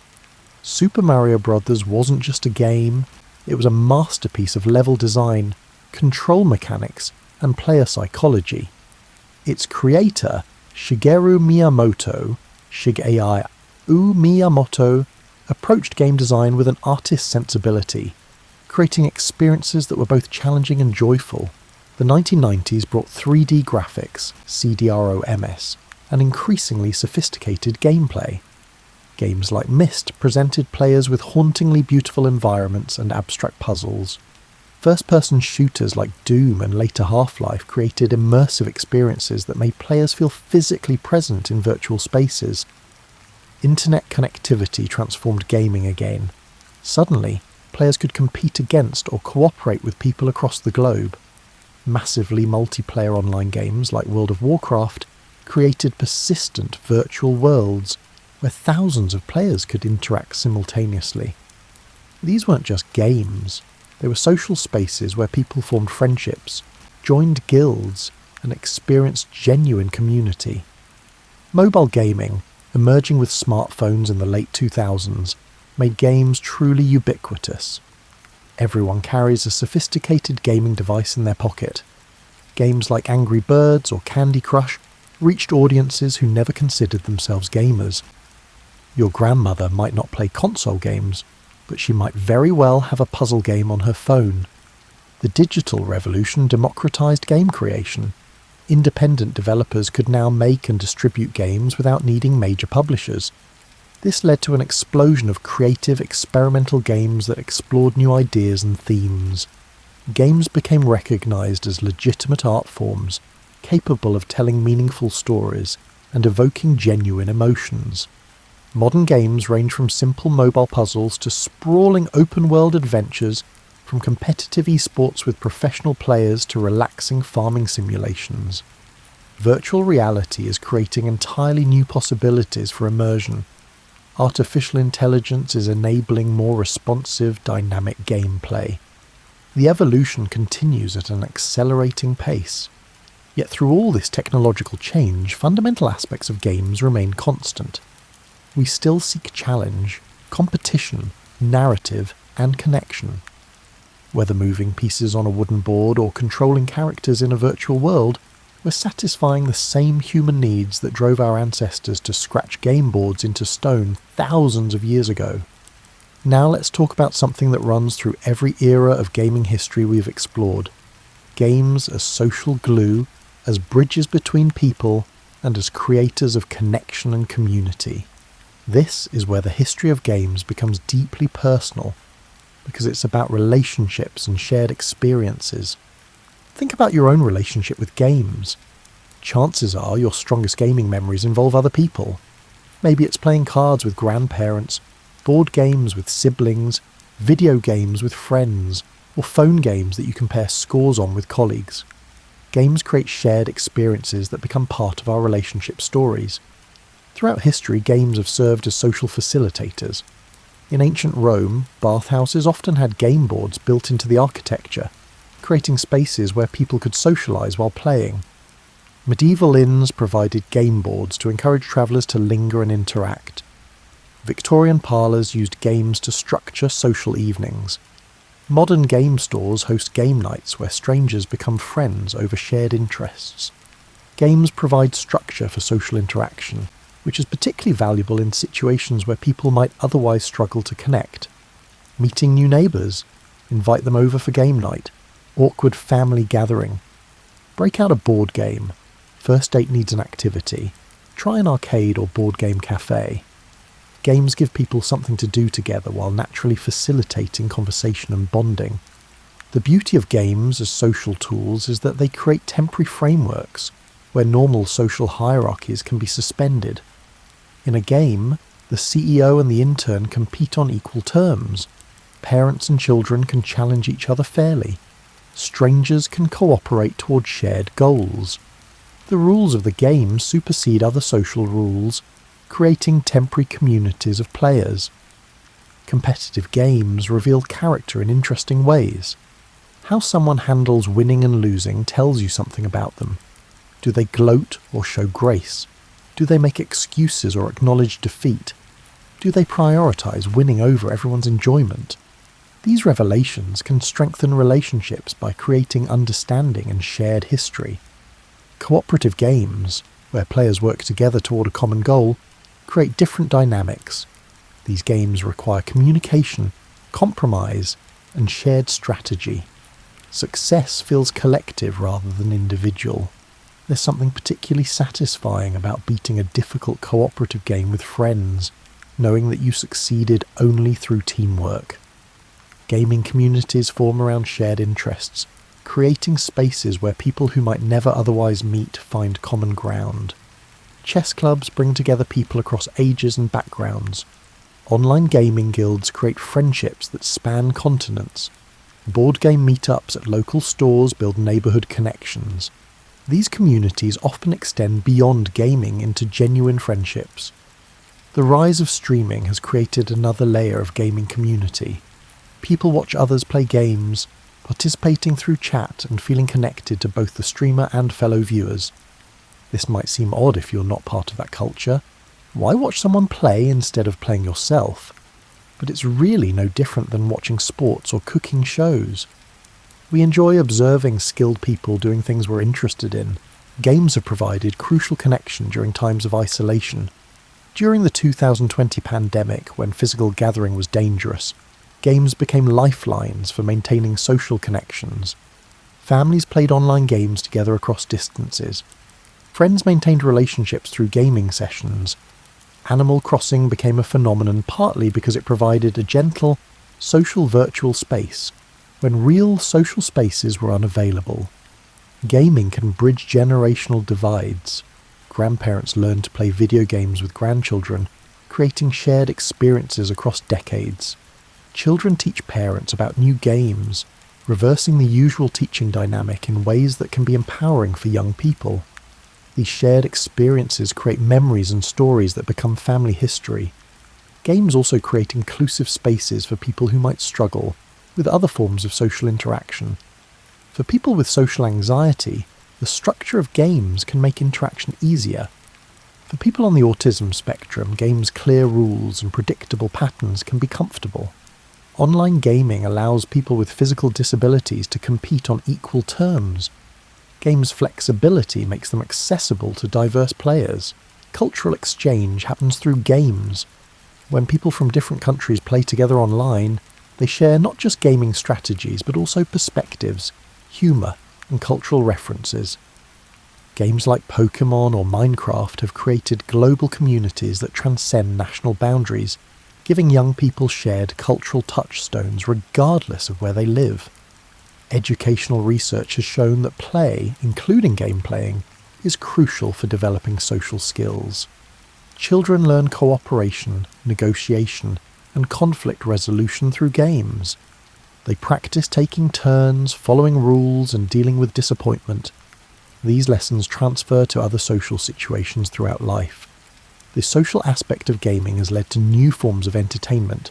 Escape rooms combine gaming with physical experience, requiring groups to solve puzzles together.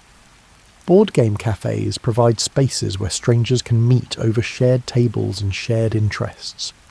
Gaming conventions create temporary communities where thousands of people celebrate their shared passion. There's something almost miraculous about games' ability to create instant communities. Put a chessboard in a public park and players will materialise. Set up a volleyball net on a beach and a game will form. Stream yourself playing a game online and viewers will gather to watch and interact. Games create magnetic fields that attract people seeking connection through play. Even competitive gaming, which might seem antisocial to outsiders, creates communities. Sports fans understand this. The rivalry between teams creates shared identity and passion. Gaming works similarly. Players of fighting games gather at tournaments, creating communities bonded by their shared technical knowledge and competitive spirit. The competition itself is a form of connection. Family game nights have become rituals that structure and strengthen family bonds. These regular gatherings create predictability and shared anticipation. They provide times when devices are put away and full attention is given to being together. Years later, people remember specific games, specific victories, and specific moments of laughter more vividly than they remember many other family activities. As you drift towards sleep, think about your own gaming connections. Who taught you your favourite game? Who do you most enjoy playing with? What gaming moments have become stories you tell? These memories and relationships are part of gaming's greatest legacy. Not the games themselves, but the connections they facilitate and strengthen. We're nearing the end of our journey through gaming history, and it's time to consider something fundamental.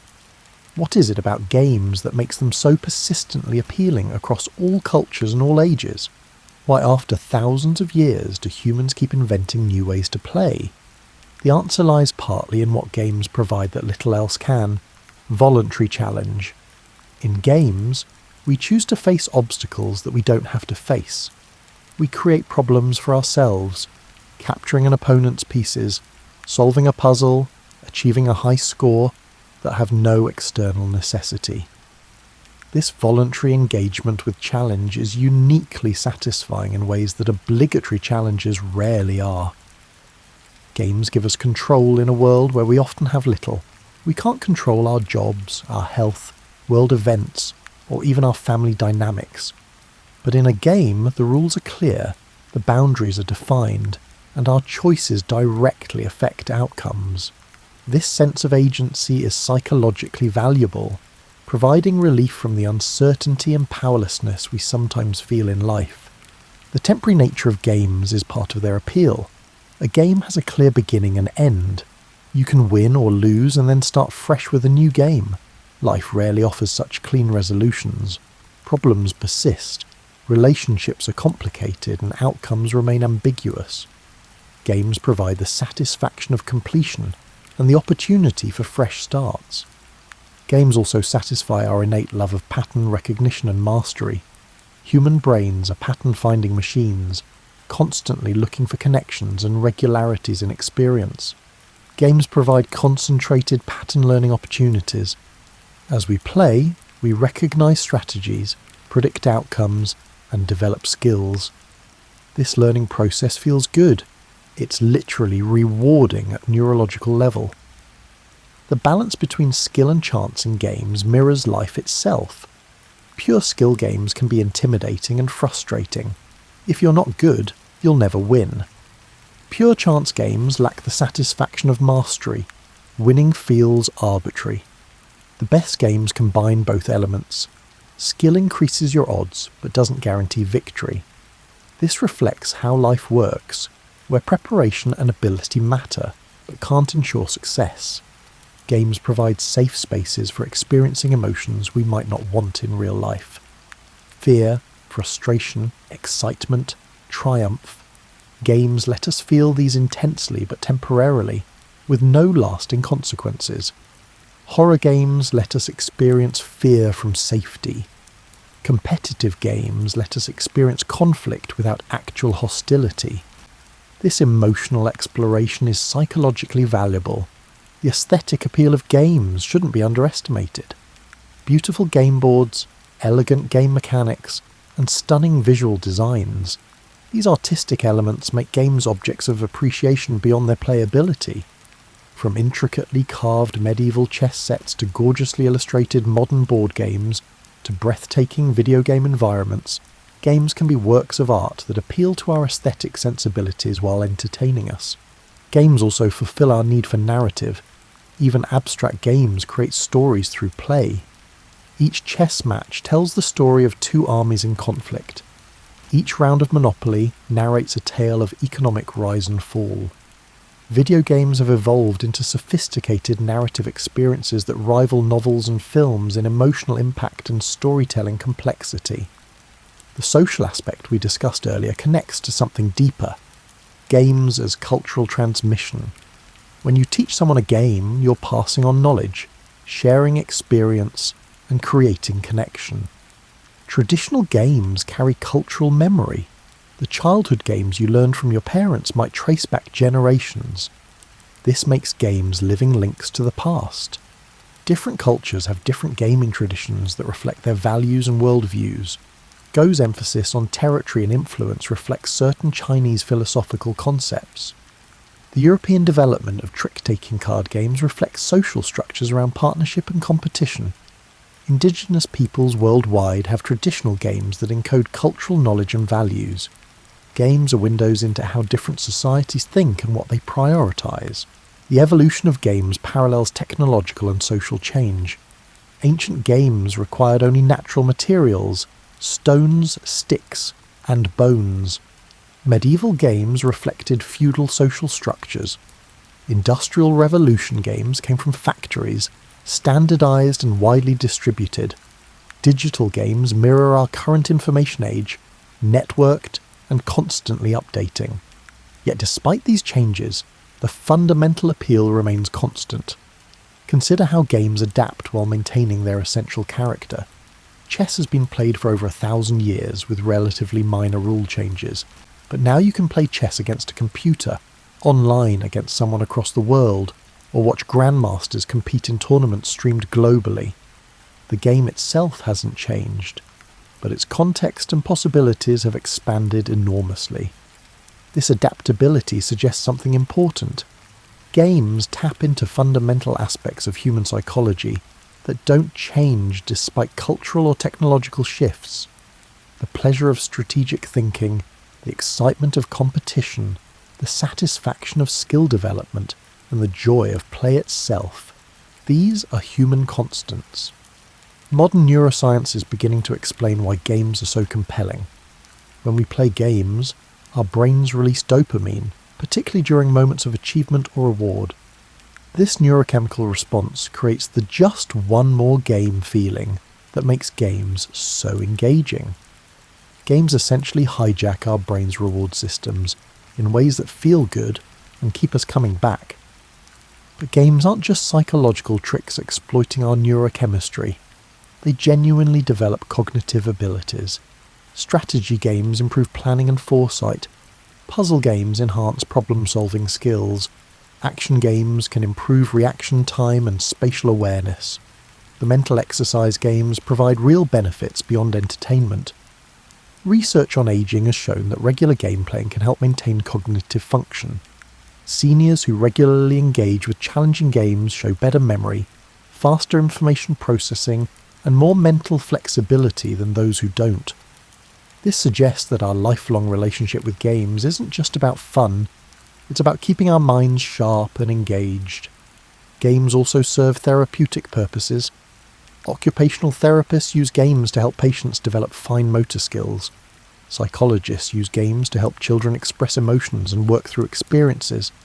Virtual reality games are being used to treat phobias and PTSD. The applications of games extend far beyond entertainment into healing and development. The gaming industry has become a major economic force, generating billions in revenue and employing hundreds of thousands of people. Game designers, programmers, artists, writers, testers, and marketers. Entire career paths exist around creating and supporting games. This professionalization has elevated games from casual entertainment to serious business and a recognized art form. Yet despite commercialization, games retain their essential accessibility. You can play profound games with nothing but a piece of paper and a pencil. Tic-tac-toe requires only the ability to draw X's and O's. Rock, paper, scissors needs no equipment at all. The most expensive video game and the simplest children's game both tap into the same fundamental human drive to play. The future of games is impossible to predict precisely, but certain trends seem clear. Virtual and augmented reality will create increasingly immersive experiences.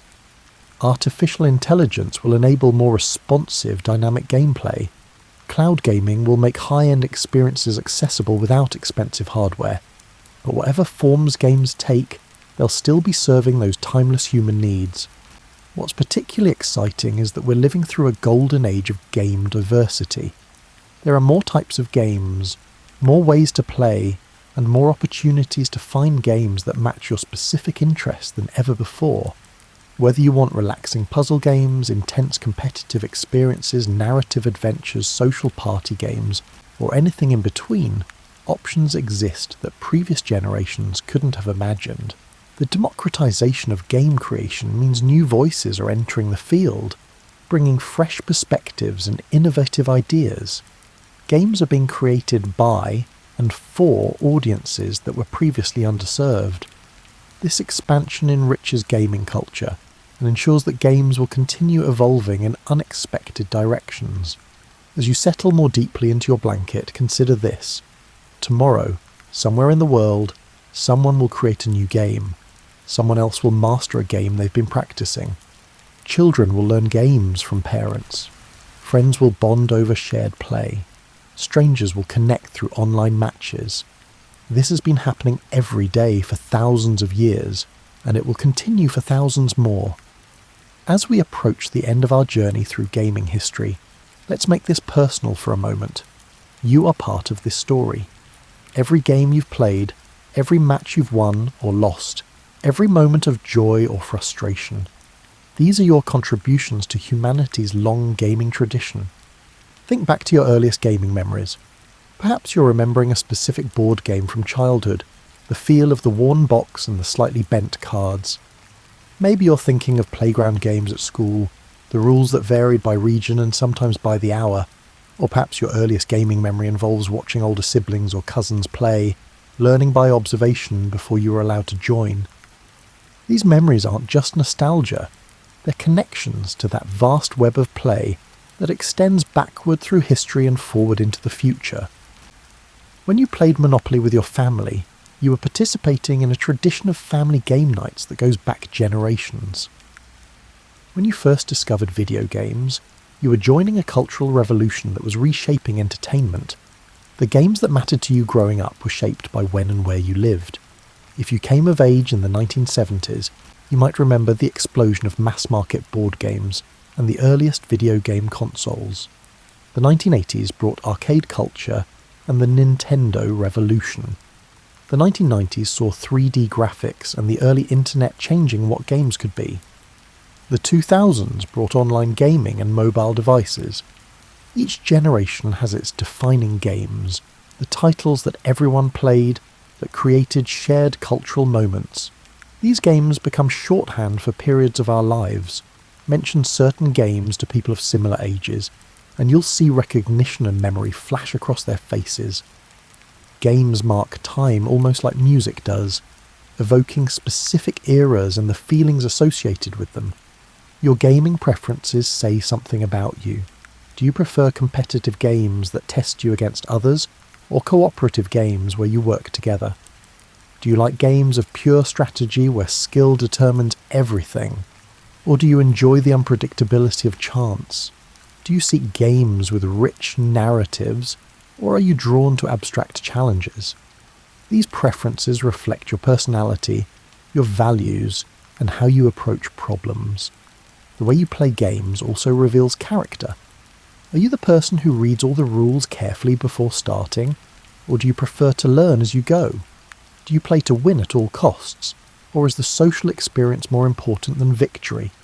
Do you finish games you start, or do you jump from one game to another? These patterns often mirror how you approach other aspects of life. Games have likely shaped you in ways you might not fully realise. The strategic thinking you developed in chess or strategy games applies to planning and problem-solving in work and life. The hand-eye coordination from action games might help in various physical tasks. The patience learned from difficult puzzle games transfers to other challenging situations. The social skills developed through multiplayer games affect how you interact with others. If you've ever taught someone a game, you've participated in that ancient tradition of cultural transmission through play. Explaining rules, demonstrating strategies, helping someone develop skills. This teaching is a gift you give, connecting another person to the joy you found in play. And like all good teaching, it often teaches the teacher something new as well. Your relationship with games has probably evolved over time. Games that once seemed impossibly difficult might now feel simple. Games you once loved might now feel less appealing, as your tastes have matured and changed. You might have periods where you play intensely and periods where games take a back seat to other priorities. This evolution is natural. We grow and change, and our play changes with us. Perhaps you've experienced how games can provide comfort during difficult times. When life feels overwhelming, there's something soothing about entering a game's structured environment where rules are clear and problems are solvable. Games can provide respite from anxiety, distraction from pain, and escape from circumstances we can't immediately change. This therapeutic quality of games is real and valuable.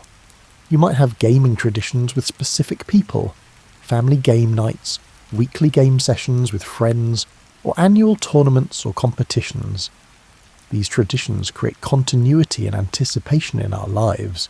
They're appointments we keep with the people we care about, times specifically set aside for shared enjoyment and connection.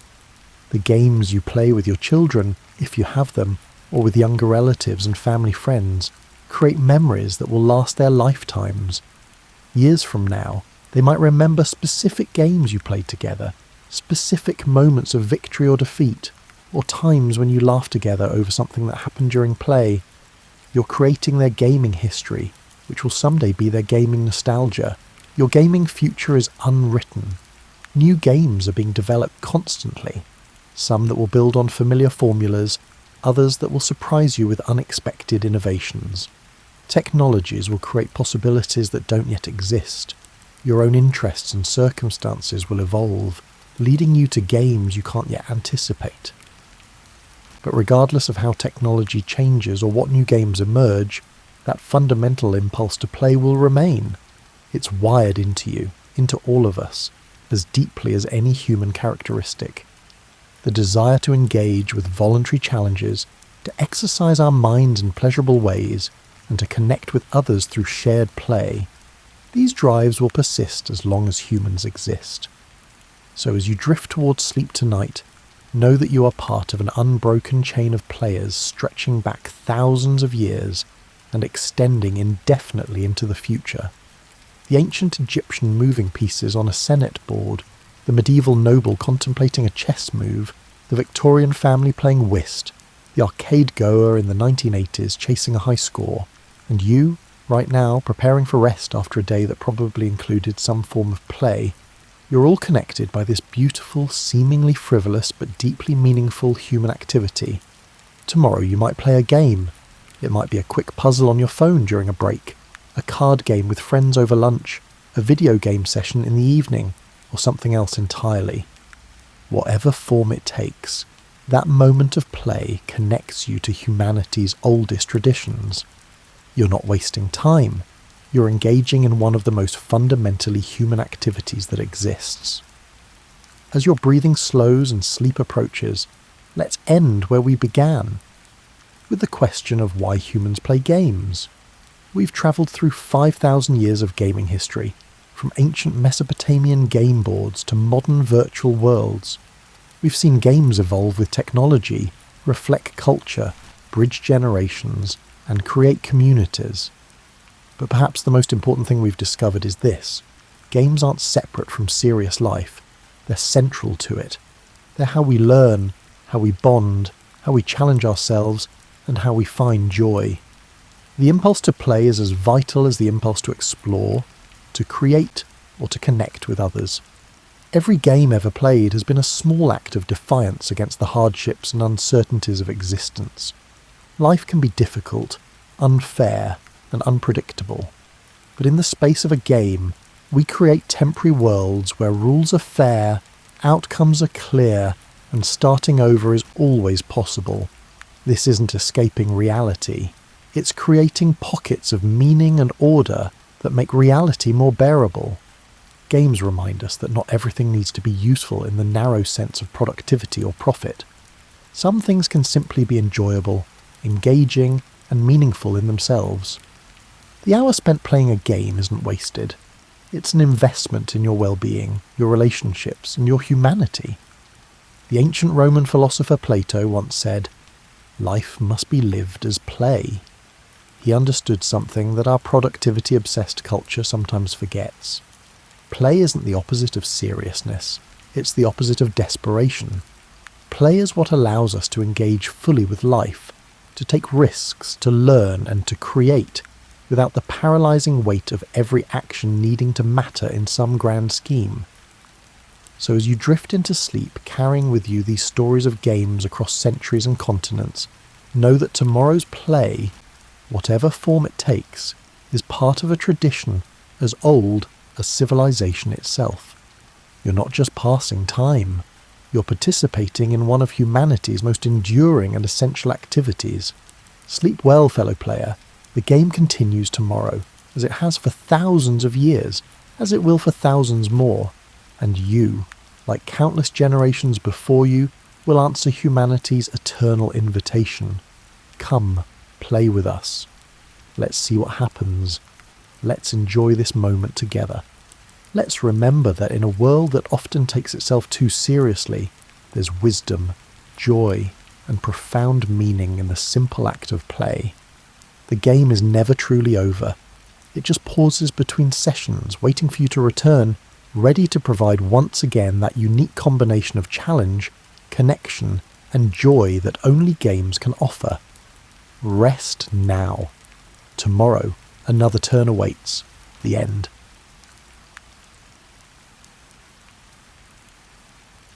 Imagine a sea of grass that goes on forever, beyond every horizon you can think of. This is the Eurasian steppe, a huge area of rolling grasslands that makes the American Great Plains look like a lawn in a suburb. Here, where the ground curves away into nothingness and the sky seems close enough to touch, lived people who would eventually change the whole world. But when they woke up each morning to milk their horses, they had no idea what they were doing. You wouldn't call the Mongol steppes prime real estate. There are no fertile river valleys like the Nile in Egypt, no protective mountain ranges like the Alps in Switzerland, and no forests like those that covered Europe in the Middle Ages. Instead, you had grass that never ended and changed colour with the seasons like a living carpet. In the spring it would turn green so bright that it hurt your eyes. In the summer, waves of golden grain rippled in the wind all the time.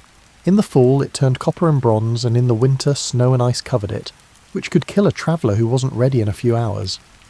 But if you knew how to read this landscape, if you knew its rhythms and respected its harsh beauty, the steppes could give you things that farming communities might never understand. The grass fed a lot of cows, sheep, goats and horses. People got everything they needed from these animals: milk for drinking and making cheese, meat for protein, hides for clothes and shelter, and wool for warmth on those cold winter nights when the temperature could drop so low that your breath froze. Before it left your mouth, the people who lived in this difficult landscape were nomads, but that word doesn't do justice to how advanced their way of life was.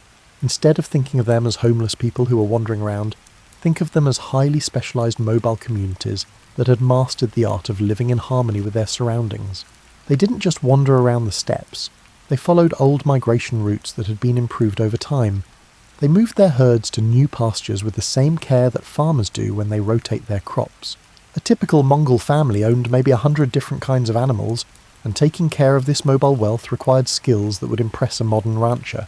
You needed to know which grasses were best for different animals at different times of the year, how to find water in a place where rivers were hard to find, how to guess what the weather would be like, and how to protect your herds from both people, who wanted to steal them, and wolves that followed the migrations like shadows. The gur, which is what people today call a yurt, was the best building for this way of life. Think about a house that could be put together or taken apart in less than an hour, moved by a few camels, and keep a family of 6 warm and dry in both the heat of summer and the cold of winter. The gyr was like a small house that could be moved around. It was about the same weight as a small car and could stand up to winds that would flatten most modern tents. The inside of a gyr was set up like a well-designed yacht, with everything in its right place. The fire pit, which provided heat, light and a place to cook meals, was in the centre. When you walked in, men's things were on the left and women's things were on the right. This arrangement showed how each gender had its own important but different role in nomadic society. The back of the G, which was directly across from the door, was the place of honour where important guests sat and family treasures were shown off. But maybe the most interesting thing about life on the steppes was how it changed the people who lived there. Imagine growing up in a world where your backyard was literally endless, where you learned to ride before you could walk well, and where you had to be able to read weather patterns and clouds and find your way across grasslands with no tracks using, only the stars and your knowledge of the land's subtle contours. Mongol kids learned skills that would seem like superpowers to people who live in the suburbs today. They could ride horses bareback at full speed and shoot arrows with deadly accuracy. They could live for days on just mare's milk and dried meat. They could find water in places where others only saw grass that went on forever. And they could travel hundreds of miles of land that looked the same without getting lost. This wasn't just a way to get in shape. It was also a way to get your mind in shape. Living on the steppes taught you that the world was big, that there were always new places to go, and that you had to be able to change quickly to stay alive. It taught you to be independent, but it also taught you to value the strong ties of family and tribe that could mean the difference between life and death when winter storms hit or enemy raiders came. The steppes also taught you something else, that borders were made up, that the grass didn't care about the claims of sedentary people, and that being able to move around was more important than any fixed fortification. When the tribes of the steppes finally found a leader who could bring them all together into one terrifyingly powerful army, these lessons would be very important. But that's not the end of our story. For now, picture those thousands of nomadic families living on the vast grasslands, each following their own old paths, each keeping their own relationships with neighbouring tribes, and each living a life that was both free and limited, harsh and beautiful and simple and very complex. The steppes were like a huge school where students learned how to survive, ride horses, predict the weather, care for animals, and fight. Everyone who grew up there learned skills that would have taken European knights years to learn, if they could learn them at all. And every now and then one of these scattered graduates would come along who could see past the normal tribal boundaries. This person could picture bringing all the people of the Grass Sea together into something bigger and stronger than any kingdom that stayed in one place. Someone like that was about to be born, but anyone watching would not have thought it was a good thing. He would be born into a harsh world that had already shaped many generations of nomadic children. But the skills and points of view that landscape taught him would help him build the biggest empire in history that was all connected. The steppes were ready, they just didn't know it yet. In 1162, on what was probably a normal spring morning in the heart of Mongolia, a child was born who would grow up to scare half the world and bring the other half together. His birth name was Temujin, which means iron worker in English. This was a practical name for a practical people, but it didn't suggest that this baby would grow up to make anything more important than horseshoes or arrow points.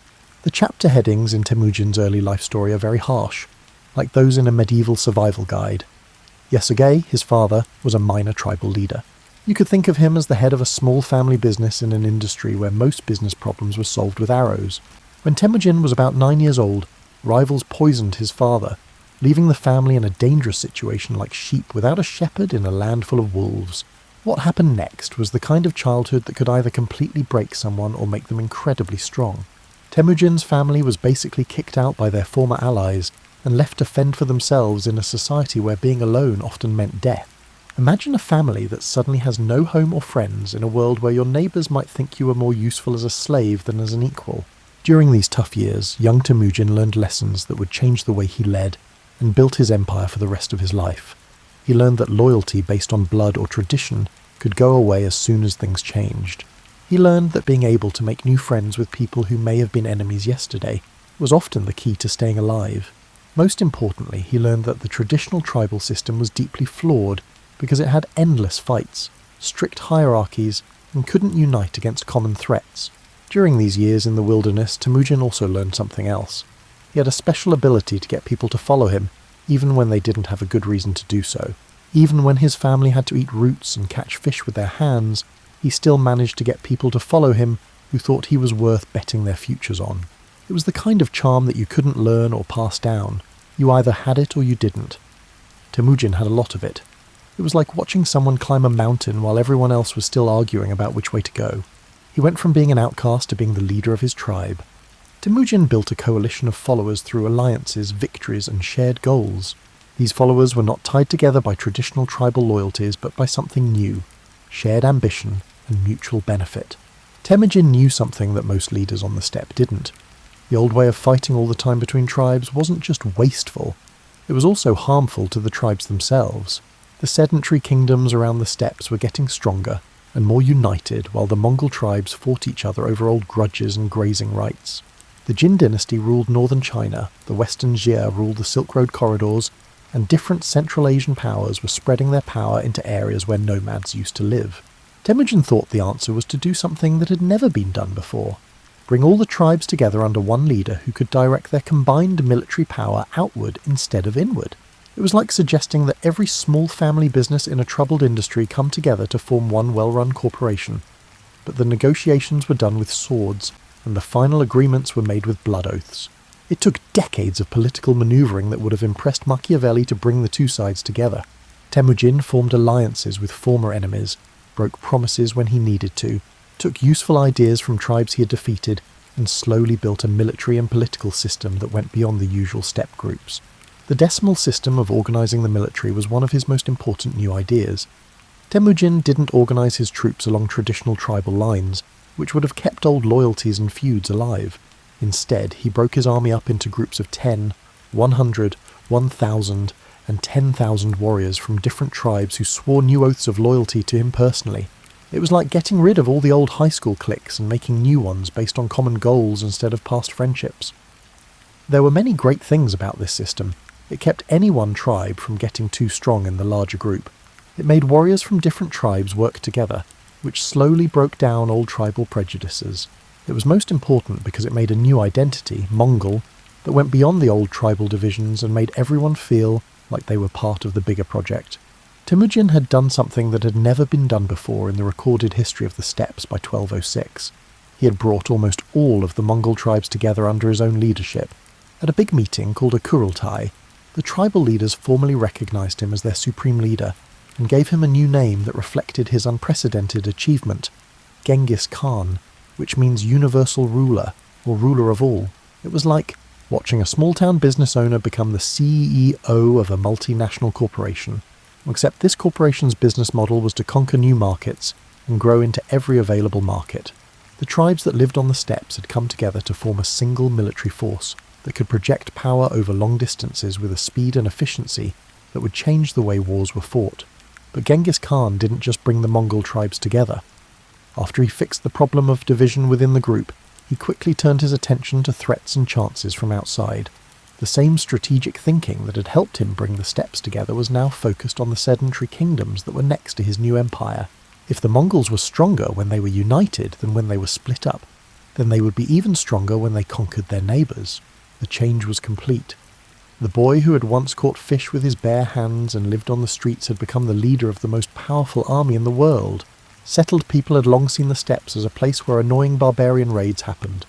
Soon, they would be the starting point for a series of conquests that would change the political map of Eurasia. The Grass Sea had found its captain, and the winds were good for a long trip. Imagine the first time Genghis Khan looked past the steppes at the settled kingdoms that had always seemed so far away and safe behind their walls. It must have felt like a small business owner who was doing well suddenly realising that their local market was just the beginning, and that there were huge, untapped opportunities waiting just beyond their current horizons. In this case, though, the business would grow through cavalry charges and siege engines. The Mongols' first big target was the Western Xia Kingdom, which ruled over the Silk Road trade routes that went through what is now northwestern China. This decision showed how smart Genghis Khan was. Instead of attacking the strongest neighbours right away, he started with a kingdom that was rich enough to be worth conquering, but not strong enough to threaten his empire's existence. For an army that had mostly used mobile tactics before, the Western Xia campaign was like a graduate-level course in siege warfare. The Mongols learned that their usual hit-and-run tactics, which worked well against other nomadic foes, didn't work as well against cities with high walls and supplies for long sieges. So, like all successful businesses do when they face new problems, they changed, learned, and came up with new ideas. The Mongol army changed from being a nomadic force to something more like a modern combined arms military in just a few years. They hired engineers from lands they had taken over, learned how to use Chinese siege methods, and learned how to use catapults, battering rams, and other specialised tools. It was like seeing a motorcycle gang suddenly gain the logistical skills of a professional army, while still being able to move and be aggressive. The Mongols didn't just use the same military tactics as everyone else, they made them better. Their siege operations became famous for how quickly and effectively they worked. European armies might take months to break down a single fortress, but Mongol forces could sometimes take whole cities in just a few days by using both traditional siege tactics and new engineering and psychological warfare methods. The Mongol army's full range of skills was shown when they took over the Jin dynasty in northern China. This wasn't a small border kingdom like Western Xia. It was one of the most advanced civilizations in the world, with the Great Wall protecting it and armies that had been perfecting their skills for hundreds of years. The Jin dynasty ruled over land that was home to millions of people, protected by hundreds of fortified cities and backed by economic resources that were much bigger than anything the steppes could produce. But the Mongols methodically tore down this old kingdom, just like mechanics take apart a complicated machine they know how to fix. They attacked from directions that the Chinese didn't expect, which let them get around the Great Wall. They also used captured Jin engineers to improve their own siege techniques, and a mix of military pressure and diplomatic manoeuvring to slowly cut off Jin defenders from their possible allies. People living at the time couldn't believe how quickly these conquests happened. Within a few years of the Mongols' arrival, kingdoms that had been around for hundreds of years would be gone. It was like watching someone play a video game at a faster speed, but the results were real and would last forever. The Mongol war machine had done something that military theorists would spend hundreds of years trying to figure out. It had the perfect mix of speed, firepower, organisation, and flexibility. At the same time, on the Western Front, Mongol troops were moving into Central Asia in the same methodical way. The Mongols' conquest of the Khwarezmid Empire, which ruled over a lot of what is now Iran, Afghanistan, and Central Asia, showed another side of their strategic thinking. They could run multiple campaigns at the same time over long distances while keeping widely separated forces in sync. A diplomatic incident that turned into a full-blown war started this Western campaign almost by accident. The Khwarezmid Shah made a big mistake when he killed Mongol trade envoys. This was like declaring war on what was already the most dangerous military group in the world. Genghis Khan's answer was quick, clear, and completely devastating. In just 3 years, the Khwarezmid Empire was completely destroyed. Its cities were in ruins, and its people were either spread out or taken in by the growing Mongol system. What was so impressive about these conquests was how the Mongols were able to keep control of such large areas while still expanding. Most empires in history have hit natural limits where the costs of expansion were higher than the benefits. However, the Mongols seem to have solved this basic problem by combining flexible administration with effective military action. The Mongols usually used and changed local government systems instead of trying to force a single system of government on all of their lands. Chinese territories were still run by modified versions of traditional Chinese bureaucracy, and Central Asian regions kept their own cultural and religious practices under Mongol rule. It was like running a multinational company, where each regional office could keep its own corporate culture, while making sure that all of the company's strategies worked together. This flexible administration went along with a communication system that was very new for its time. The Yam was the Mongol postal system. It built a network of relay stations that could send messages across the empire faster than any other system of communication. It used to take months for a message to get from Mongolia to Eastern Europe, but now it only takes weeks. This made it easier for the central government to keep control over areas that were thousands of miles apart. The psychological consequences of these conquests were possibly more significant than their military implications. The Mongols showed that distance was no protection against a well-organised and motivated force, that new tactics could break through traditional fortifications, and that people whom sedentary societies had thought were primitive barbarians could conquer entire civilizations. The Mongol Empire was bigger than the continental United States, and growing quickly by the time Genghis Khan died in 1227. It stretched from Korea to the Caspian Sea, but this was only the start. Genghis Khan's successors would continue to grow the system he had built, eventually creating an empire that stretched from Eastern Europe to the Pacific Ocean and changed the course of human history. The Great Expansion changed not only the political map of Eurasia, but also what people thought an empire could be. The Mongols showed that nomadic societies could not only compete with settled civilizations, but they could also be better at military effectiveness, administrative efficiency, and controlling territory. The Grass Sea had turned into an ocean, and its waves were crashing against shores that had never felt their power before. Imagine waking up one morning to find out that your city, your region, or even your whole country had been taken over by the biggest empire in history almost overnight. During the 13th and 14th centuries, millions of people in Eurasia lived like this. Surprisingly, for many of them, it wasn't as bad as you might think. At its peak, the Mongol Empire was less like a typical conquest state, and more like an ancient version of a multinational corporation with very good management. The Mongols figured out how to keep central authority while allowing local flexibility, how to bring together different cultures without losing what made them valuable, and how to make systems that were both efficient and adaptable. These are things that many modern organizations still have trouble with. Most people's daily lives in the empire went on as they had before the conquest, but there were some big changes that anyone who was paying attention would have noticed right away. Trade was safer and more profitable than it had been in hundreds of years. With the Mongol postal system, news, ideas, and new things could travel across huge distances at speeds never seen before. Instead of relying on the arbitrary decisions of local rulers, legal disputes could be settled through standardized procedures. The famous Silk Road, which had connected east and west for centuries, but had often been interrupted by warfare and banditry, became under Mongol protection what we might think of as the world's first truly international highway system. Merchants could travel from Venice to Beijing more safely than a medieval European could travel from one city to another in their own kingdom. This commercial security had a big impact on how people lived every day in the empire. Chinese silk became available in Europe at prices that the new middle class could afford.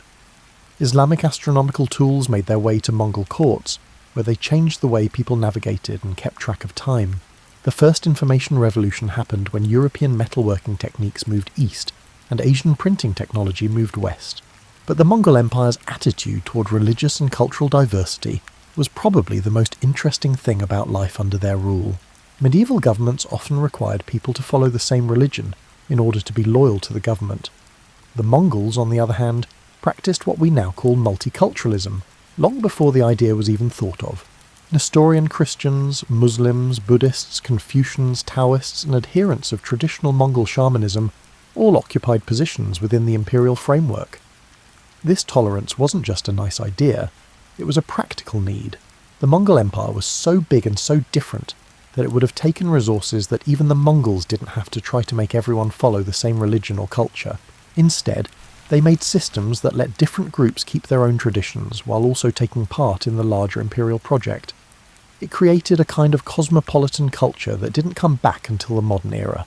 Persian poets could work with Chinese engineers, Islamic scholars could argue philosophy with Buddhist monks, and European merchants could learn advanced math from Arab mathematicians in Mongol cities. It was like living in an old-fashioned version of an international university town, but the campus was half the world. Architecture during Mongol rule exemplified this cultural amalgamation. Buildings mixed parts from different styles to make completely new styles. Islamic arches could support Chinese roofs, Persian tilework could decorate them, and European silver could pay for them. These weren't just random combinations, they were carefully thought out integrations that showed how different styles of art could work together to make each other better instead of worse. The Mongols also changed the way people ate. The traditional nomadic diet of meat and dairy was improved by adding foods and cooking methods from all over the empire. Mongol kitchens started using Chinese spices, Persian fruits, European grains, and cooking methods that had been used in isolation for hundreds of years, but were now mixed together to make completely new ways of cooking. The Yasa was the Mongol legal system. It was a complete and flexible way to get justice. The Mongols usually didn't force a single legal code on all of their territories. Instead, they let local legal traditions continue while setting up general rules that made sure important things stayed the same. It was like having a constitution that protected basic rights, while letting states keep their own rules and traditions. Compared to most other civilizations at the time, women had a relatively high status in Mongol society.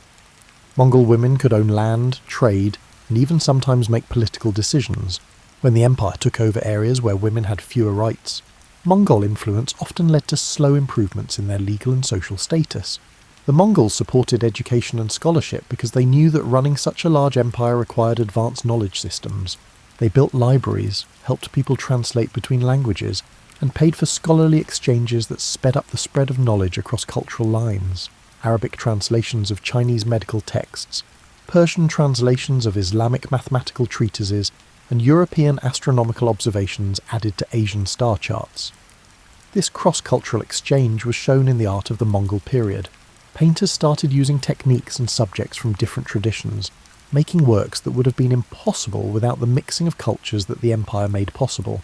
Musicians tried out different instruments and scales from all over the world, creating new ways to express themselves that were based on many different musical styles.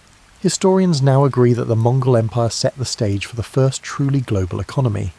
This is perhaps the most important thing it did. Ideas, products, and new ways of doing things could travel farther than ever before. This economic integration meant that things happening in one part of the empire could have effects right away, in places thousands of miles away. This was the first time this kind of economic interconnectedness happened. For the average person living under Mongol rule, these changes may not have been immediately apparent in their daily lives, but their cumulative impact was transformative. You were more likely to find foreign goods in your local market, hear news from faraway places, meet people from different cultures, and get ideas and new things that had come from far away. The Mongol Empire built something that had never been done before in human history. A civilization that was truly cosmopolitan, connecting cultures that had been cut off from each other for a long time. It was an early version of globalization, run by people who had always thought that the whole world was just grass, sky, and the occasional tribe next door. The Mongols learned to think about big areas and long distances in the steppes. Now they had used that point of view to build a political and economic system that made the world smaller and more connected than it had ever been before. The signs of trouble in the Mongol Empire started out small, like clouds slowly covering up a perfect spring day. But they grew into a storm system that changed the weather patterns for good. By the end of the 13th century, the empire that had seemed unbreakably strong under Genghis Khan and his immediate successors was starting to show signs of stress that would eventually cause it to break apart like ice on a river that was warming up. The first problem was one that every successful family business has to deal with. What happens when people who weren't involved in making the vision have to carry it out? Genghis Khan's grandsons and great-grandsons received an empire, but they also had the impossible job of keeping unity across lands so large that it took months for messages to get from one end to the other. It was like trying to run a modern business with medieval communication tools, but each part of the business had its own army and its own ideas about how to move forward strategically. The empire's structure, which had been brilliantly adapted to rapid growth, turned out to be less useful for long-term management. The Mongol system worked great when there were new lands to conquer and new resources to share among the different branches of the imperial family. But when expansion slowed down, partly because they had run out of neighbours who were easy to conquer, the empire started to have the same kind of internal competition that it used to have against enemies. Imagine a family that got rich by always expanding their business into new markets. Then, all of a sudden, they found themselves in a situation where they had taken over all the markets. The energy that had once gone into growing the family business now turned inward, and different family members started fighting over who would control the resources that were already there. The Mongol Empire was basically going through the biggest family business fight in history, but the family members were in charge of land the size of modern countries, and had professional armies to back up their arguments. As the empire grew, fights over who would take over became more bitter and complicated. Genghis Khan was able to get people to do what he wanted because of his strong personality and military success, but his descendants had to compete for loyalty among subordinates, who had their own regional interests and cultural identities. It was like seeing the corporate culture that a charismatic founder had worked hard to build slowly fall apart as different regional managers started to follow their own goals. As the Mongol military campaigns became less effective, the famous unity that had made them so effective began to break down into a patchwork of competing interests. The Yuan dynasty in China, the Ilkhanate in Persia, the Golden Horde in Eastern Europe, and the Chagatai Khanate in Central Asia all said they were under the Great Khan's rule in Mongolia, but in reality they acted more and more like independent powers with their own foreign policies and military goals. Sociologists now call the process that made this political fragmentation worse cultural accommodation. This means that the Mongol rulers slowly adopted the customs and views of the people they ruled. The Mongol Khans in China started to think and act like Chinese emperors, the ones in Persia started to act like Persian court members, and the ones in Russia started to run their countries in ways that were similar to how things were done in their own countries. It was a natural change that made them better rulers of their own areas, but it also made them less Mongol and less dedicated to keeping the empire together. Changing religions was a big part of this cultural change. Some Mongol rulers followed the main religions in their areas, such as Buddhism in some places, Islam in others, and Christianity in still others. At first, the empire's religious diversity was one of its strengths. However, as different branches of the imperial family developed different religious beliefs and cultural identities, it became a source of division. The empire's economy was also starting to show signs of stress. The Mongol system relied heavily on tribute from conquered lands and money made from trade over long distances. But as political unity broke down, trade routes became less safe, and collecting tribute became harder and more expensive. Local officials, whether they were Mongols or locals, started keeping more of the money they collected for themselves instead of sending it to the central treasury. Changes in technology and the military also hurt the Mongols' advantages. People who lived near the Mongols and their subjects slowly started to use the new ideas in siege warfare and military organisation that had made the Mongols unbeatable in the 13th century. Gunpowder weapons, which had first given Mongol troops a big edge, became more common and advanced. The military strategies that were once only known to the Mongols became known to everyone, making the playing field more even between nomadic and sedentary forces. The Mongols began to feel the effects of empire building on their population, which was perhaps the most important thing. When Genghis Khan started his conquests, the original Mongol population was probably no more than 1 million people. Even with the help of allied tribes and hired helpers, ethnic Mongols were still a small group in their own empire. As time went on, intermarriage and cultural assimilation made it harder and harder to define or keep a Mongol identity. Climate change also contributed to the empire's slow decline, but its effects were small and took a long time to show. The medieval warm period, which had made it easier for steppe nomads to live during the empire's growth phase, was ending, and the weather was getting cooler and more unpredictable. These changes made it harder for nomads to live their traditional way of life, and the grasslands that used to support large Mongol populations and their herds became less able to support them. Natural disasters and disease outbreaks put even more strain on the empire's administrative systems. The Black Death, which killed millions of people in Eurasia in the 14th century, hit Mongol lands especially hard because the trade routes that had made the empire rich also helped spread the disease. The plague outbreaks that killed so many people in the empire made it harder to keep political unity at a time when it was getting harder to do so. By the early 14th century, the Mongol Empire, which had once been a single entity, had split into 4 separate khanates. These khanates still had diplomatic relations with each other, but they didn't work together on military or economic issues anymore. It was like seeing a successful multinational company slowly break up into separate regional companies that had the same corporate history but different business plans and market goals. The change didn't have to be bad for the people who lived in areas that used to be Mongol. Many areas continued to do well under their new Mongol-descended ruling classes. The empire's cultural exchanges and technological advances continued to shape growth across Eurasia, but the political unity that had made the empire's most amazing accomplishments possible, safe, long-distance trade, the quick spread of new ideas, and an unprecedented mixing of cultures, was slowly fading away like salt in water. The steppes, which used to be the starting point for world conquest, were slowly returning to their traditional role as the home of nomadic tribes. The big test of building a nomadic empire was coming to an end, but its effects would last for hundreds of years. It wasn't like watching a building fall down when the Mongol Empire fell apart. It was more like watching a huge river system slowly change course, with some channels drying up and others cutting new paths through different types of land. By the 14th century, the political unity that had once stretched from Korea to Hungary was breaking up into smaller, easier-to-manage parts. Each part was changing to fit the needs and opportunities of the area, which would have been unthinkable during the empire's expansionist phase. The Yuan dynasty in China had problems that showed how Mongol rule didn't work in societies that were settled. The Mongol Khans had inherited the world's most advanced bureaucratic system, but they were still different from the Chinese people they ruled in terms of culture and ethnicity. It was like being the CEO of a company whose culture you respected but never fully understood, and you were in charge of people who knew much more about how the business worked than you did. The Yuan rulers tried a lot of different things to stay in power and do their jobs well. Some people, like Kublai Khan, embraced Chinese culture so much that they became Chinese emperors with Mongol ancestry. Some people tried to keep Mongol traditions and identity while using Chinese ways of running things. Others tried to rule by keeping Mongol and Chinese elements separate but still connected to each other. None of these methods worked perfectly in the long run. The Mongol rulers looked less and less like real heirs to Genghis Khan's legacy as they got used to Chinese culture.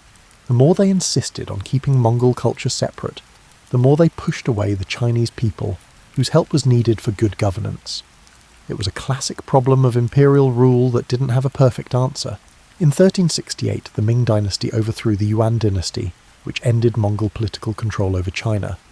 However, Mongol influence on Chinese culture and institutions did not end. The Mongol period brought about changes in Chinese military organization, administrative practices, and even building styles that are still seen today. The new Ming rulers were against Mongols, but they quietly used many of the same government methods that had worked well for the Yuan. In the western parts of the old empire, on the other hand, different patterns of decline and adaptation were happening. The Ilkhanate in Persia fell apart in the 1330s, breaking up into many smaller kingdoms and city-states. But Persian culture, which had been greatly shaped by Mongol ways of running things and tastes in art, kept growing in ways that showed this mix of cultures. The Mongol period left a lasting mark on Persian miniature painting, architecture and literature. The Golden Horde, which ruled over a lot of Eastern Europe and Russia, lasted longer than some other parts of the empire. This was partly because its lands were better suited to a traditional nomadic lifestyle, and partly because it didn't have to deal with as much pressure to assimilate culturally. But even the Golden Horde slowly changed from its original Mongol identity. It became more Turkic in language and Islamic in religion, but it kept some of its traditional nomadic political systems. The fate of Mongolia itself may have been the most powerful symbol of how the empire changed. The country that started the biggest conquest in history slowly went back to its old ways of organising tribes and moving around with the seasons. The big cities that had been built to run the empire, like Karakorum, the capital, and others, were either abandoned or turned into small trading posts. The administrative system that used to coordinate activities across half the world was cut back to only managing the affairs of small nomadic groups. But calling this process decline might be misleading because it makes it sound like something valuable was lost. In a lot of ways, what was happening was more like a natural evolution, where the empire's best ideas were kept and changed, and its less useful parts were allowed to fade away on their own. For a long time after the Mongol Empire fell apart, its postal system continued to have an effect on communication networks across Eurasia. The decimal military structure that Genghis Khan had established became the norm for armies across China and Europe. The legal principles found in the Yasa still had an effect on the law, In many of the states that came after it, trade networks and cultural exchanges that thrived under Mongol protection created patterns that lasted long into the modern era. The time when the Mongols ruled Russia, which later Russian historians called the Mongol yoke, actually helped Russian power grow and become more centralized. When Russia started its own imperial expansion, the Russian princes who acted as middlemen between the Golden Horde and the local people learned a lot about how to run a government, fight wars, and make deals. The strategies and organizational methods that Ivan the Terrible used to take over Mongol successor states in the 16th century were first used by the Mongols themselves. It was like watching a successful business model slowly spread through an industry. The company that came up with the new ideas might be bought out or replaced by competitors, but the ideas themselves would still have an effect on how the whole industry worked. The Mongol Empire's political system was too ambitious to last forever, but its changes to government, the military, and the economy became permanent parts of Eurasian civilization. The empire changed a lot because of disease, but not always in the way you might think. The Black Death, which killed about 1/3 of the people in many parts of Eurasia in the 14th century, messed up the usual social and economic ties in the areas that used to be part of the Mongol Empire. But it also made it possible for people to move up in society, and for institutions to change in ways that might not have been possible if things had been more stable. The plague years caused a demographic disaster in many areas, which led to a lack of workers. This gave the workers who survived more power to negotiate and move up in society. Old hierarchies became less rigid, new economic ties formed, and political systems changed to fit the new situation. The combination of Mongol innovations and changes brought on by the plague permanently changed the rigid social systems that had been common in many societies before the Mongols. The Mongol Empire's effects on the environment also had long-lasting effects that went well beyond its political life. The Mongol Empire's growth brought about big changes in trade routes, land use patterns, and population movements. These changes had long-lasting effects on the environment. Some areas that lost a lot of people during the conquest period stayed sparsely populated for many years, which let forests grow back, and animal populations recover in ways that affected later patterns of settlement and development. Most importantly, the Mongol period set up ways for people to talk to each other over long distances and share their cultures that are still important in world history today. The notion that innovations, artistic styles, religious concepts, and commercial practices could disseminate swiftly over extensive distances, an idea that was groundbreaking in the 13th century, evolved into a fundamental principle of global functioning. The Mongol Empire built what was basically the first global information network. Even though the empire itself fell apart, the networks it had set up kept moving ideas and new things across cultural lines. By the 15th century, the different successor states to the Mongol Empire were following their own paths of development that were influenced by their Mongol roots and the conditions in their own areas. The Timurid Empire in Central Asia mixed Mongol military customs with Persian cultural sophistication and Islamic religious devotion. The Crimean Khanate kept its nomadic political structures while adjusting to the changing political landscape of Eastern Europe. The Northern Yuan stayed in charge of Mongolia, keeping the traditional culture of the steppes while adapting to having less land to control. These successor states weren't just weak copies of the original empire, they were successful changes to the way things were. Each had figured out how to keep the most important parts of the Mongol culture, while also learning new skills that helped them do well in their own environments. It was like seeing a big company successfully break up into smaller parts that then became successful businesses on their own. The slow change in Mongol identity mirrored these larger trends of adaptation and growth. By the 15th century, the term Mongol had evolved into a cultural and political concept. In addition to its ethnic connotation, individuals lacking direct biological ties to the original Mongol tribes could assert a Mongol identity if they embraced Mongol political customs, military practices, or cultural values. On the other hand, people of Mongol descent who had fully integrated into Chinese, Persian, or other cultural systems may no longer identify as Mongol in any significant way. One of the original empire's best features was its ability to change identity categories. This flexibility still helps Mongol successor states. It helped them get talented and loyal people from different groups while still staying connected to the famous Mongol legacy. It was a kind of cultural branding that lasted a long time and could change with the times. The long end of the Mongol Empire wasn't a tragedy. It was a natural change from one type of organisation to another that was better suited to new conditions. The empire had done what it needed to do. It had linked areas that had been cut off from each other, set up new ways for people to trade and share culture, and shown that nomadic societies could build and run complex governments across a whole continent. As you snuggle deeper into your blanket and think about how your own cozy home is an example of hundreds of years of improvements in building, heating, and furnishing that came from many different cultures, you might think about how the Mongol Empire's greatest achievement was not conquering the world but bringing it together. 700 years ago, the Mongols built trade, communication, and cultural exchange networks across Eurasia. These networks laid the groundwork for the global interconnectedness we take for granted today. As you get ready for bed in a world where you can order things from halfway around the world with a few clicks, talk to people on different continents right away, and learn about thousands of different cultures, you are living with the consequences of choices made by nomadic herders on the Asian steppes 7 centuries ago. The Mongol Empire's impact on modern life is so deeply ingrained in our world today that we hardly ever think about it. Like background music that sets the mood of a room without drawing attention to itself, the most obvious legacy is the political borders and ethnic groups of today's countries. The vastness of Russia's land shows patterns of growth that started during the Mongol period. The borders of China today include areas that were brought together into a single state during the Yuan dynasty. The different cultures in Central Asian countries are a result of people moving around and settling there during the Mongol conquests. The Mongol Empire's legacy shaped even the United States, which didn't exist at the time. For example, the horses that changed Plains Indian culture were descendants of animals that nomadic people had bred and improved, and the transcontinental trade networks that European explorers found in the Americas were based on patterns that were first established along the Silk Road. The genetic legacy is just as strong. Modern DNA studies show that about 1 in every 200 men alive today has genetic markers that can be traced back to the Mongol Empire. The highest concentrations of these markers are in areas that were once part of the empire. This isn't just interesting from a historical point of view. It's proof of cultural integration on a scale that hadn't been seen before and wouldn't be seen again until the modern era. The Mongol Empire mixed people from different parts of the world who had been living apart for thousands of years. This made the first truly global gene pool. But the genetic mixing was only one part of a larger cultural blending that still affects everything from food to buildings. Mongol cities were the first places where Chinese, Persian, Central Asian, and European cooking styles met on a large scale. This is where fusion cooking, which mixes ingredients and techniques from different cultures, began.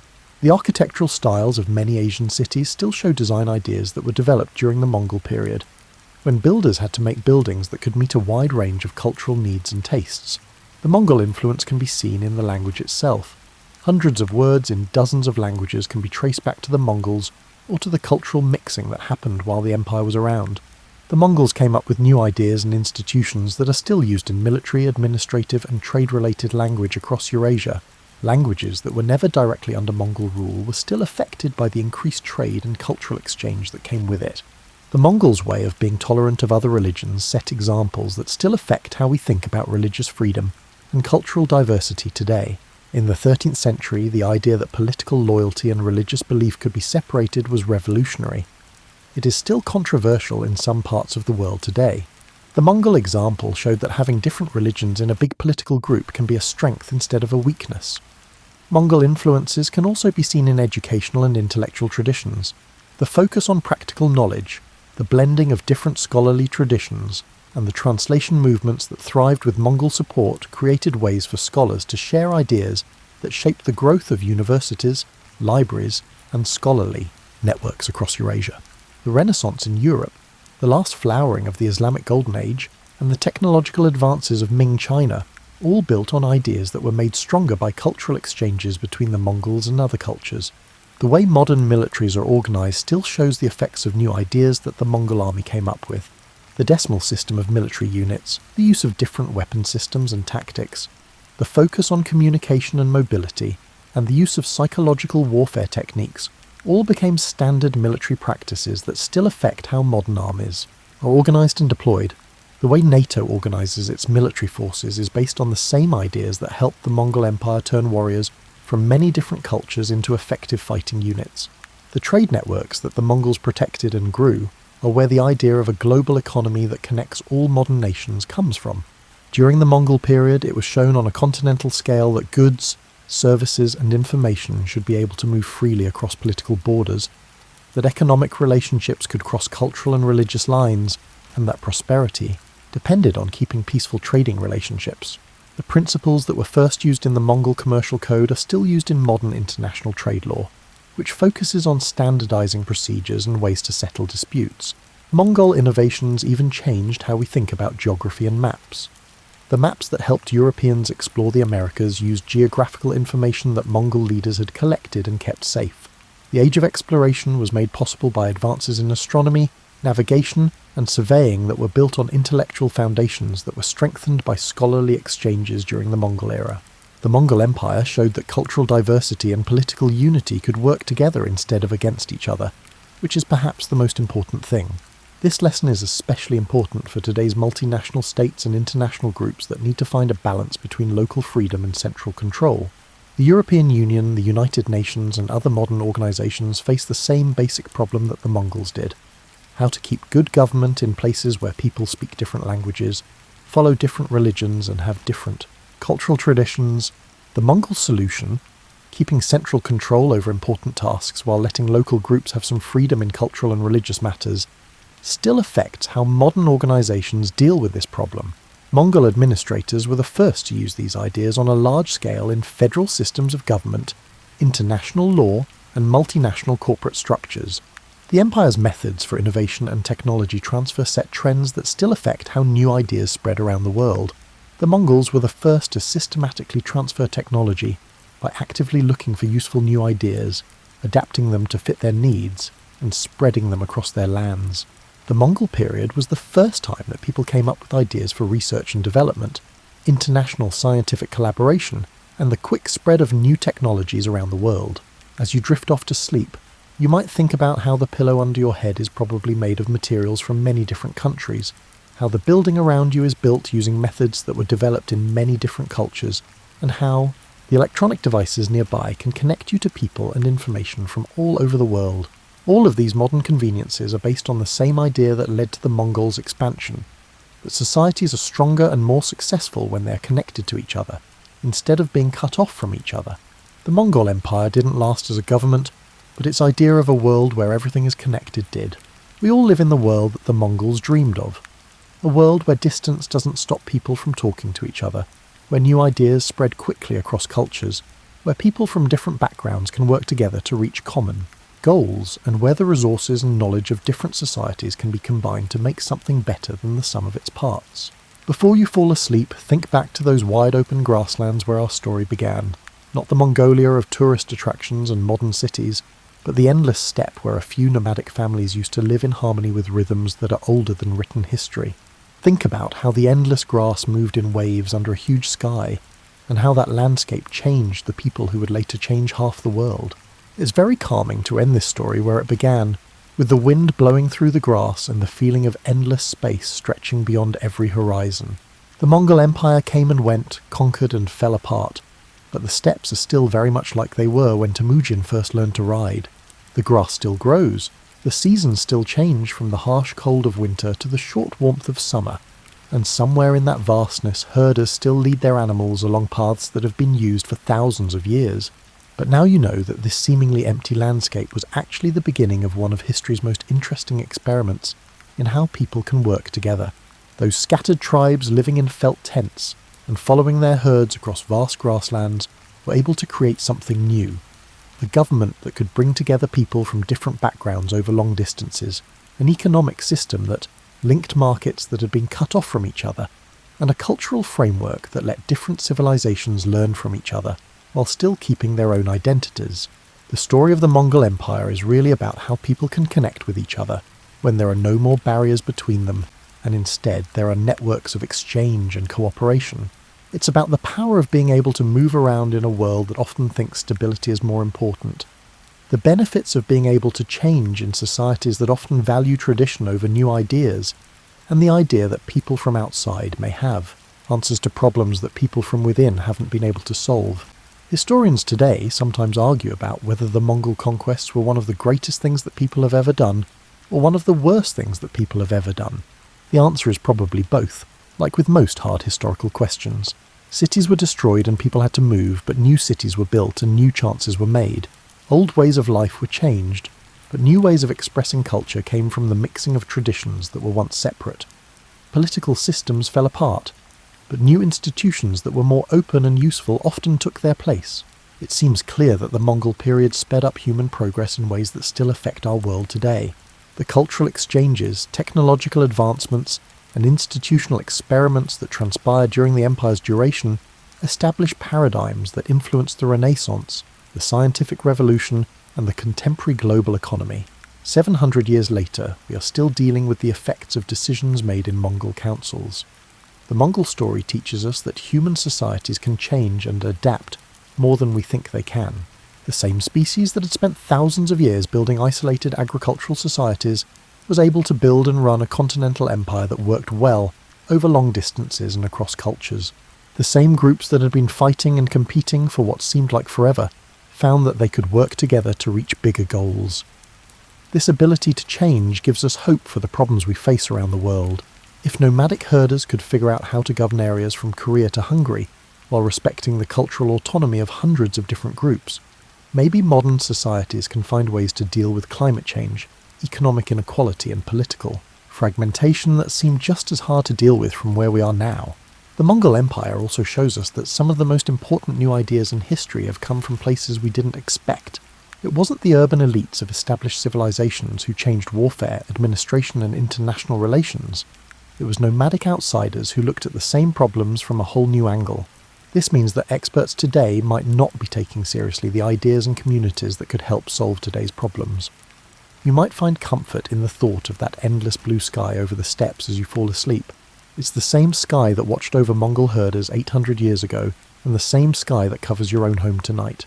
That sky has seen the rise and fall of empires, the movement of people, the growth of technologies that have changed human life, and the slow growth of the connected world we live in now. But it has also seen quieter times, like families gathering around cooking fires, kids learning to ride horses, elders telling stories that pass down cultural knowledge from one generation to the next, and regular people making the small choices that, when added together, change the course of human history. The grand sweep of empires and conquests is important, but so are the small acts of bravery, creativity, and kindness that make big changes in history possible. The Mongol Empire is no longer around, but its ideas about what people can do are still around. The Mongol period was when these ideas first took shape. That different cultures can enrich each other instead of threatening each other, that geographical barriers don't have to become social barriers, that innovation can come from both isolation and synthesis, and that societies can be organised in ways that benefit all their members instead of just their elites. These ideas continue to inspire efforts to make the world more fair and connected. Tonight, as you fall asleep in a world where Mongolian traditional music might be playing through your speakers, cashmere from Central Asian goats might be warming your shoulders, and the spices in your evening tea might have come from trade routes. First used by Mongol merchants, you're experiencing the everyday legacy of that amazing experiment in how to organise people that started on the steppes over 800 years ago. Sweet dreams of wide open spaces and endless horizons, of people realising they have more in common than they thought, and of how humans can always change, create, and connect with each other, no matter what barriers seem to be in the way. The story of the Mongol Empire is really our story. It's the story of how people learn to get along on a planet that belongs to all of us, sleep well under the sky that never ends,